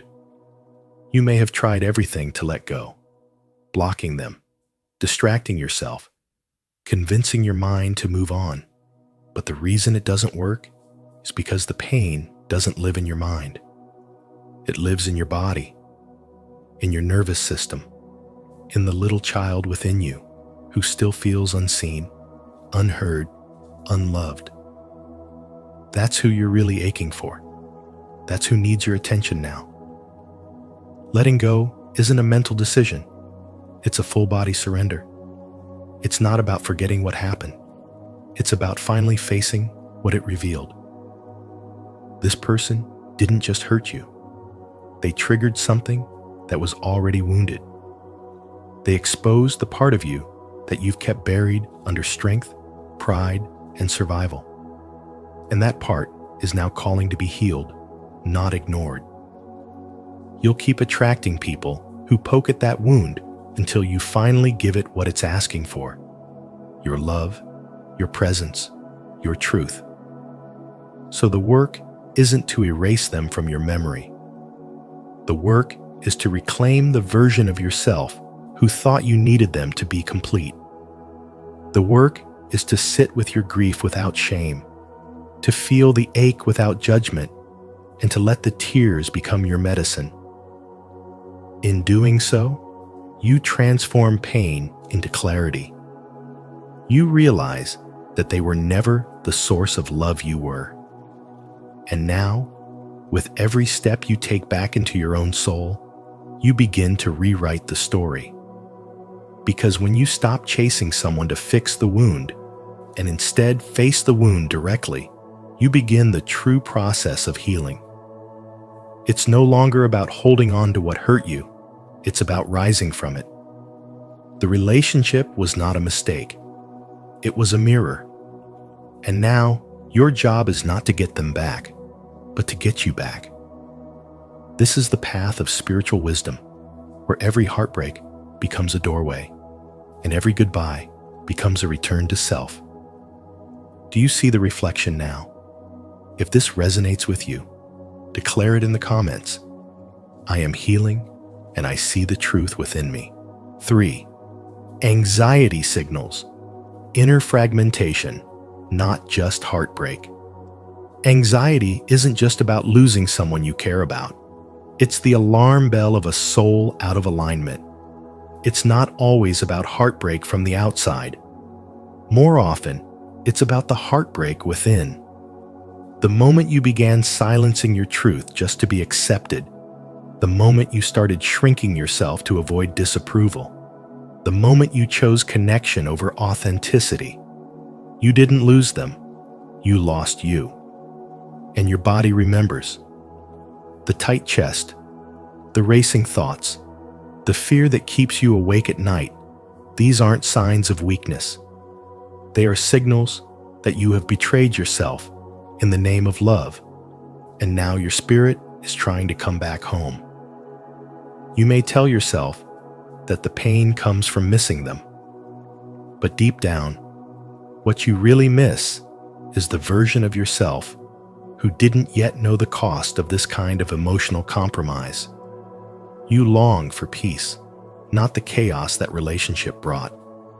You long for the safety of being fully seen, not the conditional affection that made you second-guess every word, every silence. Carl Jung once said, "What you resist not only persists, but will grow in size." And what so many people resist is the truth that the most dangerous kind of abandonment is self-abandonment. You learn to stay quiet when something hurt. You learn to be agreeable, even when your gut screamed otherwise. You taught yourself that your value depended on how well you could meet someone else's needs while ignoring your own. And now, your anxiety speaks the truth you've tried to suppress. It says, "I want to come back to myself." This is not just emotional pain. It is spiritual wisdom, a wake-up call, an invitation to a deeper awareness. When you listen to anxiety without judgment, you'll discover it's trying to lead you to your spiritual awakening. In relationships that demand your silence, your flexibility, your constant fixing, you slowly begin to disappear. You wear a mask so often you forget your own face. And then when that relationship ends, you don't just mourn them, you mourn the loss of the self you gave away piece by piece. That's why letting go feels so terrifying. Because it's not just them you're releasing. It's the illusion you wrapped around them. The story you told yourself to justify staying small. The projection of hope onto someone who couldn't even see the real you. But there is power in reclaiming the parts of you that were left behind. There is healing in choosing to disappoint others rather than betraying yourself again. There is peace in learning to sit with your pain without needing someone else to rescue you from it. That is the essence of spiritual awakening, remembering who you were before you began apologizing for your existence. Anxiety, then, is not your enemy. It is your guide. It shows you what parts of your life are out of sync with your soul. And as hard as it is to feel, it is also the compass pointing you home, not to the person who hurt you, but to the person you were always meant to become. If this message resonates with you, don't forget to subscribe for more insights on healing anxiety and reconnecting with your true self. 4. Your shadow chooses who you're attracted to. You think you're choosing who you're attracted to, but much of the time, it's your shadow doing the choosing. Carl Jung described the shadow as the unconscious part of ourselves, the side we hide, deny, or reject. It contains our suppressed anger, deep fears, unmet needs, and hidden insecurities. When left unexamined, this shadow energy doesn't just vanish. Instead, it draws us toward people who reflect those very qualities we've disowned. That's why you keep repeating painful relationship patterns, not because you're cursed, but because your unconscious is trying to show you what still needs healing. Have you ever wondered why you keep attracting emotionally unavailable partners? Why one heartbreak seems to blend into another with a haunting sense of déjà vu? You might say he was different, but the emotional pain felt eerily familiar. That's not a coincidence. That's your shadow pulling you back into a lesson you haven't yet mastered. Jung said, "Until you make the unconscious conscious, it will direct your life, and you will call it fate." These relationships aren't random. They're mirrors. They reflect the wounded parts of you that are still searching for resolution, still seeking validation, still begging to be seen. Take the example of Mia, a woman who kept falling in love with controlling, distant men. Each time, she convinced herself this one would be different, more open, more kind, more ready. But every time, she ended up feeling abandoned, invisible, and confused. After years of this cycle, she finally faced the truth. She wasn't just falling in love with men. She was falling into her father's shadow. Her father, though physically present, never offered emotional safety. Her inner child had learned to interpret love as distance to chase after affection that was never guaranteed. That wound had lived in her unconscious for decades, and it chose every man she thought she had consciously picked. This is the trap of unexamined attraction. We confuse chemistry with destiny. We mistake repetition for love. And we keep handing over our hearts to those who feel familiar, not because they're good for us, but because they fit the emotional blueprint etched into our psyche long ago. Your shadow doesn't want to hurt you. It wants to be healed. And so it lures you into relationships that bring your deepest wounds to the surface, not to destroy you, but to awaken you. True spiritual wisdom begins when you stop asking, "Why did they hurt me?" and start asking, "What part of me did they reveal?" That question is uncomfortable. It forces you to look within instead of pointing outward. But it's also the question that sets you free. The moment you become aware of the pattern starts to lose its grip. You no longer feel a magnetic pull toward what once harmed you. You start to crave peace instead of chaos. You begin to choose partners from wholeness, not from old wounds screaming for attention. The healing journey isn't about hating your past. It's about illuminating it. It's about understanding that every person who broke you also showed you where you were already bleeding. And once you see that clearly, you stop romanticizing the pain and start reclaiming your power. Because love isn't just about who you let in, it's about who you become in the process. And as Carl Jung taught us, wholeness begins the moment you stop running from yourself. If you're ready to break free from repeating toxic patterns and understand the truth behind your attractions, comment below. I am reclaiming my shadow. 5. You lose yourself. Trying to be loved. You learn to please and perform because somewhere along the way, you believed love had to be earned. Maybe it came from a parent's silence or a partner's shifting moods, but the message landed: who you are isn't enough. So you began to shapeshift. You smiled when you wanted to cry. You stayed silent when your soul screamed to speak. You gave more than you had, thinking that if you just did a little better, loved a little harder, they would stay. But they didn't. And even if they did, you weren't really you anymore. You were a carefully crafted version of yourself, a persona built to be accepted, admired, or at least not abandoned. Carl Jung called this false self the persona, a mask we wear to meet the world. But over time, the mask begins to harden. You no longer know what's real and what's performance. You say yes when everything in you wants to say no. You keep quiet to keep the peace, but your silence begins to ache. You lose your appetite for life because you fed everyone else from your own plate. This is not just exhaustion, it's spiritual depletion. When you abandon yourself enough times, your soul begins to dim. And that emptiness, it doesn't come from being unloved by others. It comes from being unloved by yourself. That's how emotional dependency forms. You start to rely on others, not just for companionship, but for identity. Their praise becomes your oxygen. Their rejection becomes a storm. You're no longer just hurt.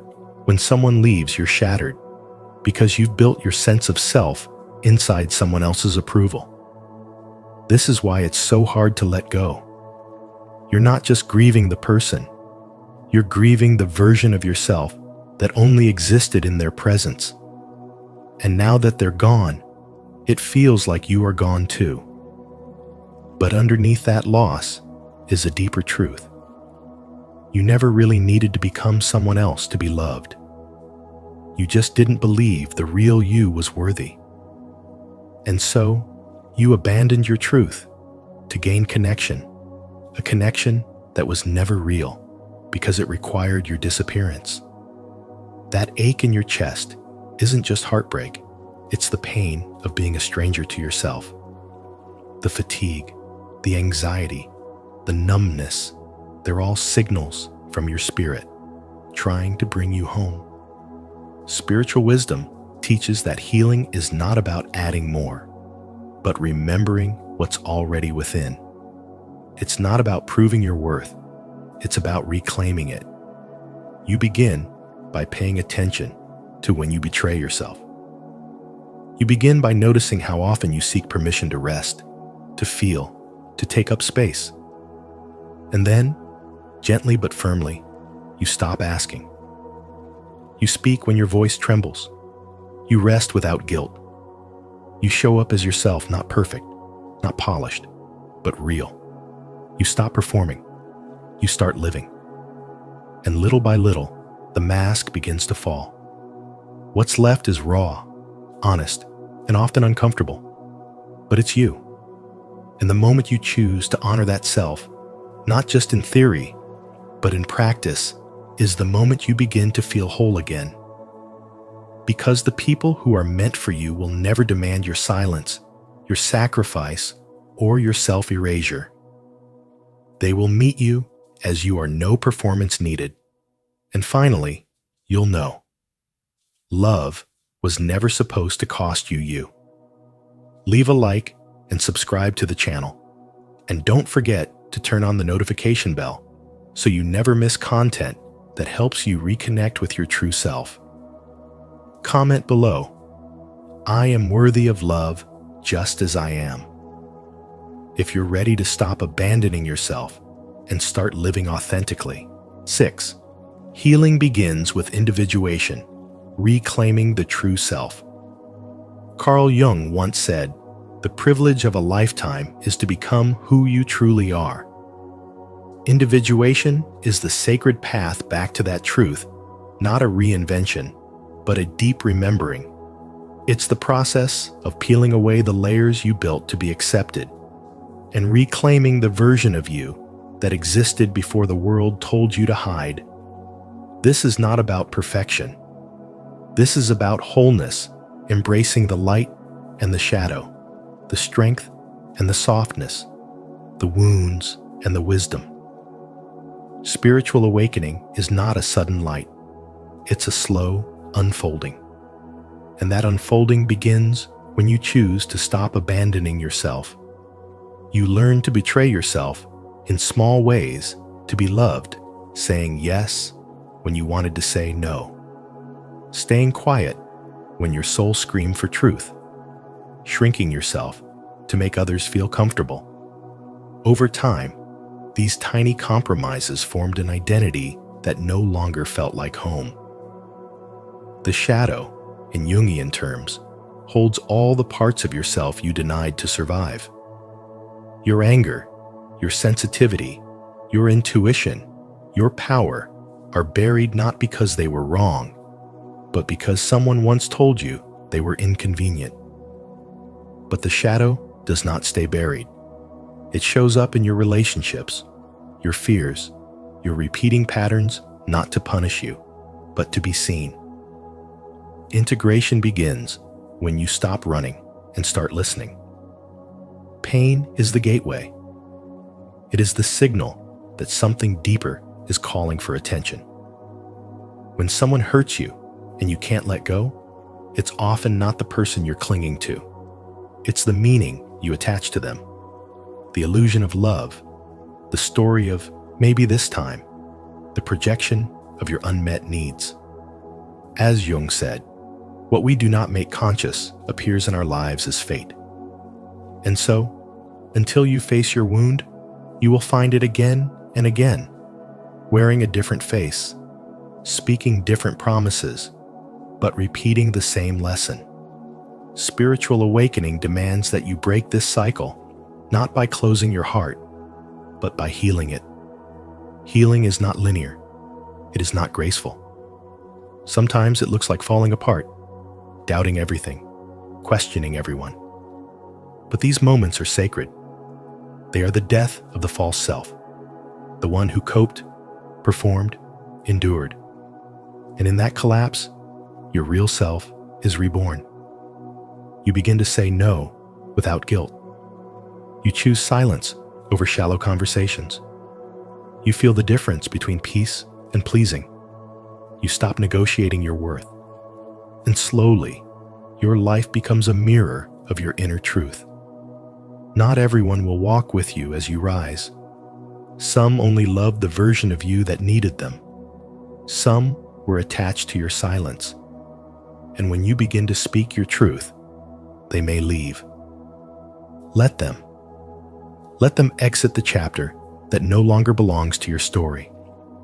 Letting go is not rejection, it's alignment. And alignment is how you make space for what is real, for the love that sees you, for the purpose that honors you, for the life that finally feels like yours. Because healing is not about becoming better, it's about becoming you. If you're still with us on this journey of reclaiming your true self, comment, "I'm coming back to me," below. Your voice matters, and your feedback helps us grow together. 7. Letting go is an act of soul liberation. Letting go isn't about erasing memories or pretending the pain never existed. It's about breaking the invisible chain that keeps your heart tied to someone who no longer deserves a place in your life. You don't free yourself by trying to fix them, love them harder, or wait for their apology. You free yourself by choosing your peace, your wholeness, your healing. Carl Jung said, "I am not what happened to me. I am what I choose to become." And in that choice, you reclaim your power. Many people confuse letting go with weakness or indifference, but it is neither. Letting go is strength. It's the quiet courage to walk away without bitterness. It's the decision to stop shrinking your soul just to be loved in pieces. You are not here to chase people who make you feel like you're too much or not enough. You are here to grow, to expand, to feel fully alive, and any love that asks you to dim your light is not love at all.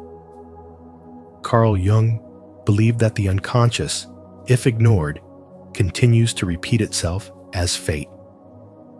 That's why you keep attracting the same kind of pain, the same emotional unavailability, the same silence after vulnerability. It's not just the person you're attached to, it's the inner wound you haven't faced. You don't miss them. You miss who you thought they were. You miss the dream, the comfort, the validation. You're mourning the version of yourself that believed you needed them to feel whole. Take Mia, for example, a woman who stayed in a toxic relationship far too long. Not because she didn't know it was hurting her, but because she thought love meant endurance. That suffering was part of the story. Only when she began healing did she realize she wasn't holding on to him. She was holding on to a childhood pattern, the belief that if she loved hard enough, she'd finally be chosen. But healing revealed the truth. She didn't need to be chosen by anyone. She only needed to stop abandoning herself. That's what letting go really is. It's choosing to no longer betray your own heart. It's walking away from emotional debt. It's looking in the mirror and saying, "I deserve peace, more than I deserve closure. Because sometimes closure never comes from the person who hurt you. It comes when you stop needing them to validate your worth. This is not about forgetting.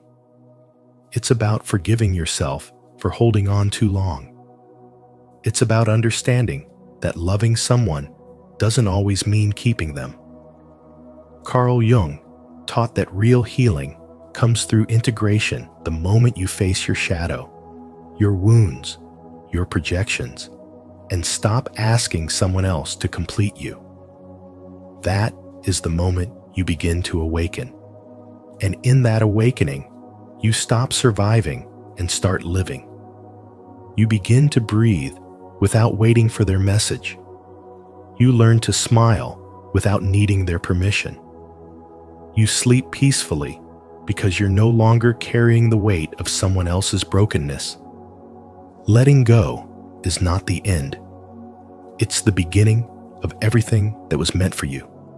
A life of self-respect, clarity, and quiet power. A life where your soul no longer negotiates its worth for scraps of affection. A life where your healing becomes louder than your heartbreak. To affirm your decision to set yourself free, comment below, "I choose my peace." Your words may inspire someone else to release what no longer serves them. And if this message resonates with you, don't forget to like, subscribe, and turn on notifications so you won't miss more soulful insights like this. Letting go of someone who hurt you isn't weakness, it's wisdom. As Carl Jung taught us, true healing begins when we stop chasing illusions and start honoring our inner truth. If today's message spoke to your heart, don't walk this journey alone. Like this video, share it with someone who needs this reminder, and subscribe to Spiritual Wisdom for more insights that help you grow from within.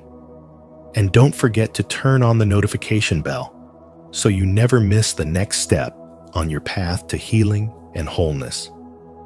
Your soul deserves peace, and it starts now.